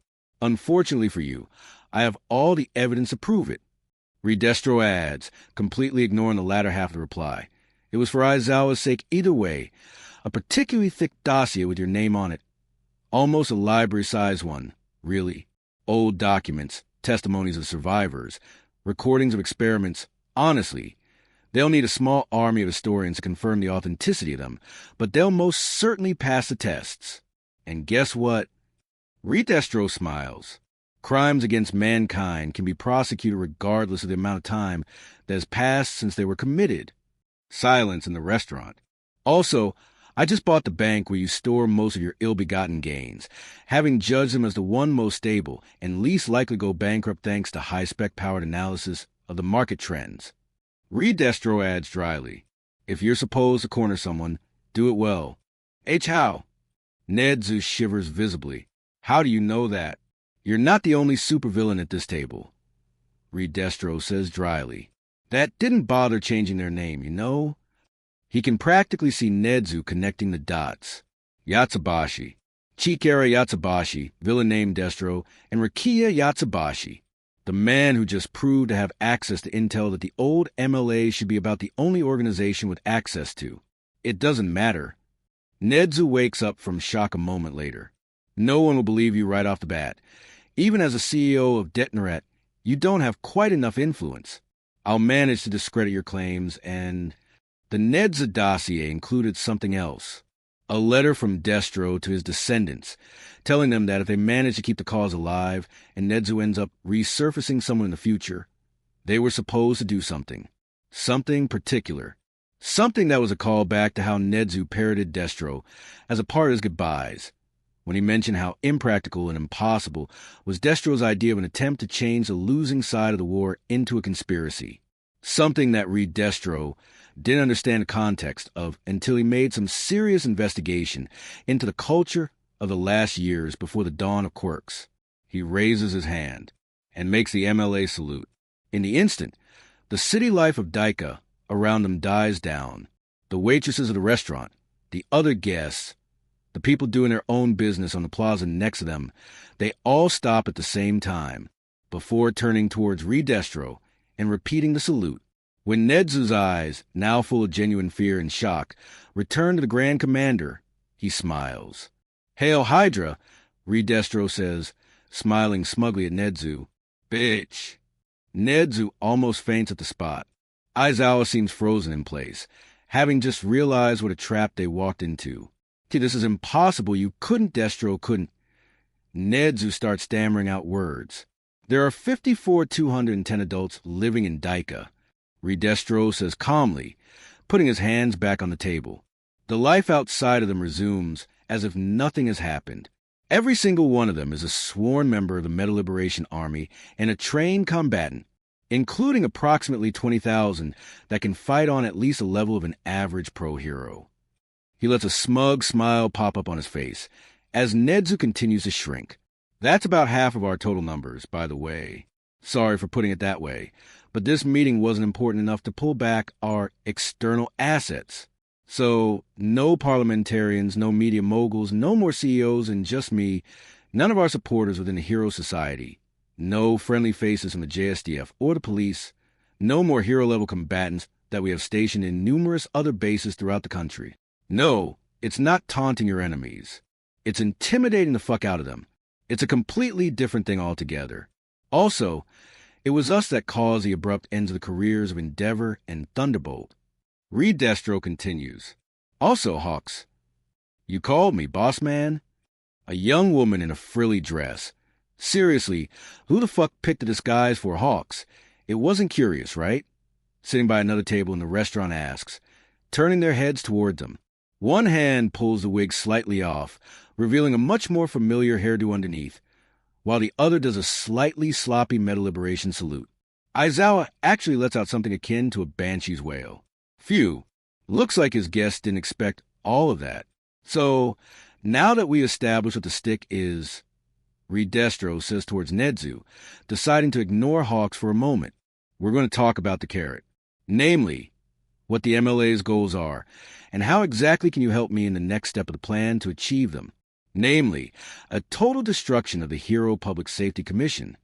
Seriously, Nedzu? Trumpet says dryly, glancing at the rat with a moderate hostility in his eyes and voice. To be honest, Redestro bought me completely with the total destruction of the Hero Public Safety Commission part. Nedzu replies, his hands on a cup of Midoriya patented tea that the rat deemed delicious. No, I meant the part about your villainous past. Trumpet shoots back. Different times, different situations. Nedzu tries to wiggle out of it, but the same definition of crimes against mankind. Curious comments from her seat. Nedzu clearly not finding an answer to that. Redestro is somewhat happy that Midoriya was absent from this meeting, despite being a first advisor, due to Ko demanding him to help her with her training. Knowing Nedzu's past would make his hero-loving heart significantly sadder. All right, so before we proceed to deciding our joint strategy for dealing with the HPSC, Redestro decides to stop the Nedzu bullying. What are your expectations when recruiting UA faculty members into the MLA are involved, Nedzu? Oh, that won't be a problem at all. Nedzu waved his paw. Most of them have political views aligning with what I had described as your moderate wing, and a deep dislike, even hatred, for the HBSC. For as long as you'll focus on attempting to overthrow it with the least amount of bloodshed possible and don't do something horrible in the process, I think they won't mind. What about All Might? Trumpet asked the big question. The number one hero finding out will be... Oh, right. Nedzu sighs. You don't have to worry about All Might. He got very influenced by the American hero system while being there, and it's actually somewhat similar to what your moderate wing proposes. His civilian persona has consistently voted for the Hearts and Minds Party ever since his return home. Trumpet stares at Nedzu with an expression of total shock and disbelief. Actually, so does Redestro, but Yatsubashi has a bit more self-control. I think that he wouldn't mind lending you a hand if I asked. Though not as All Might, he has a very strict policy on not trying to shape the country as the symbol of peace. Nedzu helpfully adds, How exactly did Redestro go from trying to secure a place in the UA for his daughter to Nedzu offering him to recruit All Might into the Meta Liberation Army? Like, what sort of strange twist of fate led to this? Wait a moment. Ko asked him for a place in the UA for herself, hypothermia, and Izuku Midoriya. Notebook was, once again, an unwitting instigator doom, for a given meaning of doom, on this. Of course he was. Everything made perfect sense now. You know what? We'll return to this subject later. Redestro just doesn't want to think about it for now. For now, the HBSC. 3 hours later, the meeting is over. Redestro decides to have a quick talk face-to-face with Nedzu. I assume... Nedzu decides to assume something. That you wish to talk with me about the let my daughter and their friends attend your school's hero course bit, right? It's one of two things, yes. Redestro admits.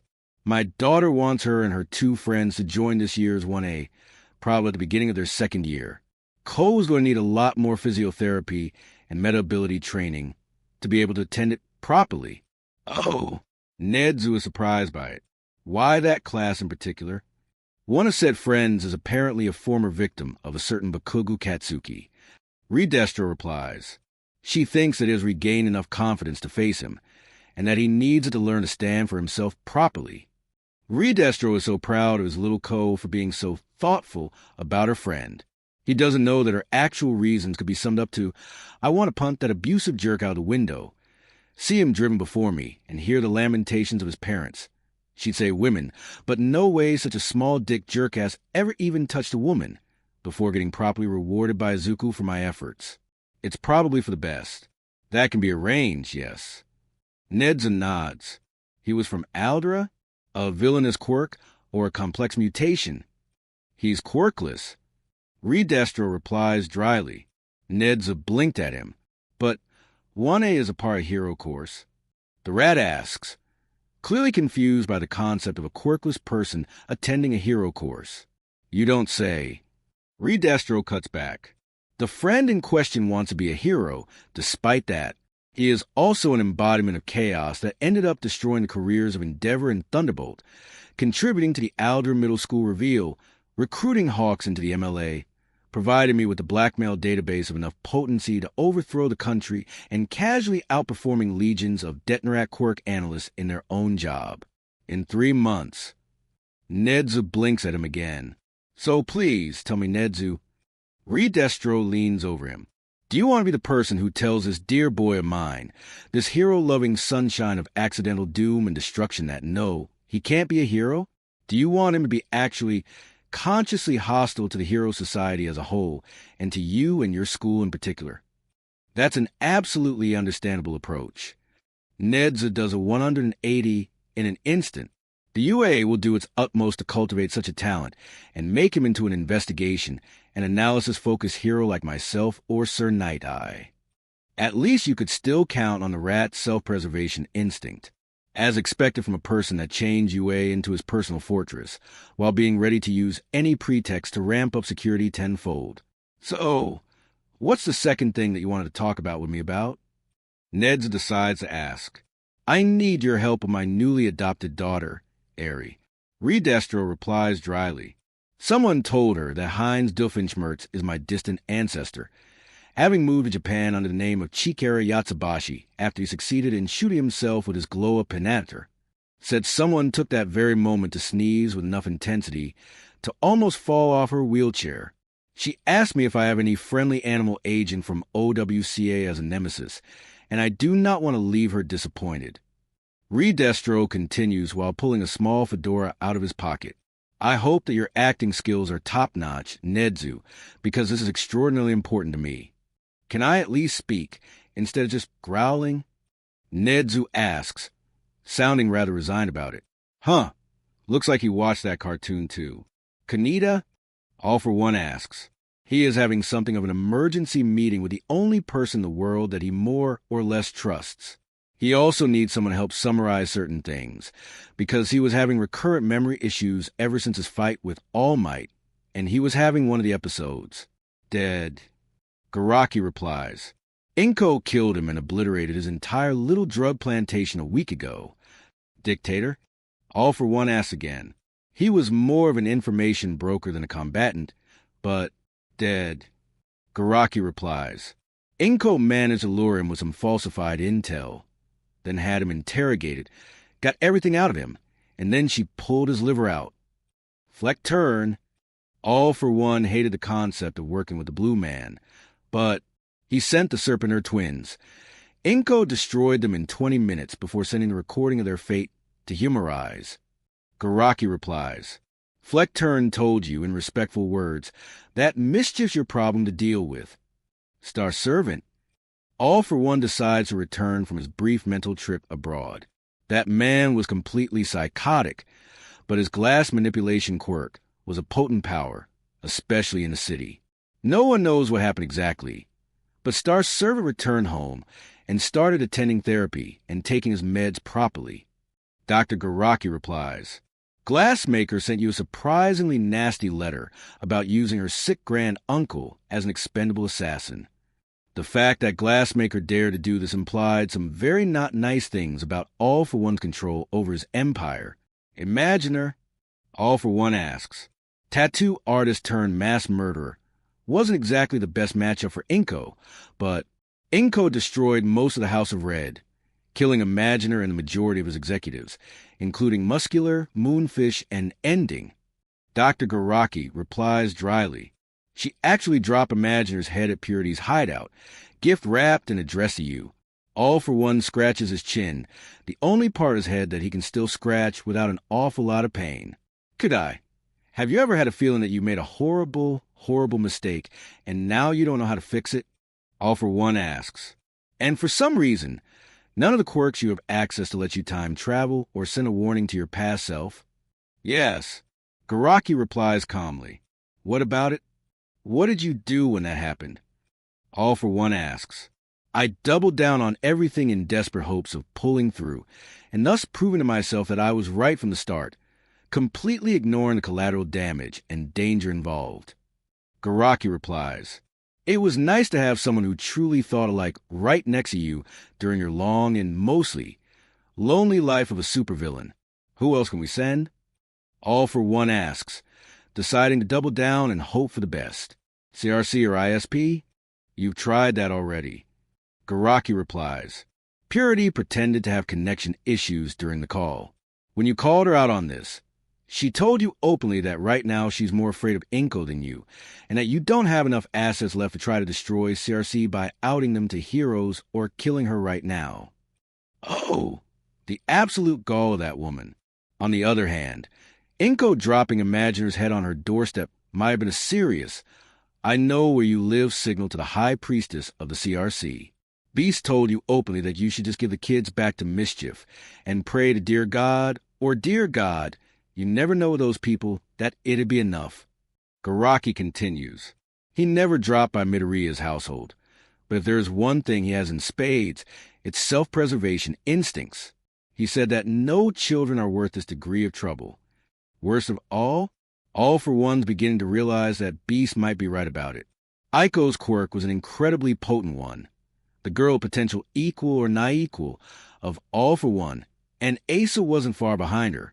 But what's the point of obtaining them to boost his empire's future when there'll be no empire left? Eclipse is officially attending some international congress of the leaders of the terrorist organization fighting for quirkless rights, and cannot be presently contacted." Garaki continues, "But we're about 90% sure that she is hiding somewhere in Japan and pretending that she isn't there just to have a pretext to not answer your calls, as otherwise Fleckturn will be unavailable as well." Well, that's just brilliant. So, we're basically down to the Numus Gigantomachia and heir the League of Villains. Garaki summarizes, "But sending Tamir's murder hobos against Inko will be one-sidedly disastrous, not to mention forever bury my plans to transfer my consciousness to Tamir Shigaraki's body." All for One cuts in, "I know, Kyudai, I know.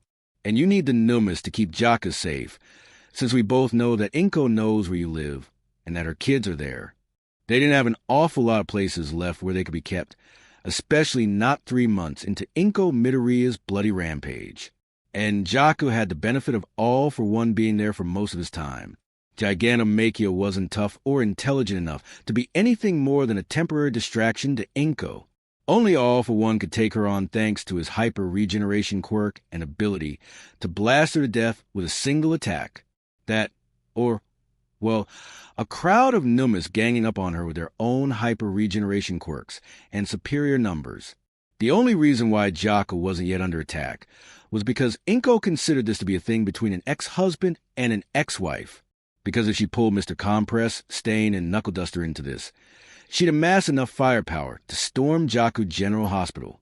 Worst of all for One can at this point imagine House of Glass, Creature Rejection Clan, Inhuman Supremacy Party, and the Quirkless Liberation Front supporting Inko, if only to avoid ending up on her personal shit list. How the hell did his decision to divorce his wife and take 2/3 of their children with him led to this? To Inko being one decision away from usurping his position as the Demon Lord of Japan, with a goddamn Class 2 quirk, in 4 months, Clockwork Tower, All for One decides to ask further. Mechanist is willing to work with you against Inko from a safe distance. Garaki comments, "He is doing his best with computer security, but don't expect him to show up to the fight. Equalizers. He keeps forgetting about Liberator and his little group of murderers, rampaging against the world for having weak quirks. Inko felt bad about killing someone looking like a child, even if it was an adult with a neoteny quirk." Garaki replies, "The police found Liberator unconscious, hanging off a street lantern, bound with a rope and with a letter telling them who he was, together with some evidence to back the claims up. Without Liberator to lead them, the Equalizers are collapsing as an organization as we speak. God fucking damn it. Looks like he can actually forget about them permanently. If only there was a conveniently available army of 100,000 pre-trained villains that he could take over through some completely bullshit set of coincidences that he could later call his plan all along, just to throw them at Inko and hope that would work. No such luck. They are about 3 weeks before the summer camp attack. They should focus on this. Tamura attacking UA should send out a message that everything's going as planned for All for One, despite there being no plan. Just All for One riding down a damaged railway in a cart that was on fire and filled with explosives, hoping that he'll reach the destination before everything goes kaboom, all while Inko is trying to shoot him dead with a sniper rifle. The fact that he can't properly focus on fighting his archenemy was pissing him off. He was an arch-villain fighting against the ultimate product of the hero system. Inko was ruining the whole aesthetic of this grand event. He accepted? Redestro asks Nedzu, because what he just heard was too incomprehensible to understand. Nedzu nods. You actually asked All Might to join the Meta Liberation Army, and he agreed? No. Nedzu shakes his head. All Might, the symbol of peace, the number one hero, etc., naturally couldn't become a villain. Such a thing is utterly impossible. However, his Texan cousin, All Might, is much more open to the Meta Liberation ideology, especially the centrist creed, where everyone can defend their houses and property with their meta abilities like a good Texan would. Redestro massages the bridge of his nose. He is slightly tired of this. So many decades of building the Meta Liberation Army just to discover that he could achieve nearly the same effect by waiting those few decades and then strategically unleashing Midoriya Izuku upon his enemies. And let me guess. Redestro asks dryly. Y'all might happen to have no public presence, no work history, and will certainly not show up to any fight involving the Meta Liberation Army. However, he is more than happy to tell us what his cousin, All Might, tells him in secret, just to make the HPSC suffer a bit more. Absolutely. Nedzu nods furiously. That's precisely the situation we're dealing with here. Yes. Yatsubashi sighs painfully. What the hell was wrong with the top heroes in this country? All Might just joined the Meta Liberation Army as his supposed Texan cousin. Endeavor was a horrible father. Thunderbolt made Endeavor look like a great father. Hawks was a government assassin turned MLA member. Best Genist was a furry who just happened to be secretly married to the leader of the Creature Rejection Clan. And that was just the top 5. It got a bit better later on, unless you remembered that Maruko was banging Stain. Wash looked like a laundry machine with legs. And Edshot was a Chinibu. The most normal members of the second half of top 10 heroes were lackeys of the Commission. Number 11 hero was Slide and Go, another member of the Meta Liberation Army. Seriously, the hero society in this country was done for. For now, Redestro really needs to just lie down and rest. Izuku Midoriya, as expected, almost fainted when he heard that he was going to attend the UA Heroics course at the start of the next year, and that he was going to attend it with Soma Michiko, Ko Yatsubashi, and Miyuki Tagawa. Redestro added toxicity to the deal, since it'd make things easier on the seating arrangements. Nedzu just had to add a full row at the back of class. Besides, Tagawa could use some additional experience and training, even if she didn't get to become a pro hero in the end, right? Notebook then ended up crying when he heard that it was KO's idea, thanking her profusely and prompting her to later, once she and Michiko were alone, say a very kinky joke about how many other things were made wet by the sight of Izuku crying his eyes out. Her kinkiness aside, Ko was genuinely happy that Izuku was happy, because he deserved that after the bullshit school that he was put through in the past. Now she was going to do her best to get her meta ability under control, just so she could protect his smile while attending UA. Izuku started receiving combat training too, because while Knuckle Duster and Mischief taught him a lot, he had a renewed vigor to improve himself after discovering that he'll have a shot at becoming a hero. And also, confidence to actually punch people instead of just dodging and blocking attacks while being too anxious to counterattack. Izuku, with his natural accidentality, ended up pulling Soma Michiko into his lessons to make sure that her common education is decent enough to not stay behind during her stay at the UA, slowly improving her self-esteem, racked by abysmal education in her radical compound, and then spending time around extremely smart people. In the process, Toxicity has also found herself a boyfriend, a quiet but slightly intimidating colossus of muscles going by the MLA nickname of Juggernaut, who just happened to be, according to Toxicity, extremely cuddly and smart once you went past the whole quiet muscle-bound hunk exterior. Also, there was a lot of them to cuddle with, to the Gawa's unending happiness. Early into the fourth month of Izuku Midoriya's stay in Daika, the Meta Liberation Army launched a coup d'etat. The plan was born thanks to the MLA's sizable pre-Midoriya assets, its recent acquisitions, like Hawks and his little blackmail database, plus Nedzu, and Ned's external contacts, with people like Stain, Mr. Compress, and Knuckle Duster, and their organizations. It was seen as the best time to strike due to all the major villainous organizations recently either turning up dead or going underground, for reasons not exactly known to any of the coup participants. To be honest, Stain, Mr. Compress, and Knuckle Duster knew that Inko was going on a murderous rampage to protect her kids.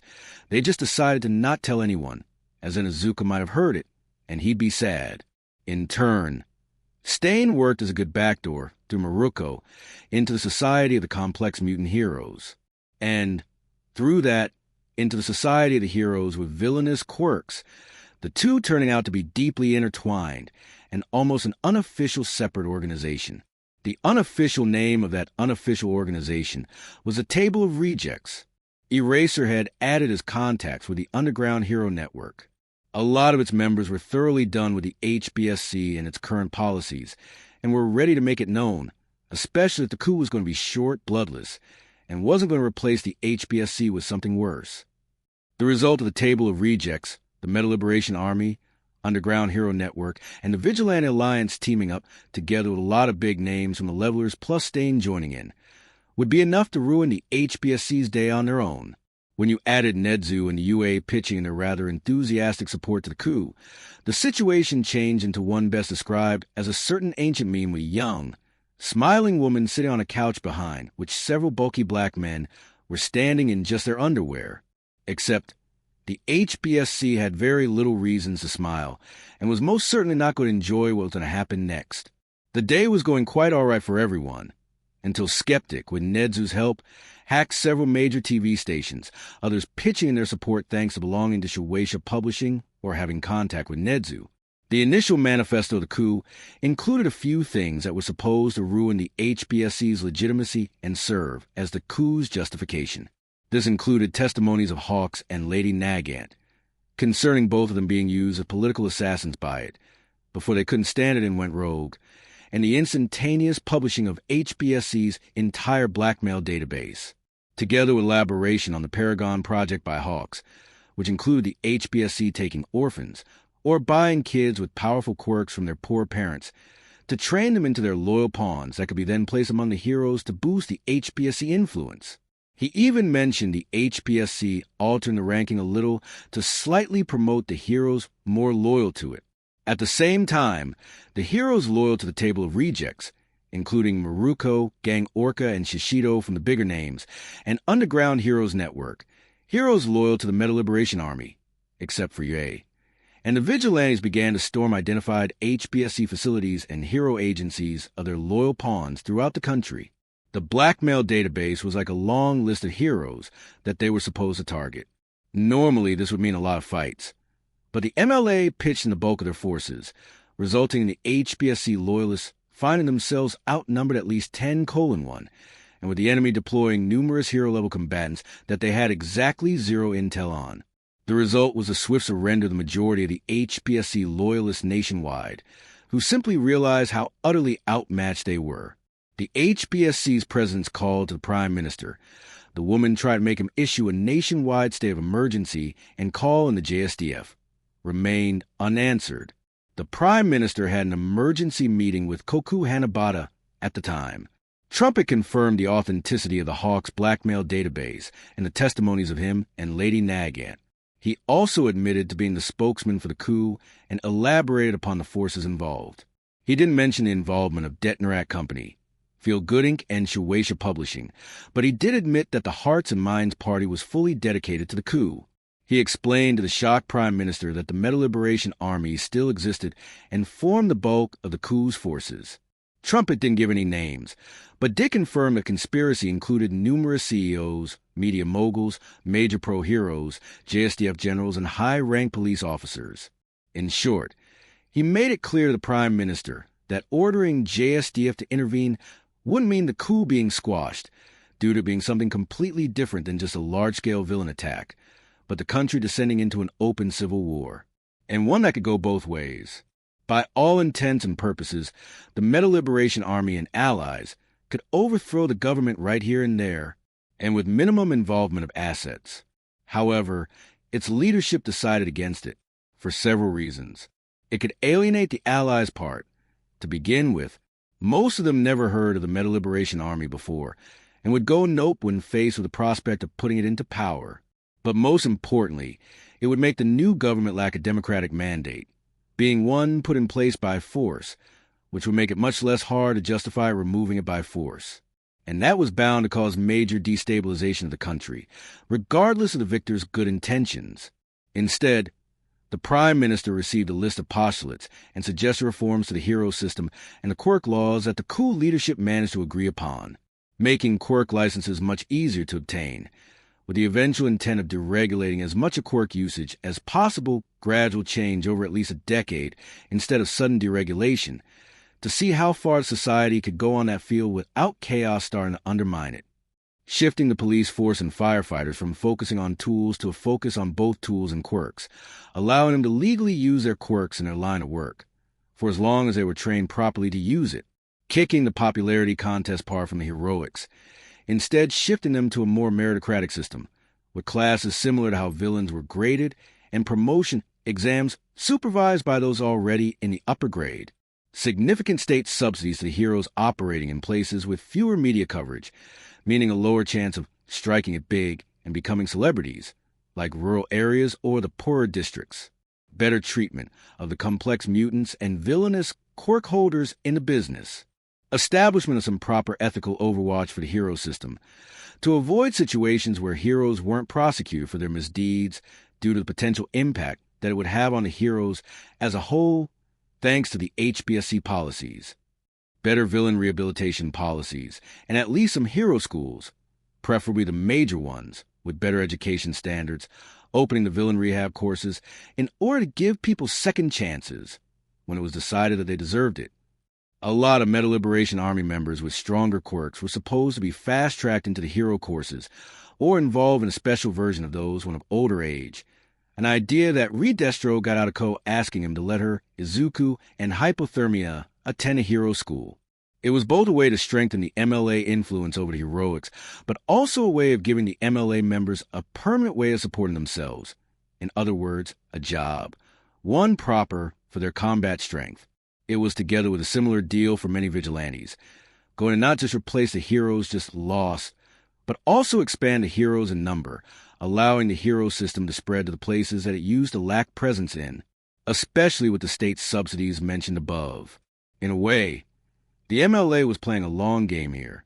The Hearts and Minds Party was going to be outed as the MLA part, but the rest was going to become much less public for some time. The MLA could wage a civil war without the H&M party. If the government attempted to dismantle it after the coup, it would be a signal for the rest of the MLA that the deal's off, and not overthrowing the present government would let the H&M party argue that, yes, they supported a coup, but against a genuine and heavily entrenched villainous organization in the government's midst, and they did it with full respect for democracy, delivering the coup's list of ideas on how to properly fix the situation to the democratically elected government, and standing down without overthrowing it. There was a reason why the arrests of the HBSC officials and heroes were done by friendly police officers accompanying people with hero licenses, just supported by MLA warriors or vigilantes. All of that while making the government be painfully aware that the size of the Meta Liberation Army and their contact with other groups involved in the coup made it obvious that attempting to go against the suggestions in their entirety might cause another coup. The HBSC president didn't keep trying to call the prime minister for long, because that's when the assault on the HBSC headquarters started. It involved Geeton Redestro, kept satisfying the anonymous thanks to the effects his stress quirk had on his looks. Maruko, Stain, and Crawler, among the heavy-hitter list of the coup members, despite HBSC deploying a significant number of paragons, most of them, aside from those whose reaction to the discovery of murder and corruption in the midst of the commission was to show the middle finger. It wasn't a lengthy battle, but it showcased Redestro and Geeton's recent improvements to their current allies and enemies. Less than 2 hours after the coup started, the HBSC president and the commissioners were arrested. The resistance from the more independent heroes was minimal, in big part thanks to Nezu announcing Yue's wholehearted support for the coup. Everyone assumed that it involved All Might, which was an intentional deception on Nezu's side. By the time All Might publicly corrected Nezu's mistake and stated that he isn't a part of the coup, although seeing the degree of the crimes of HBSC that were just unearthed, he simply cannot stand by the HBSC either, choosing neutrality in the end. It was too late for the independents to change anything, even if they organized instantly in the entirety of their numbers. The Second Meta Liberation War turned out to be incredibly weird, due to lasting for about 3.5 hours, resulting in no deaths, and ending in a way that allowed the MLA members to wear their allegiance with pride, being on the list of people that raised against universally recognized oppression, despite, technically, not overthrowing the government at all.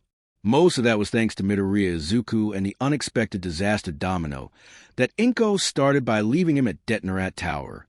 The same Midoriya Izuku that his stepfather ditched 4 months ago due to Izuku lacking potential to help All for One in overthrowing the hero society.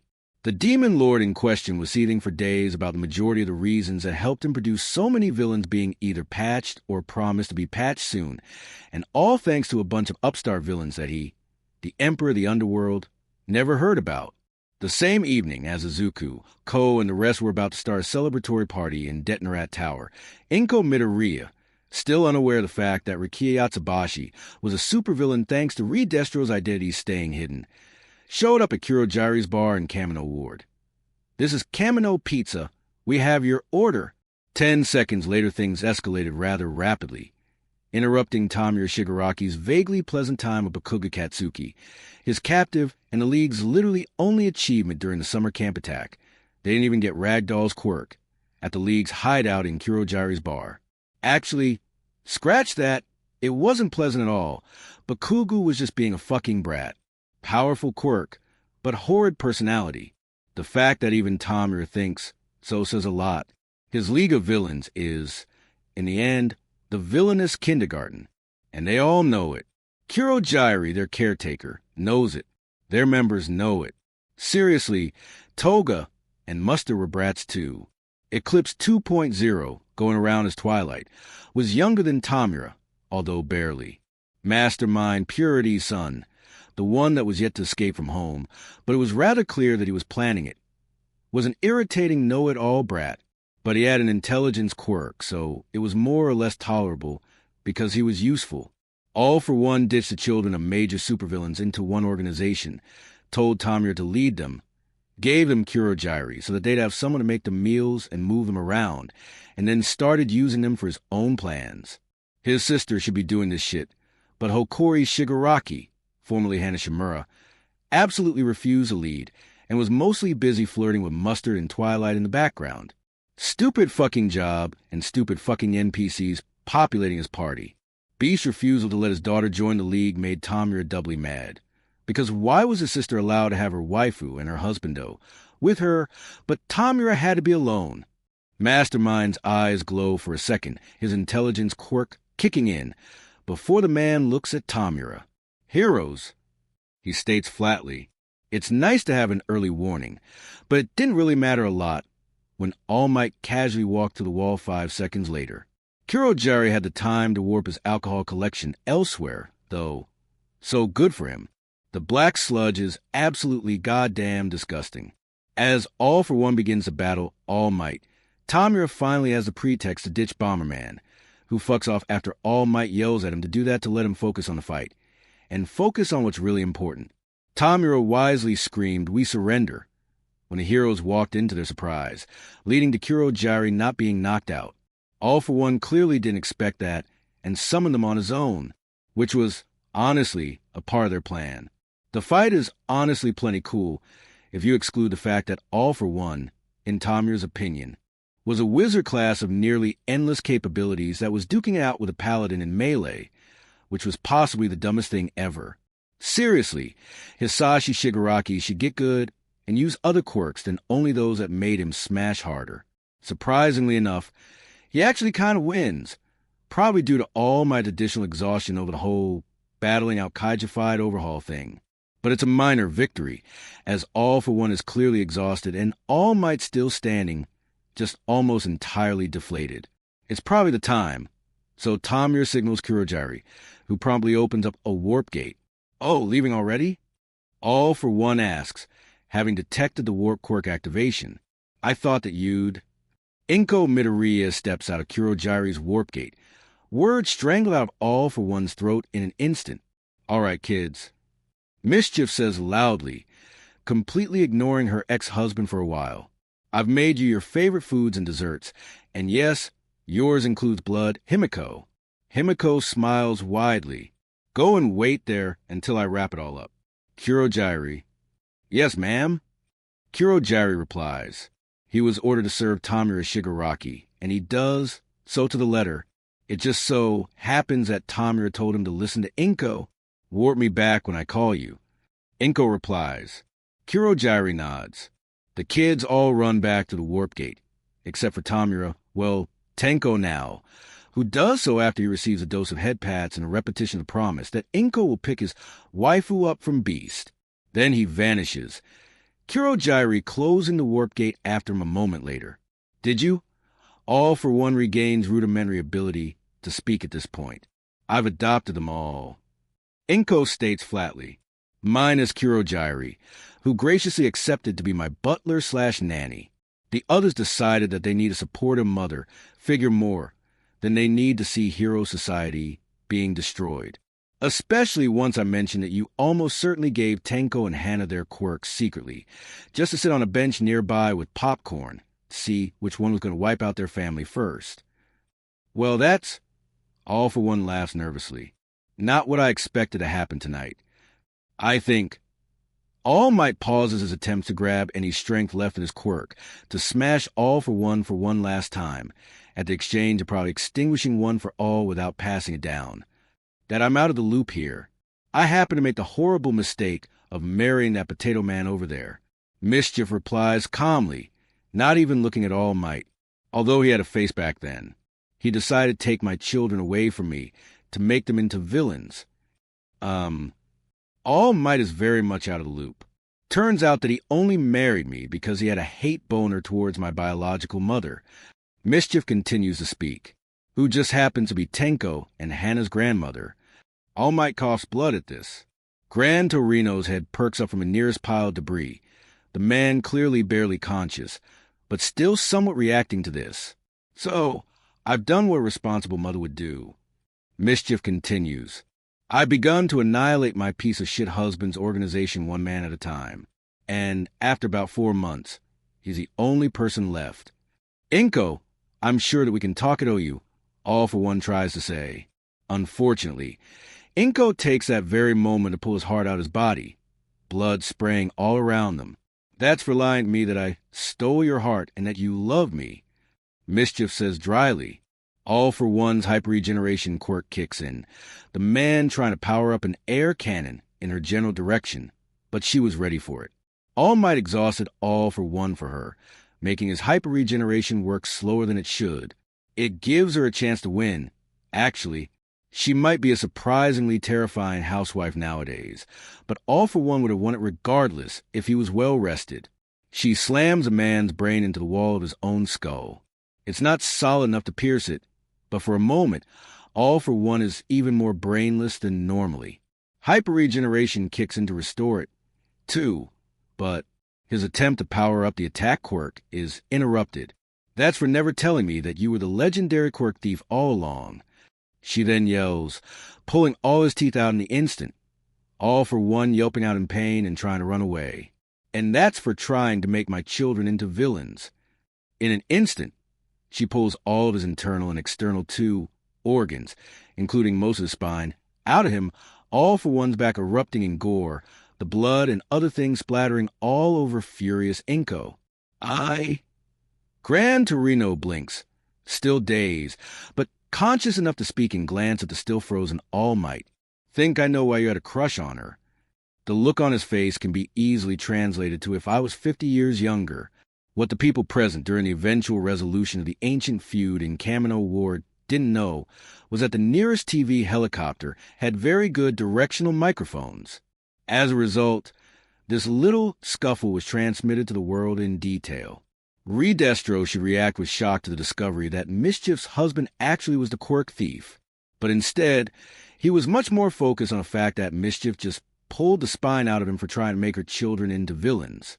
Rikiya Yatsubashi glances to the side, his eyes meeting Izuku's. In Midoriya's hands, a cup matching the one that Destro had, commemorating the destruction of the Hero Public Safety Commission that they technically were both responsible for. Well, fuck. Inko pulls more and more body parts of All for One, the demon lord desperately trying to crawl away from the pain, but it just refuses to go away. Inko ends up approaching him, putting her healed feet on his head and pressing it into the pavement. Then she just keeps pulling, until All for One stops moving, his hyper-regeneration completely spent. The man was reduced to a bloody smear on the pavement.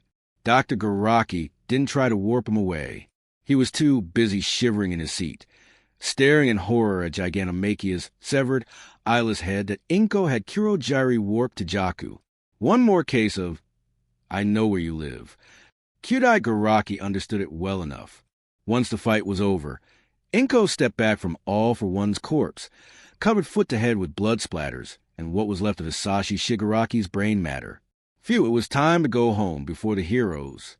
All Might does the only logical thing that a man can do in circumstances like these one. He falls onto his knee. Please marry me, he says, still completely unaware that the fight is going live. So the entire world just heard him propose to a blood-soaked, brutal murderer. It actually gives Inko a pause. I understand that he was your archenemy, she says, actually facing All Might now. But, she blinks at him through her mask. Wait, Yoshio? All Might's eyes widen in recognition. And Misaki? He lets out, his mouth open wide. Misaki! Grand Torino joins the shock group. You're telling me that your secret lover was Mischief all along? Yes. It was transmitted to the world as well. At least they both used the names of their old fake identities. Why Yoshio? Midoriya blinks at the screen in front of him. Isn't that my biological father's name? Trumpet, in a true case of triumph over the body, manages to put his glasses down before fainting and headbutting the table. At this point, someone must have messaged Grand Torino or All Might that they were actually going to live OMFG, and yes, it was Tsukauchi, who aged at least 20 years since the start of the fight, including 15 since Mischief's arrival. So All Might freaked out and the rest of the talk with Mischief was done with whispers too low for the microphone to pick up. Then Inko got warped out of the Kamino Ward. And then things got pretty hectic, and included All Might urging the Prime Minister to admit what sort of person All for One was, just to make it clear that this particular person absolutely deserved that. Completely not, because All Might seriously intended to actually marry Inko, especially after almost coughing his lungs out from the discovery that he actually had a son. Speaking of, All Might takes his phone out, still waiting for post-battle medical checkup, and sends a message describing Inko's future plans, which includes picking up her children from one of All for One's associates, then making sure that Tenko Shimura was reunited with his internet girlfriend, and then picking up the son she had with All Might from one Rikiya Yatsubashi, the person that All Might knows as Destro, Grand Commander of the Meta Liberation Army. He sends a message to his Texan cousin, Y'all Might, telling the man to not tell anyone. Then he grabs a cowboy hat and a fake mustache from the bag right next to him. Once they are in place, he pulls out another phone, one using a Texan flag as a wallpaper. Then he forwards a message he got from his Japanese cousin, All Might, to Destro, telling him that he has maybe 2 days to figure out how to appease Inko for making her son into a technical villain. Then he takes off the mustache and cowboy hat. His job here was done. Time to ask someone if he can see the recording of Inko vivisecting All for One, because holy shit, that was hot. Emergency meeting. Destro shouts as he hits a big red button on his desk. It doesn't actually do anything, but there is something in slamming a big red button on the desk that makes his nerves calm down a little. Normally, it somehow doesn't work right now. He barely managed to restrain himself from going 100% liberation out of excess stress right there. Thankfully, his desk was reinforced, so it survived the ordeal. Aren't we all already here? Geaton asks, clearly confused. Well, minus Nedzu and Midoriya, whom Ko kidnapped again. Why are you shouting? Yes, anyway. Redestro takes a deep breath. We're fucked if we don't figure out how to appease mischief. Can't we just apologize and explain that Izuku didn't do anything more villainous than being a technical member of a technically villain organization that wasn't even slapped with such a designation legally? Trumpet decides to ask the logical question. Are you sure she'll give me the time to elaborate? Redestro replies, and I don't think that I can even hope to fight her back. To be honest, he had a solid chance. In his full claustro gear, he could fight mischief, because it was large enough to stop her from grabbing his body parts. She needed to know where they were exactly to pull them out. Of course, she would probably tear claustro to shreds by pulling components out. And, of course, Redestro would have to know that when she's going to show up to call it before she'd enter the range of her meta ability. But if somehow he did, he had a fair chance of taking her down while claustro still defended him, with Giton or hypothermia for long-range attacks. It could actually work. But, well, Izuku would be very sad if they accidentally killed his mother, Sue. Fine. Trumpet nods. We need something that would stop her instantly when seen. Something to pause her attack instantly. But what could it be? Good question. Supremely good question. Unfortunately, Redestro has no fucking clue right now. Skeptic, anything to add? Redestro asks. Apparently one of the most commonly Googled terms in Japan today is scarousal. Skeptic replies, his eyes on his laptop. Redestro didn't want to know that. Okay. Redestro nods. Anything to add, but something actually connected to the people in this room? Curious as Hawk's written down as Mama's boy in her phone's list of contacts. Skeptic replies dryly. Curious gasping loudly in horror at the reveal of one of her deepest, darkest secrets. Redestro glances at Trumpet, who karate chops Skeptic over the table. So, you really don't want to be involved in this, I see. Redestro nods. The audacity, the betrayal. Okay, does anyone in the room have any ideas on what to do? Giton raises his hand. Yes. Redestro doesn't exactly expect anything brilliant from him, but they are in a pinch. Izuku clearly lacked friends before showing up at Daika. Giton replies, if Mischief shows up to discover that he got himself a girlfriend among the MLA, she'll be too overjoyed about his progress to kill us all, especially if the girlfriend is someone close to us. Silence in the room. Yeah, they really need to get used to Giton having good ideas. Yes, but who could we employ in that role? Redestro asked back. It would have to be someone of appropriate age, and close to Izuku, because there is just no way that Notebook will not die of fright if someone unfamiliar to him confesses his love to him. Once again, there is silence in the room. Giton just doesn't know the answer due to having zero social skills or emotional awareness. The rest knows, but they're moderately worried about the results of saying this loudly. Her father might be utterly oblivious, but Curious, Trumpet, and even Skeptic know the truth. Ko Yatsubashi is very in love with Izuku Midoriya. Although in KO's defense, her uncles and an auntie don't know how horny the girl is.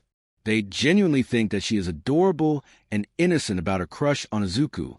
How about Trumpet decides to take the bullet for team? Your daughter? Silence in the room. One interrupted by Redestro suddenly emitting enough sheer bloodlust to make Stain and all for one know about the fight at a glance. Thankfully, it doesn't last long before Redestro suddenly smiles widely. Trumpet, you're a genius.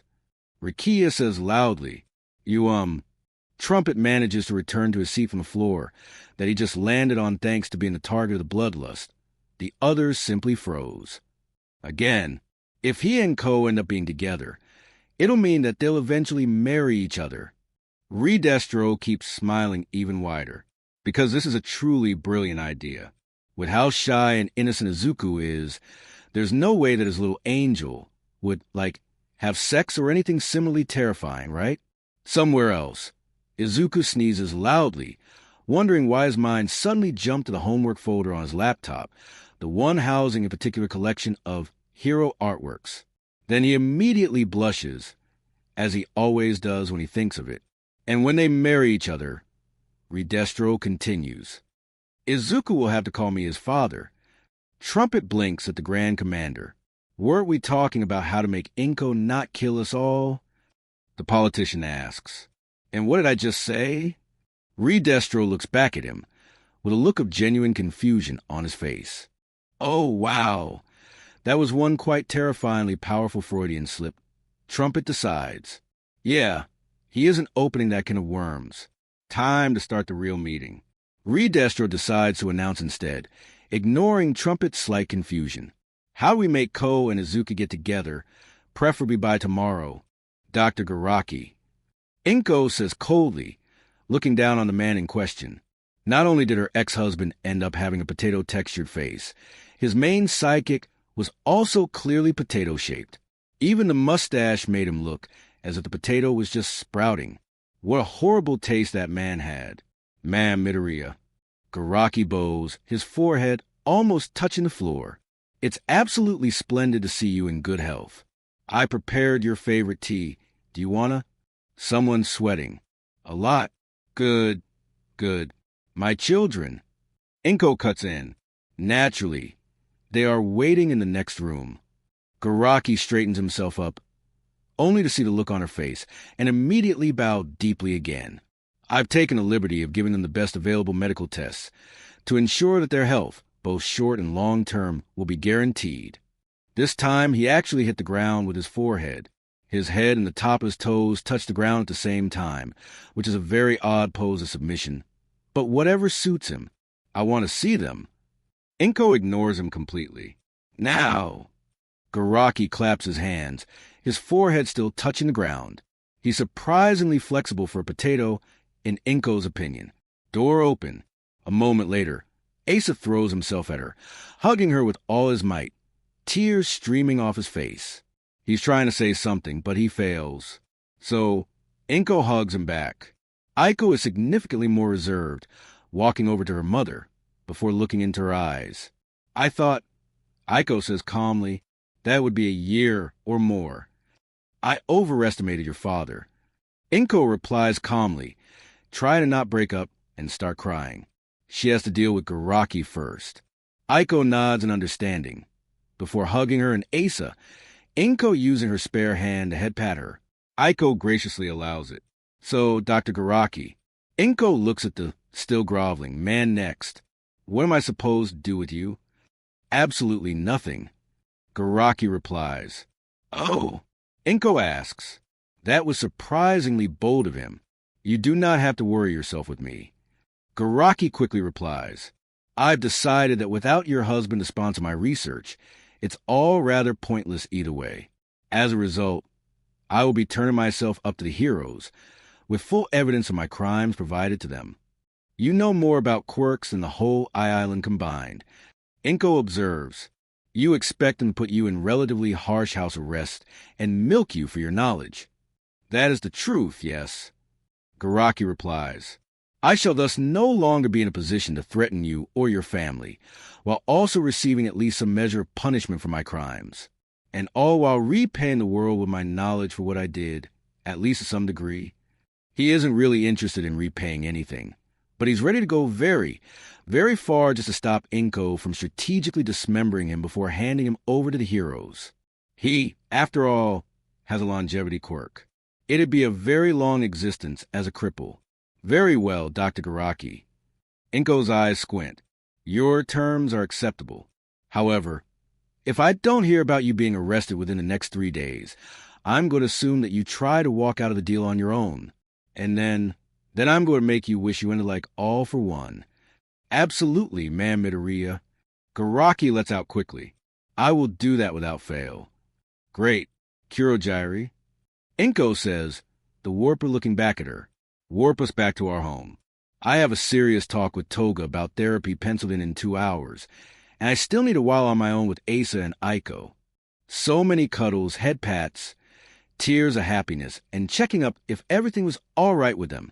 Of course. Kurogyri nods while opening the warp gate. Garaki stayed in his position for almost 5 minutes after they disappeared, just in case they were somehow still there and it was just a test. Reuniting Tenko with his girlfriend tomorrow, then she's picking Izuku up from Daika. That's Inko's plan for the next 2 days. Destro, being the responsible father that he was, seriously, he has to stop collecting frail daughters with complicated backstories. It's really hard on heart. Decided to break the news to Ko face to face.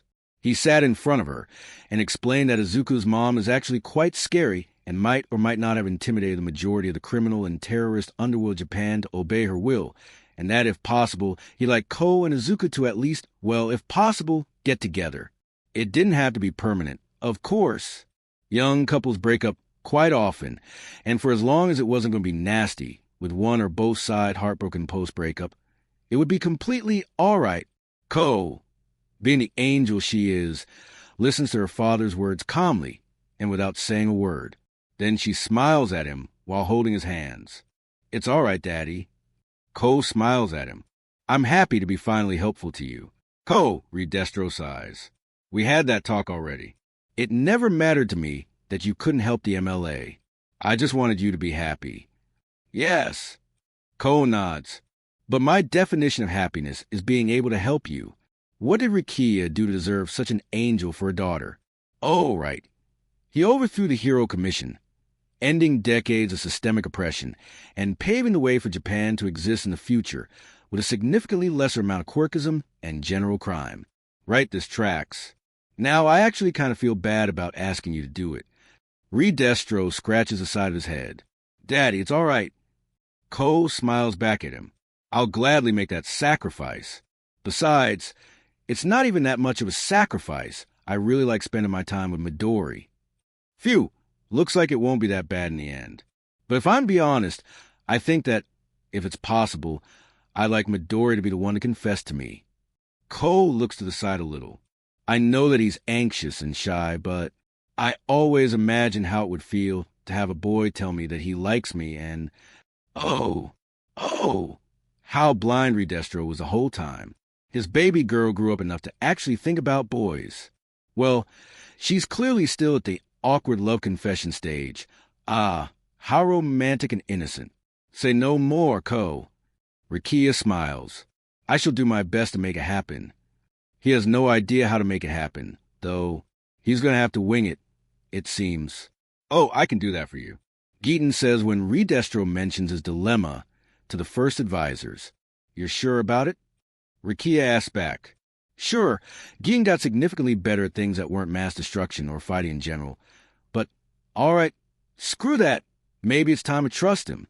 So, when Geaton nods, Rikia agrees to let him handle it. Izuku. Geaton says as he enters a room when his younger brother is in.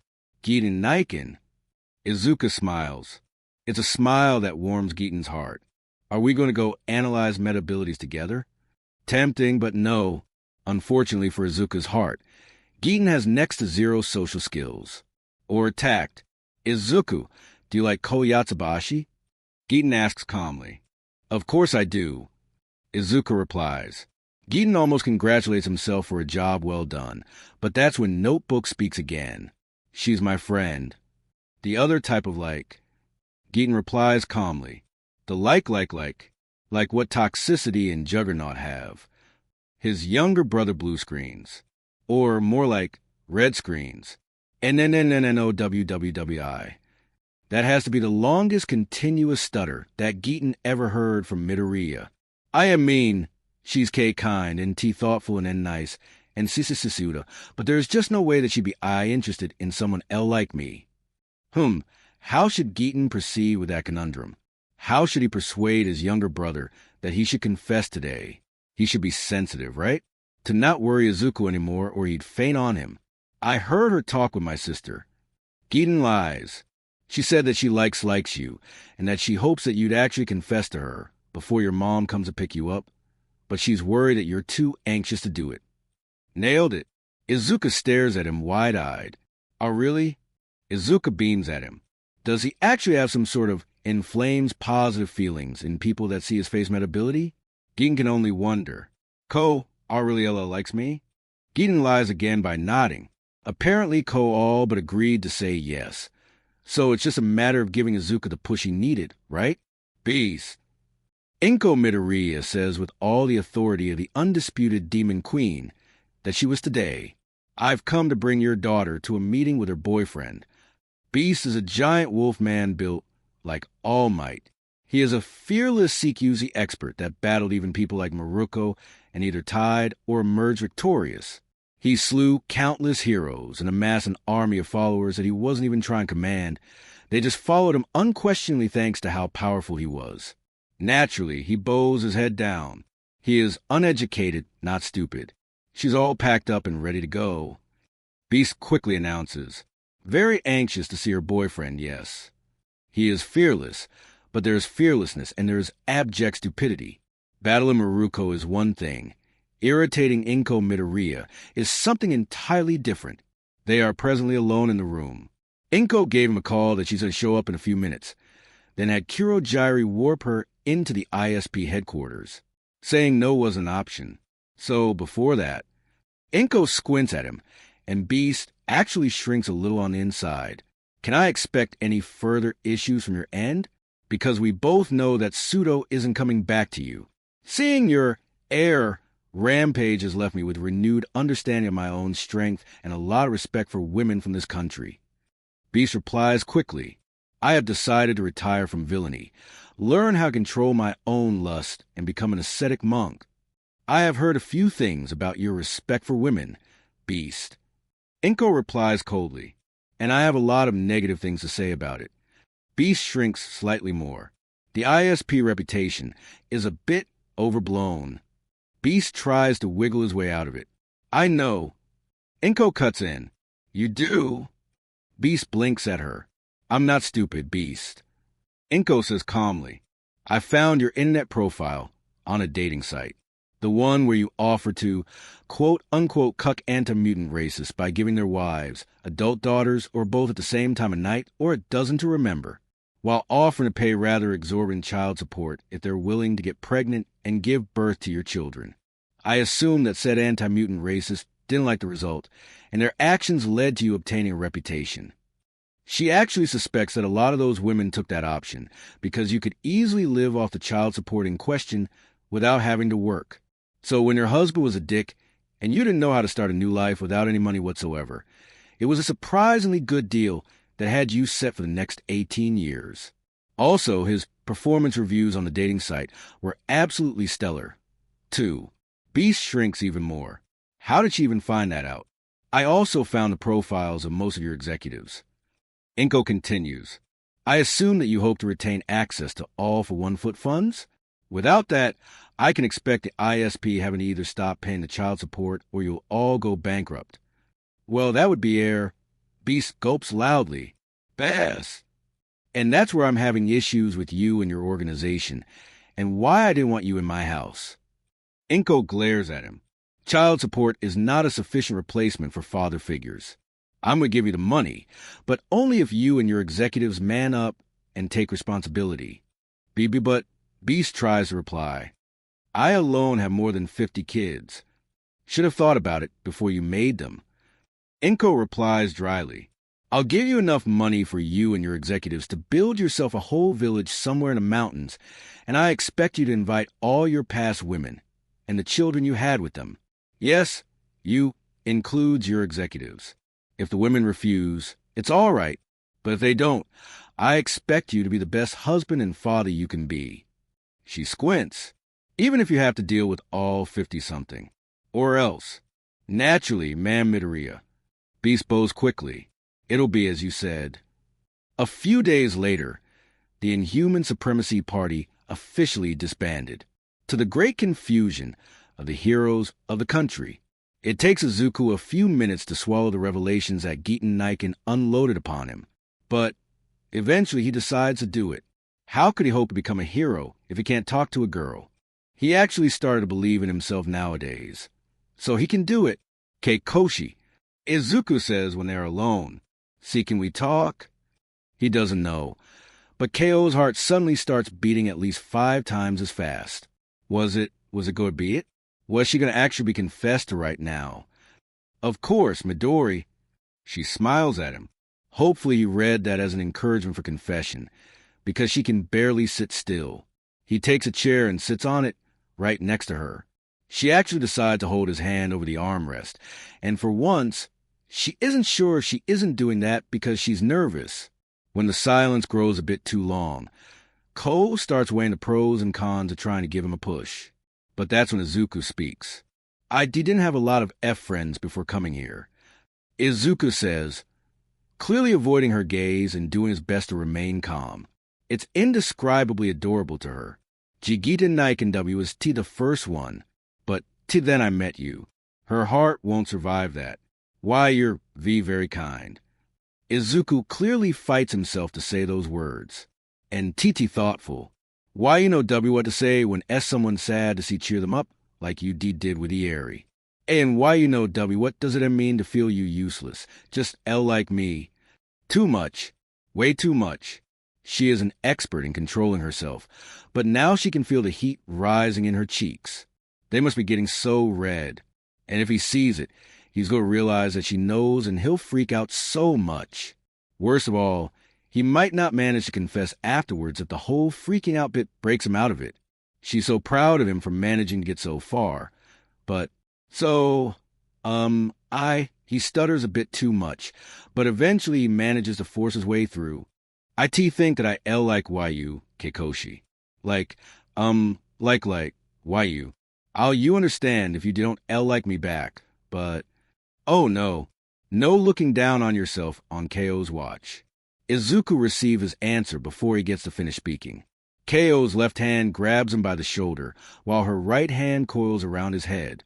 Then, while he lets out some incoherent awawawa, she pulls him closer, and then she kisses him, without the tongue being involved. Yes, she doesn't want him to freak out and bite it off or just have him faint on the spot. Besides, she wants to experience her first kiss like that before getting more serious things.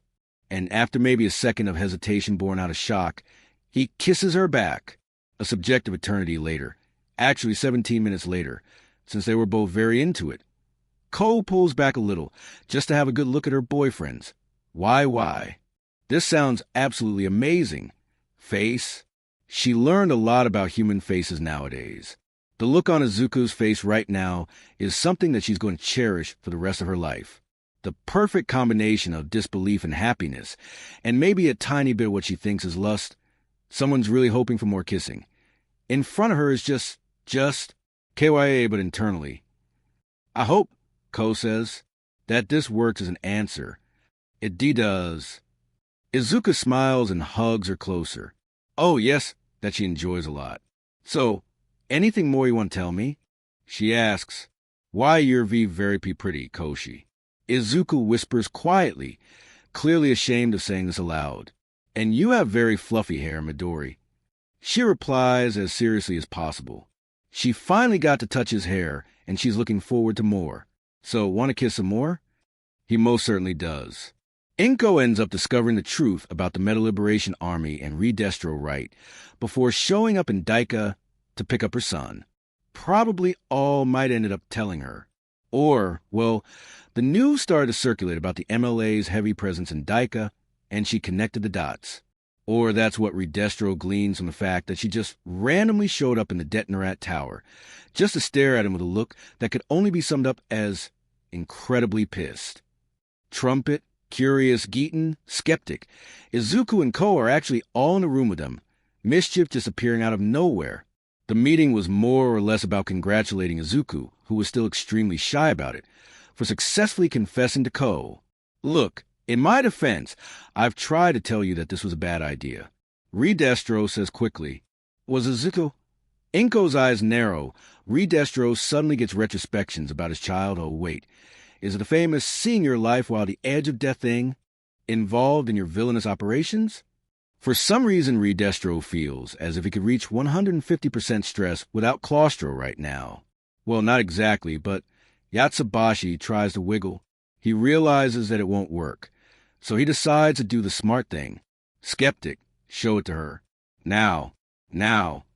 Skeptic starts doing something on his laptop. Inko, who still didn't acknowledge her son's presence in the room, she has business to deal with first, and she can't be sure that this isn't some sort of a trap.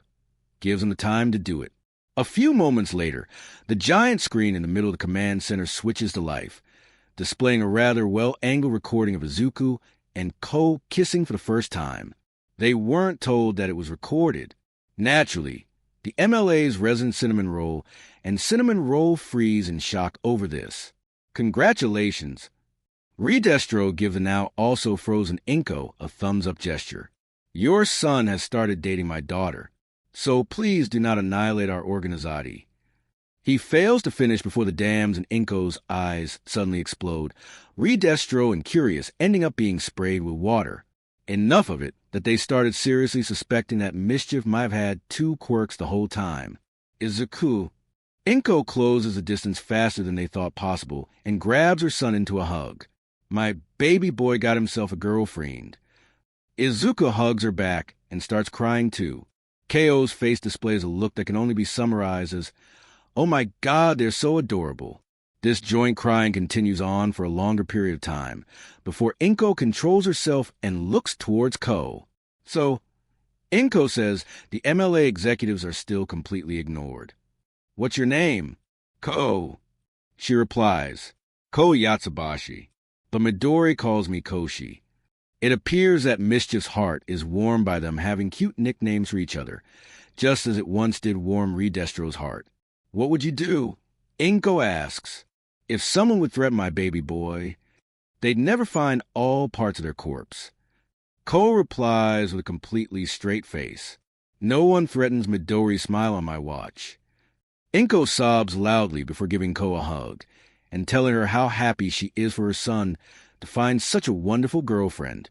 Redestro actually starts to feel relief, but that's when Inko decides that it's enough of doting on her soon-to-be daughter-in-law and stands up to look at her father. We're going to have to make a serious talk.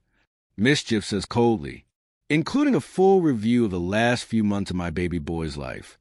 Everyone in the room shivers. In the end, they pass the inspection. Mischief appears to be satisfied with Izuku, getting a few friends, a girlfriend, some actual self-esteem, a guaranteed seat in the UA Heroics course. Izuku's gleaming eyes at that point make Inko cry again, and some high-quality education. She is slightly less satisfied with Izuku Midoriya, becoming the main driving force behind a coup d'etat, though she did admit, once she heard the whole story, that it was, to be honest, mostly a disaster domino with very little conscious decision on the MLA side. She also admits that she should have made better background checks.